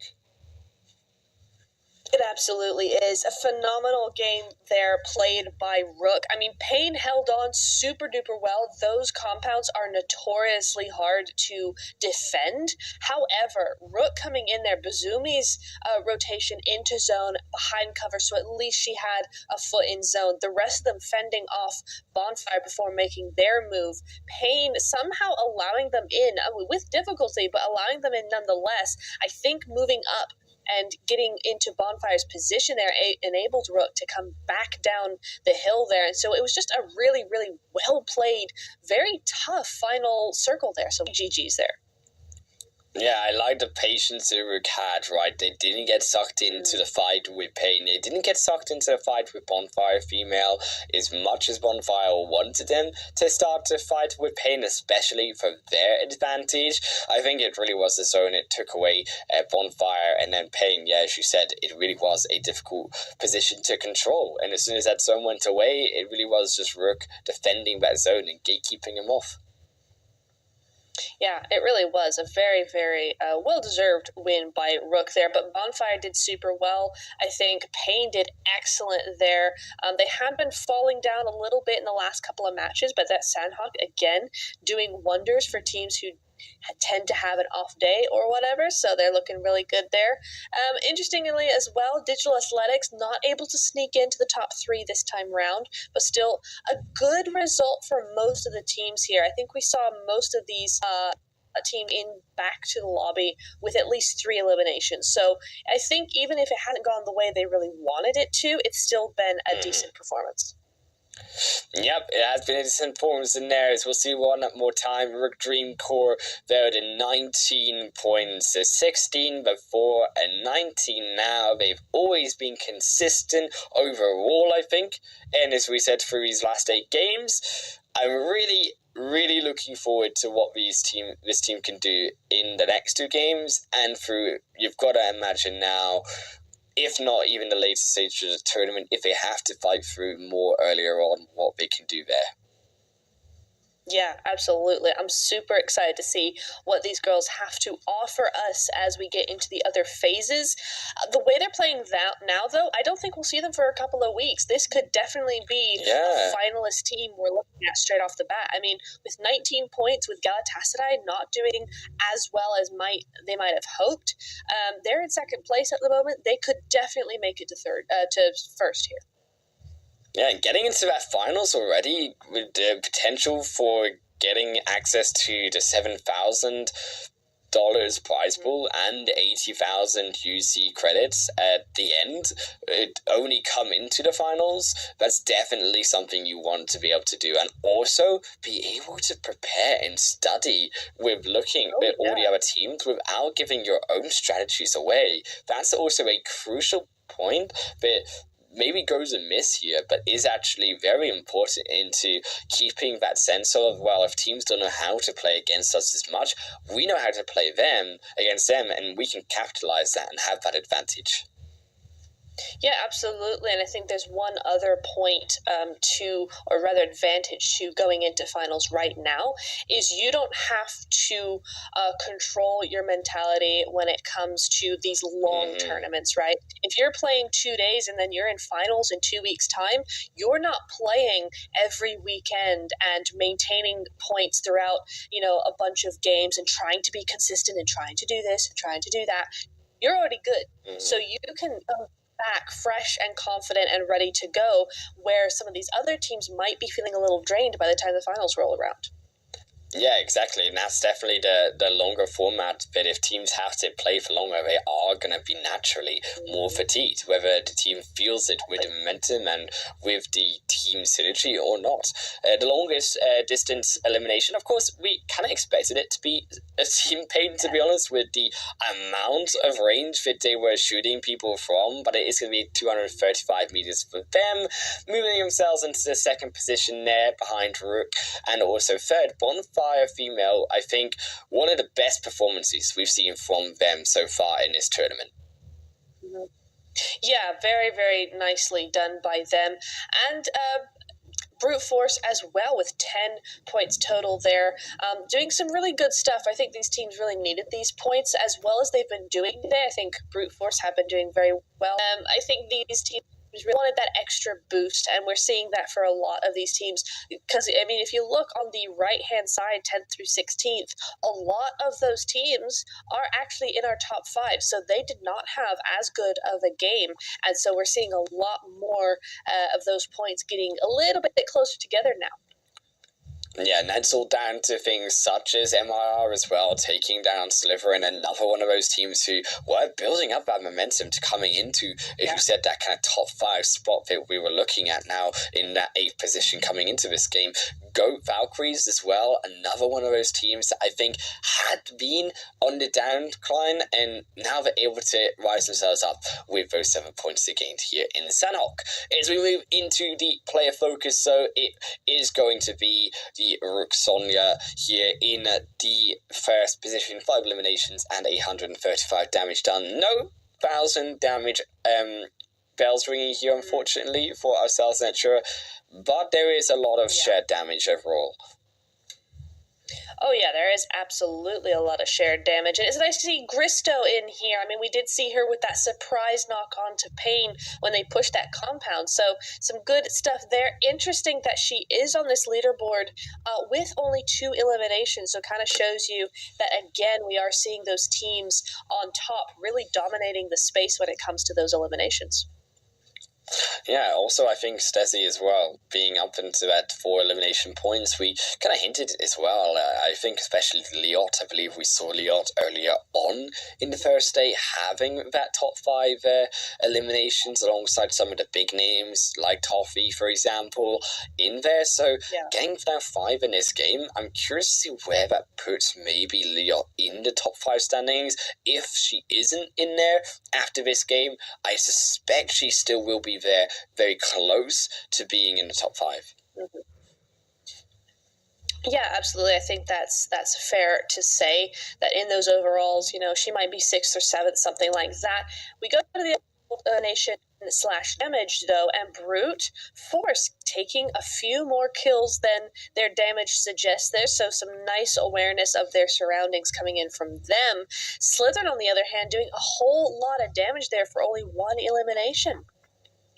Yeah, 1 elimination is unfortunate. I think you really see that based on the fight vibe they had with MIR, should I say, and how MIR were able then to capitalize off of those 4 eliminations. I think a lot of their damage also came down to that fight with Slytherin, and they were just able to survive until the later portions of the game. Brute Force also, I think, ran into a bit of problems. Yeah, sure, they got 8 eliminations, but getting down from that ridge line with Pain shooting at them, they had, I think, about 4 knocks before they finally gave up on the 2 players, and then just decided to send it, ran into troubles with the vehicles, got eliminated by Bonfire Female there in third, who were able there to take up their points, and especially at the end of the elimination and damage numbers. And then you also have, of course, Rook and Pain. No surprise with the amount of fighting at the end. Yeah, not at all. As we go into our next slide, which will be endings. Here we go, and yeah, Rook Dreamcore gonna be taking that top spot from Galatasaray by 10 whole pointer Roonies. That's quite a bit there. And Digital Athletics, you know, they didn't have that top 3, but they were able to secure their 3rd place for a little bit longer. Now, I'm really curious to see how Galatasaray will react to this. Is this them just playing it cool as long as they have number 1? And now that they've lost number 1, are they going to be coming back in these last 2 games? Yeah, I'm really curious to see if they can do it. It was Game 4 and Game 5 that Galatasaray, in Day 1, were able to come back and get so many points through. Digital Athletics as well, that was in Game 5, that they also had such a big win, and I think to see them still in that third position with their win earlier today, keep in mind on our angle, we know what we can do when we get back to game number 5. Denise Lake Wildcats, I think, have been the one out of the top 4 that have been slipping right? And I think that we want to see a bit more of them as Brute Force Ad Astra do come up very close now behind them. The top 5, there is going to be still our top teams, going to be only the top 3 teams now, as it will be the 2 Rook members sliding up towards the top there, but Toffee's still maintaining her lead with the 21 eliminations. I mean, that is a serious amount, considering especially Galatasaray were struggling a little bit so far today. He has not been when it comes to taking down. Yeah, no, it absolutely is the case there. So just goes to show you kind of domination that Galatasaray have been able to put forward, that she's still on top. And Seema is still here in top 5 after a fairly, for them, a bad game, for them. Emphasis on for them there. But, it's interesting. I really am curious to see if we will be seeing them come back fighting in this Miramar. Not that they've been really kind of not playing correctly in the last couple of games, but now that they've lost that first place, I'm wondering if we'll see a new side to them. Like, we got to see a new side, though, as we head through to Miramar for our 4th time here with Group A, and our last time. So we'll see what these teams can do after a short break.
So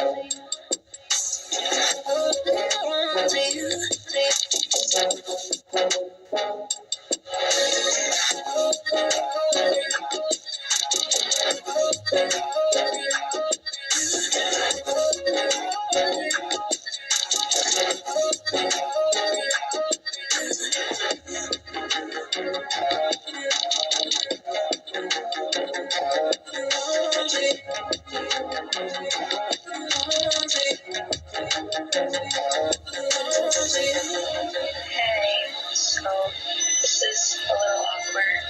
Things I haven't really been working out as well between us, and I think it's time for both of us to kind of just move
Welcome back, everyone, here to another game of Miramar that's coming up on the PMEWL mid-season showdown.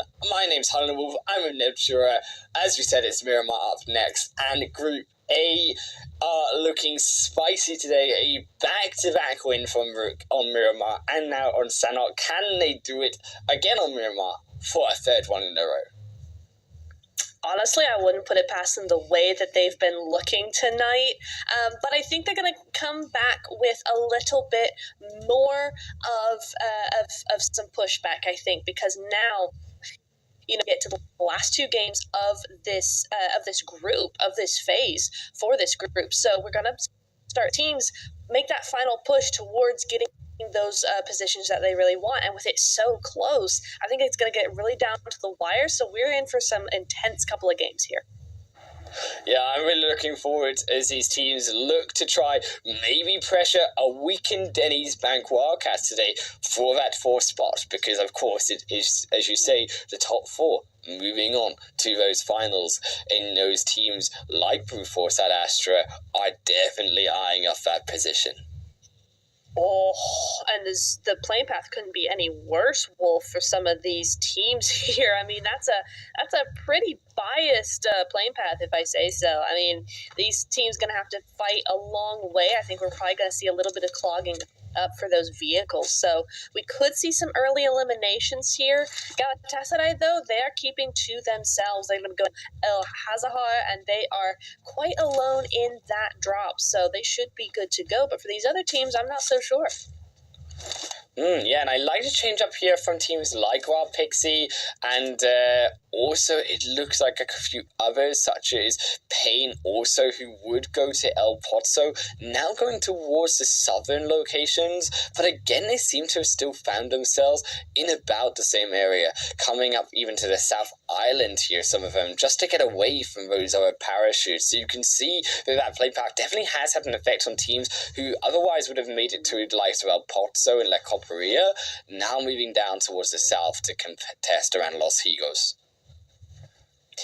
Yeah, definitely. It does seem like they can't quite make it out from each other there. And in fact, there's at least 4 different teams. You have Wild Pixies, you have KMG, but you also have Payne down there. So there's quite a few teams down Southern Island. Fortunately for them, the zone has favored that, so we will be seeing potentially some fighting down there. But KYS already on the already on the prowl against KYS. KYS there. And I think that was at least one of them taking out the first blood of the evening already. Yeah, KYS unfortunately just suffering there to go, and Go even going to take on a third team here, with MIR going to be falling too, so Go really are on the elimination train when it comes to setting their position solidly down and towards that south side. KMG also a bit stuck up here versus Wild Pixie. Now, both of these teams really do need a good result here to try bolster themselves up into these later phases. They are both struggling behind. I think, could it be too late? Could be. They might be able to get 2 big games, but they've got to show us something different to what we've seen in the first 8. Yeah, they really do. I think both of these teams, it's unfortunate they've dropped Clash here because both of these teams really need those points. KMG not having a good time at all. KYS not having a great day in general. I think they were better on day 1. KYS Virtue, they need to play it a little bit more carefully, I think. After losing Kowalski, she's a big fragger for the team. So I think after losing her so early, might have to change a couple of plans there.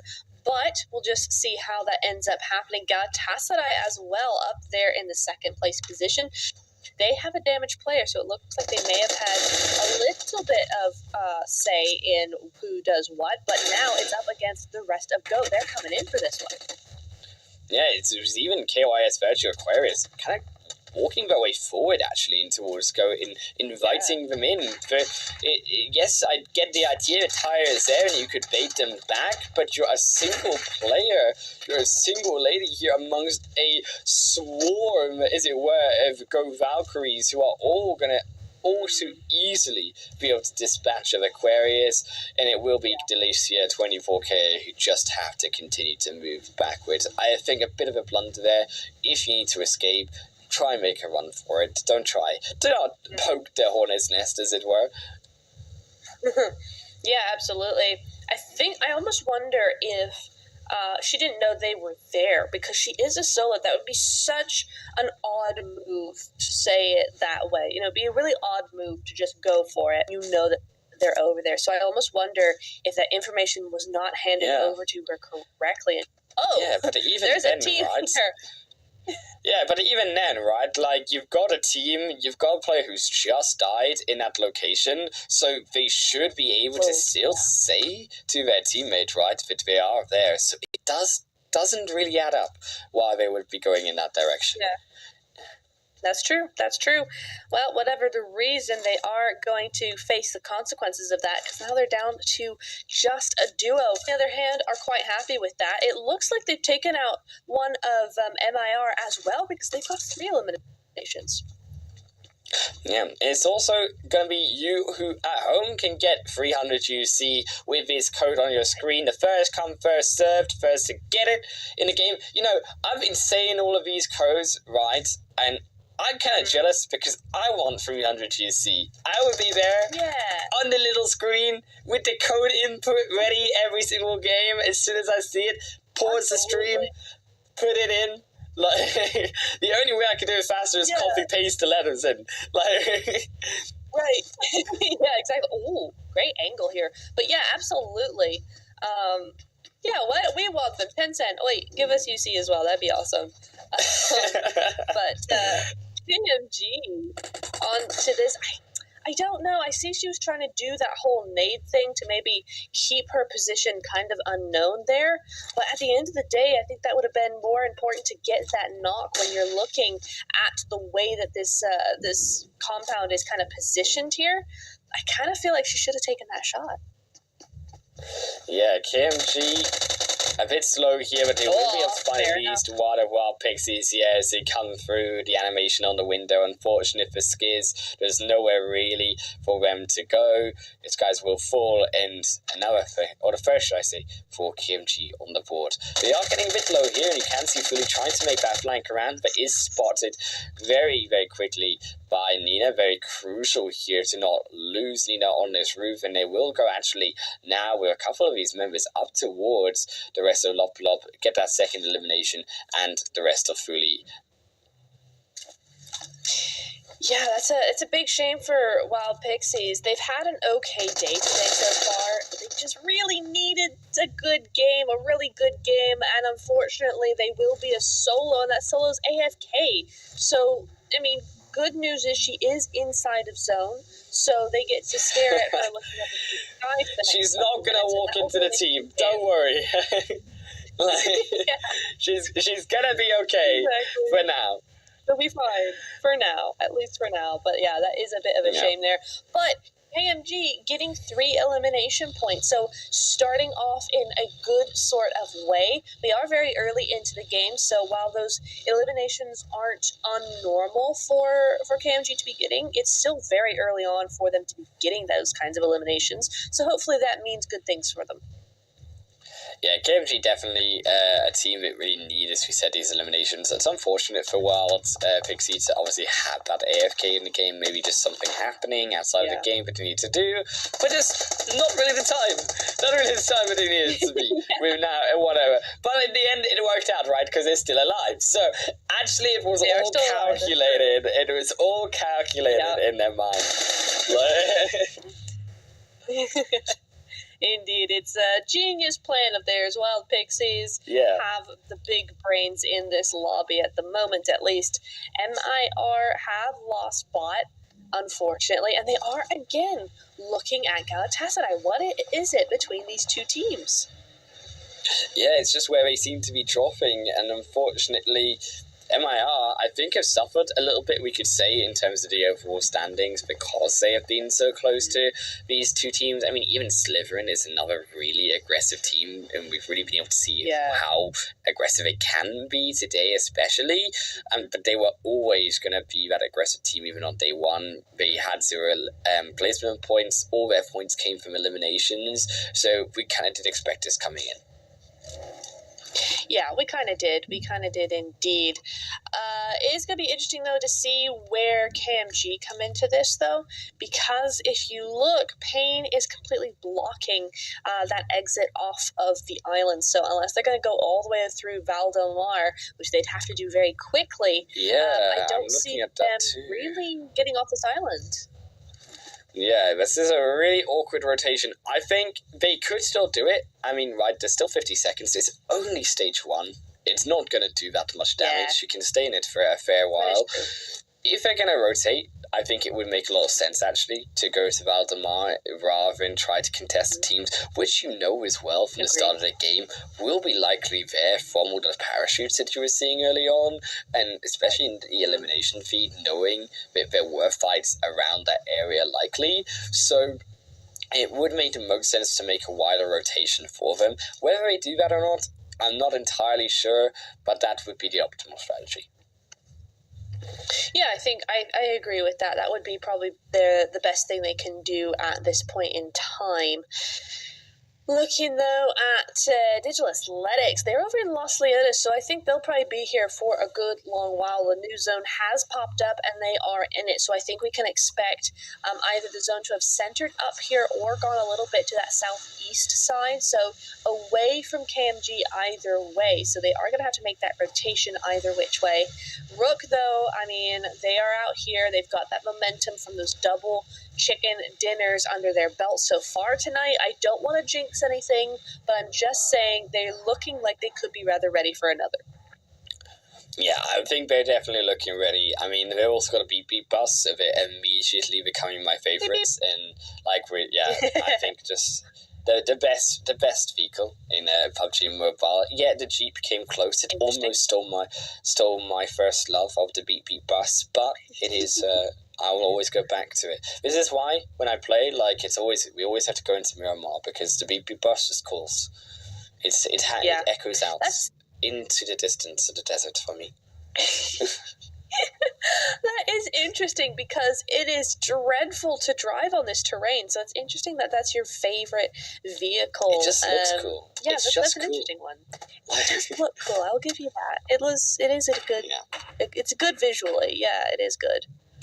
Yeah. KMG are making that rotation. Yeah, KMG, they are going to make that rotation. Yeah, I don't like it. I'm a bit of a fan. They're trying to cook something here, and I don't think it's it's not really that edible what they're cooking up trying to cross that bridge outside of the zone.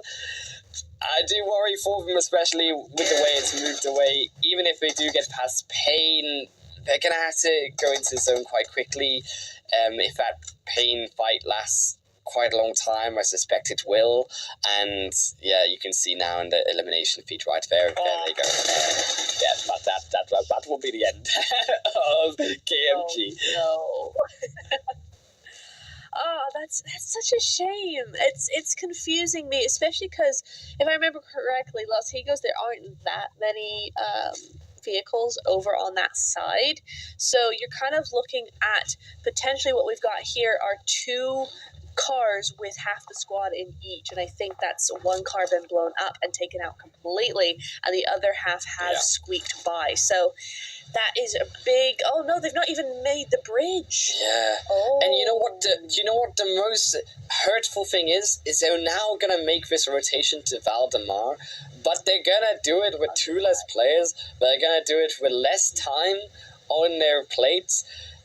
And they're not going to have as much information as what they would have in the zone had they come in quicker, because now it's going to be compact with more teams. You're realistically only going to get there by stage 3. You can see the blue zone's already now closing in.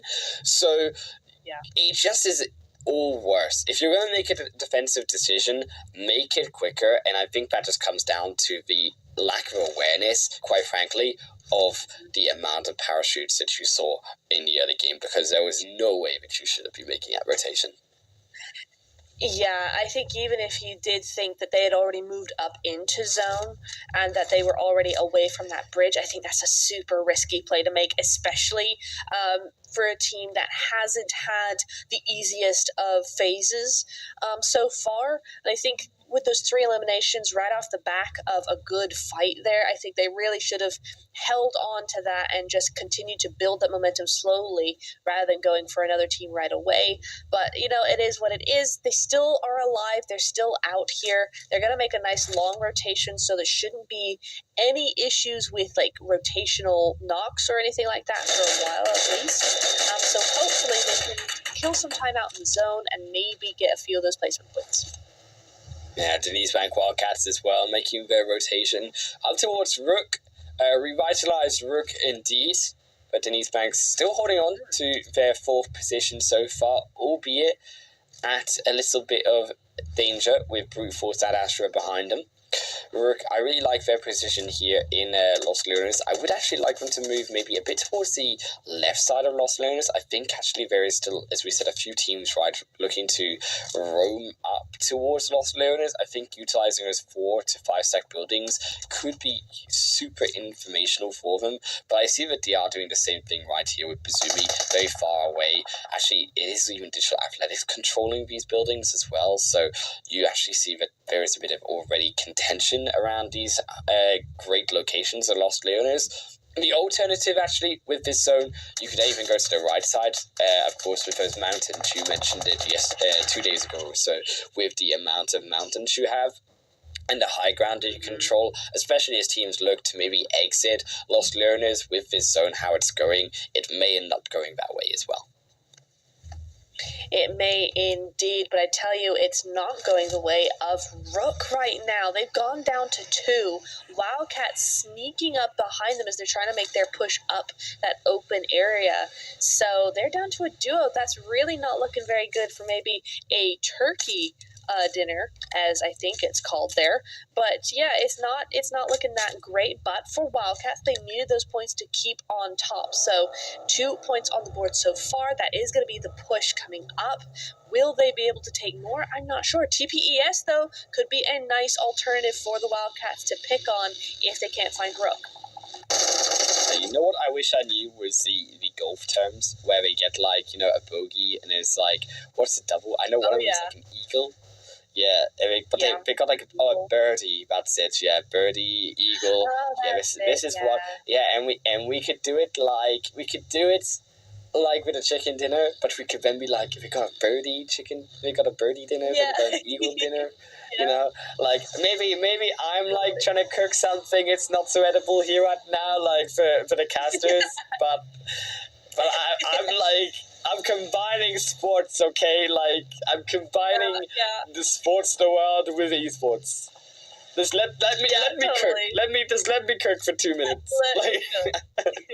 Let him cook, everybody. Totally. Like, we're gonna let Galatasaray cook here. They've got one of those clips that you were talking about, Digital Athletics always somehow here. The play zone will get Nirvana, though, from Wild Pixie, so out in 16th with 0 points. That's not the result that they were looking for there. I wonder if there was a little bit of a disconnect or something where she couldn't get back in game at all, because that's an awful long time to be AFK, so that is unfortunate, but at least we have one more game to maybe try and pick that back up. But, we're seeing some holes in those rosters at the moment. I mean, look, KYS, MIR, Galatasaray even losing a player there. Most of these teams actually having some sort of damage or lost players entirely. So I think with the zone, the way it's picking up, we're going over to the northeast side of Los Leones. It's very open up there, so we should have a really good scene. Yeah, Rook Court trying to fire in tier 2 Digital Athletics as they make their move through the smoke. Almost going to down. They will lose the vehicle, but importantly, Leo will get their life back to the end of the cliff, and with their team, Galatasaray as well, maybe going to be looking just to hold on to this mountainside more for a hot second until stage 3 moves into stage 4, and then I think we'll start to see these teams make those next rotations, right, where stage 4, stage 5 really is the fastest mark of the game, where the zones really do close in the fastest. I think no surprise, as you mentioned as well before, to see these teams have 1 or 2 players picked off against each other with the rotations. And speaking of that, Pain Ladies have moved into question mark here, as they will be blowing up vehicles, but not the names of question mark, and that is who they're looking for. They will unfortunately lose 2 back-to-back with Sarah, then the next is steadily being blown up by Marley, and that will be the last one, as Pain just could not get the angle, and that will be question mark picking up a few. Goodness me, yeah, that was very much back and forth. Rose now getting taken out by TPES. It looks like Rook are about to get bullied by TPES, not the other way around. Good for them. Getting on top of that, Sonya, the only one left alive at the moment. It's just too early for them to go out right now. They need to hold on to some extra points here, and if they want to keep that first spot heading into a wrangle. Wildcats, though, looking like they might want to take that from them. That shift. So that is terrible. Great for some. That is a horrible zone. I mean, the road splits so much. I mean, you can see here, Digital Athletics, they're fighting versus Galatasaray. They have to, they know that. I mean, look what they have to go down into. That is an absolutely horrendous piece of land to have to come into the zone. I mean, there's hay bales there. You can see Galatasaray are trying to take advantage of, but that is not going to hold a whole squad. No, it's really not going to at all. NTX, we've seen more of them in terms of they've been surviving a lot more, not necessarily equating that to many points on the board, but still good to see them be able to survive longer and get a couple of points here and there. Just an improvement from day 1. But yeah, that zone is just terrible. It's great for Slytherin. It's great for GOAT, but it's so open that you're not going to get much leeway, no mercy at all when it comes to those next zone shifts. Bonfire have a good spot here. It's really, I think, a lot to do with how many points you can get before the new zone hits, because after that, you have no idea where that's going to go next. Yeah, if you can survive this current stage as well, because Brute Force, they are also moving in here behind the side of NTX. Now, NTX, they had a good position here. I would have been curious to see if they would have moved forward towards this hill that actually Brute Force are trying to control, because I think it does give Brute Force a bit of leverage over the side of NTX. Even though they have the compound, they can use these ridge to rotate around and also be able to pressure NTX from a little bit of cover themselves. Digital Athletics moving in though onto TPES, and you can see they are just burning, they're just being thrown with the utilities out of this game as the blue zone hits onto Digital Athletics. So you can see it from the sort of split second view we saw from Digital Athletics, what they had to roam into. I think Digital Athletics, they might also be going out as well. You can see TPS, Pain, there also go KYS, Virtue. It's going to center around that T-junction there as well on the roadside. Bonfire Female, fantastic position, by the way, in this zone. Is really the luck of the draw in this spot. They've got the hillside, they've got the compound, even Slytherin now have to move. Really, the only strong position left is that south side, is that mountain you've got. Yeah, it is, and even then, it's a rush to get as many points as possible and clear as many teams as possible before making your entrance in there, because I think we all know that Southside is not going to last for very long. You're going to start getting overrun with people as they make those rotations. It's not going to be a fun day for anybody at all, I think, here. But it makes it more fun for us, bringing the evil side out a little bit more. Oh, yeah. For the viewers and us on the desk, it's great. We love this. Oh yeah, this is what I love. I like to see just everyone struggle, no matter what level of play we're in, no matter who we're watching. They just need to suffer. This is the way of the Hun Wolf, and unfortunately, especially with Neptune. Yeah, I mean, we used to have Imperium, which used to be the good sort of side for us. So Imperium used to balance us out a little bit, but he's not here anymore. So it's unfortunate because. The good has stumbled, and now it is only evil remaining. And this zone, we will triumph. Yeah, all these ladies will unfortunately have to suffer for the next 2 games. It's going Valkyrie. Yeah. They're trying to find out how to fix this dilemma of a zone. Question mark. Also going to fix away brute force as they will take down another 2 eliminations here. Going to run them over. Going to run into NTX. So that's a big jump through the buggy. NTX going to also be roaming their way in onto the zone. You can see all of them rushing out of Impala. Marley running though into NTX, getting blown up in the vehicle. I don't think they should have stopped. Maybe they could have just looked for the run over and continued on, because stopping there, is going to be unfortunate. You see the moment they stop, question mark, are being picked apart. They're trying their best, but they are still outside of the zone. They are indeed. It's just such a rough spot here. NTX, though, going out there, so it is going to be a little bit of some leeway for question mark. They might even be able to get that res, but Yagi is out there, as is Cam G still.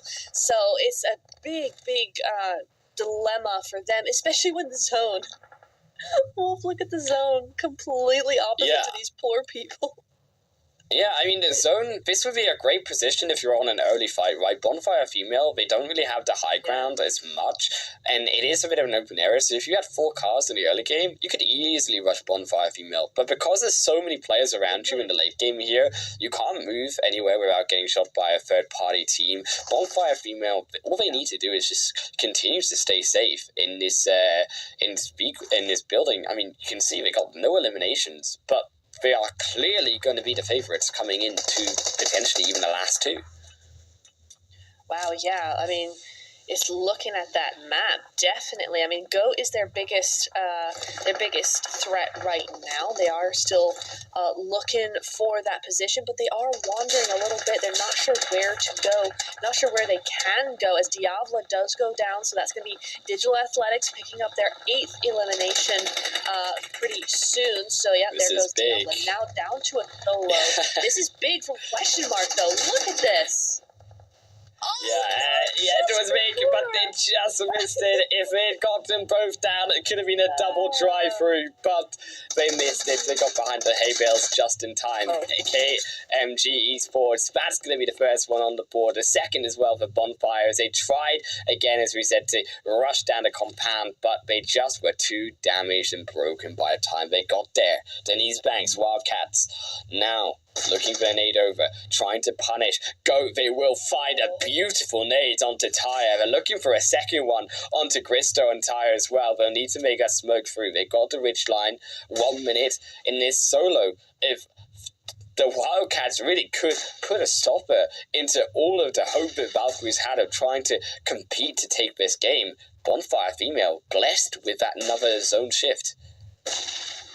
Yeah, they absolutely are, and you can see they're using as much of it as possible. They're also helped by the fact that Denise Bank Wildcats and not Bonfire and Goat are currently yelling at each other. Right, these two are arguing, and Bonfire are just able to take full, complete control of the zone. I love this from them, but Goat does realize it. I think they both do. They know that they have to finish this up quickly to make sure they have the best fighting chance. At the moment, it's going to be Goat to make that first move.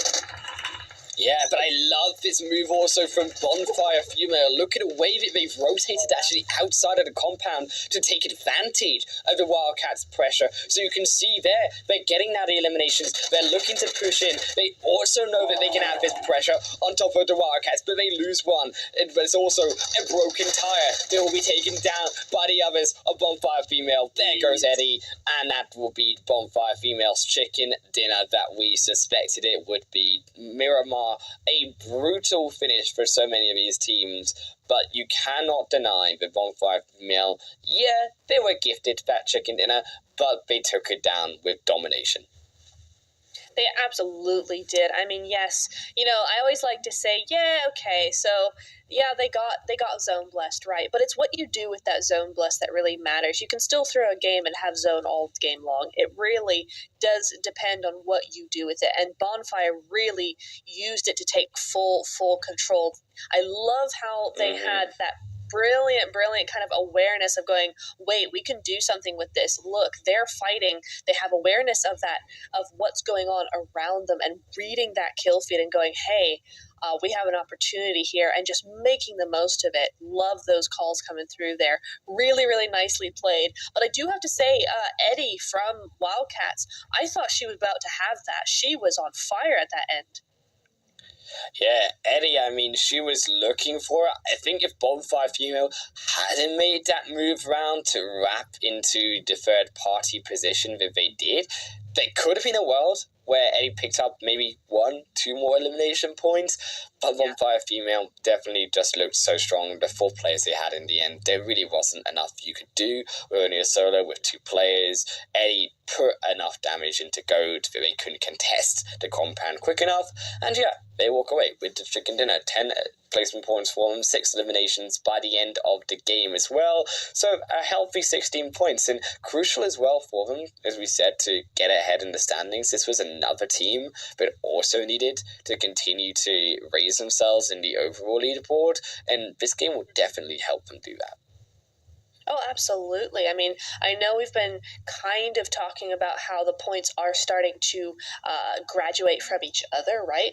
But it's still close enough where a 16-point game like that is going to do a world of good and certainly get you up 2 or 3, maybe even 4 placements. So a really, really good result from them. I gotta say, really impressed with the consistency coming in from Digital Athletics here. You do see Maisie over here with 380 meters. That's even longer than the Wildcats up on top of the mountain in Erangel. So looking very, very good, consistent top 6 finishing. I think they finished actually with 10 points, something like that, 11 eliminations, I think it was, something like that. It was insanely high score for them just off of eliminations alone. So well done to them as well. Yeah, I mean, I'll have to check later, but yeah, if Digital Athletics, for sure, at least they get that one, and by golly, did they get it from a distance with the 380 meter 8 times scope. I mean, also, it looks a little bit less, I think, on the rescues, actually, something that I've noticed overall. I know it's small, but in Group B, we did see about 20, 25 or so to 30, sometimes even rescues. This group, about only the 10 to 15 mark, right? So there is a lot more focus on just continuing to go forward rather than looking back to rescue the teammates and make those extended fights happen, which is something interesting to note.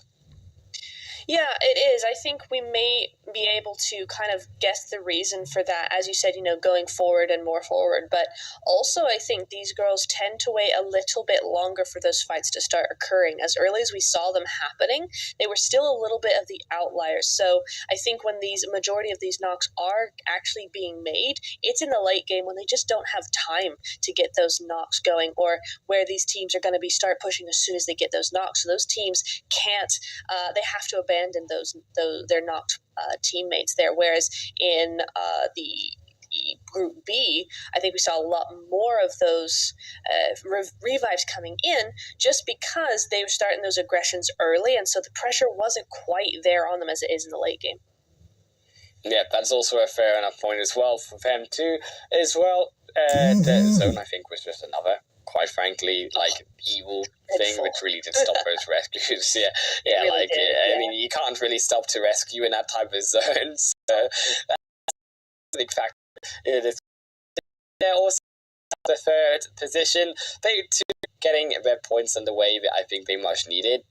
Denise Bank Wildcats, another one, getting those 6 placement points and surviving as well as they did, I think was really important for them to at least stay inside of that top 4, especially with some of the other teams below them looking to get those points, and the likes of Blue Force, who were now in 11th, right behind them in the previous game. Rook, Galatasaray also falling as well. You start to see these teams that were behind them now not being able to contest them in a good game.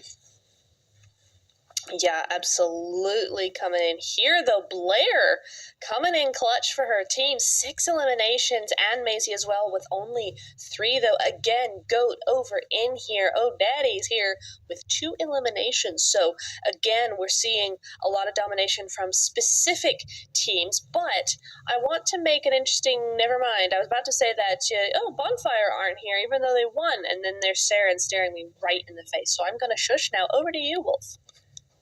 Yeah, I mean, okay, Bonfire, they do get through eliminations. Seren at the end.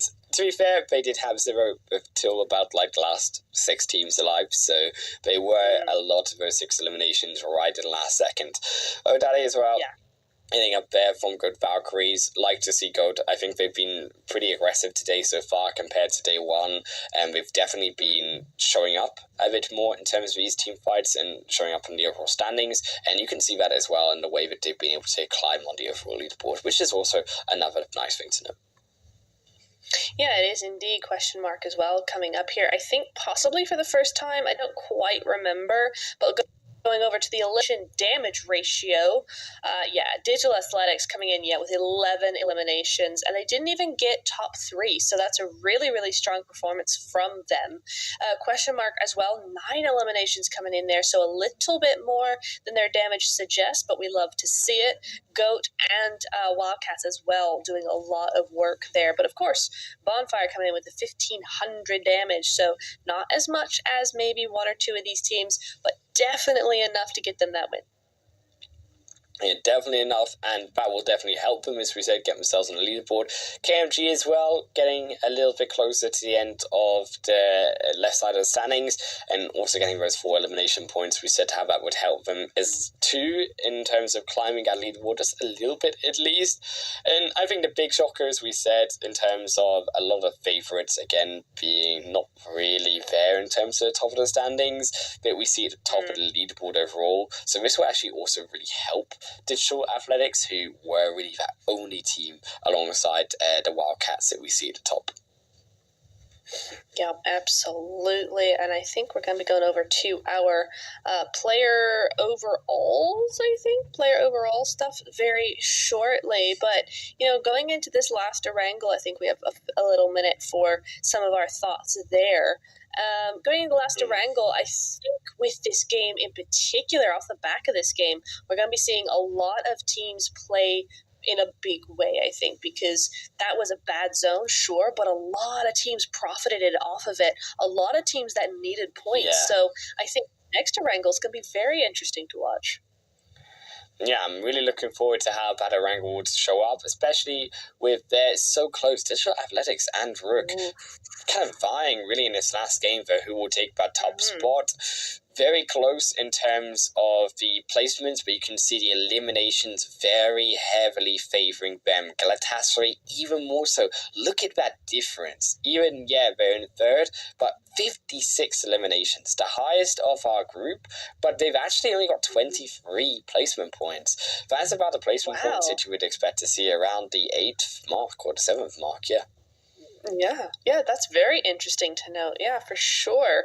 I think we are seeing, though, perhaps a little bit of a gap between 5th and 4th here. Top 4, of course, being those teams that will qualify directly to the finals. So I'm not so sure that we're going to be seeing such a close race for that fourth place spot, although Brute Force absolutely, even Pain Ladies and MIR could come out with a showstopper game and just come in and take that fourth place away. But I think we're really looking here at this final game, we're really looking at who's going to be where for Phase 3 and Phase 2. 5th through 8th is going to be Phase 3, and the bottom 8 teams are going to be in Phase 2. So definitely Question Mark and TPES going to be going at it. Bonfire Female as well with that win, now in some big contention for that spot. Yeah, there's only 8 points between 12th, should I say, and 7th. 9 points between 12th and 6th position. So there's really a lot that can change in just this last game. And Erangel, all of these teams in the middle have to put up a good performance. Then these Bank Wildcats also have to be careful because, as we said, one big game from Brute Force or Pain. Then these Wildcats have a bad game. That could be them also out of top 4. So stuff could change in the overall standings still. As we move on to the top 5 eliminations, the first time as well, the top 3 I think has been knocked since a while, as Blair from Digital Athletics will take now with 22 eliminations at top spot. The 2 from Rook still edging behind there, even Bazumi just 1 elimination behind Toffee, and now Alam there on still that 5th position with 15. Yeah, kudos to Elam there. The Wildcats have not had as stellar of a performance as on day 1, and yet she's still in the top 5. She still holds on and manages to get that top 5 position. So big old kudos over to her. But yeah, some really nice, interesting things going on, and I think Blair being number 1 just really shows you how consistent this team has been over these last few games. But we are about to head over into Erangel, Wolf. Yeah, one more game, and as we said, a lot could change in those standings. Phase 2 to Phase 3 is a big difference. That's another 2 days that you would have to potentially look to fight here, and also have to then fight in Phase 3 anyways too. We'll have to see if they can move themselves up for the best position in our final game of Erangel after one more break.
Hey,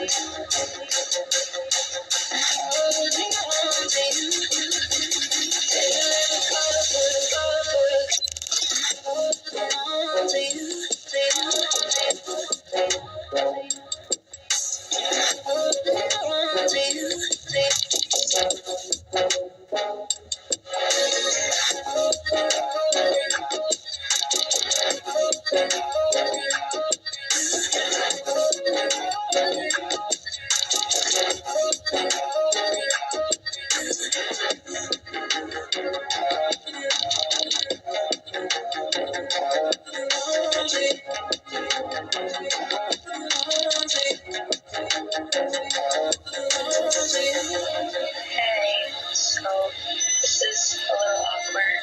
Things have been really working out well between us, and I think it's time for both of us to kind of just move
Hey, so this is a little awkward.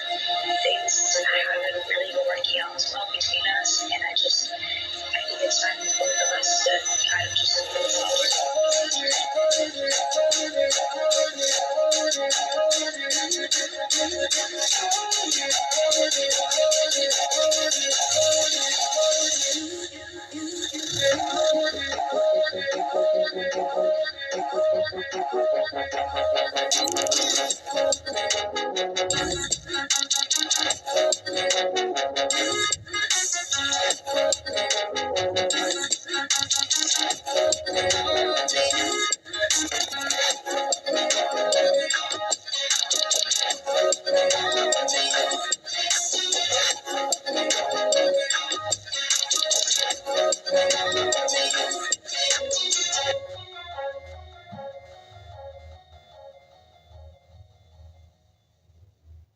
Welcome everyone again to the final game here of Group A. It is to decide to see who goes to the finals, who goes to Phase 3, who goes to Stage 2, because everyone's moving on. But where are they moving on here in Futura? That is the crucial thing. My name is Highlander Wolf, if you don't know me already, and I am telling you what we do know, and that is that we just came off of a diabolical zone. Can we get the double evil diabolical zone once more? Yes, please. I heard that. Life. Yes, please, Neptura. I'm ready for it as well. Let's send them to the finals hating us. That's what we want. That is our goal. They will not because we will jinx every single zone they have in the finals, and we're gonna enjoy doing it. I'm sorry, girls, this is just what you have to deal with from now on.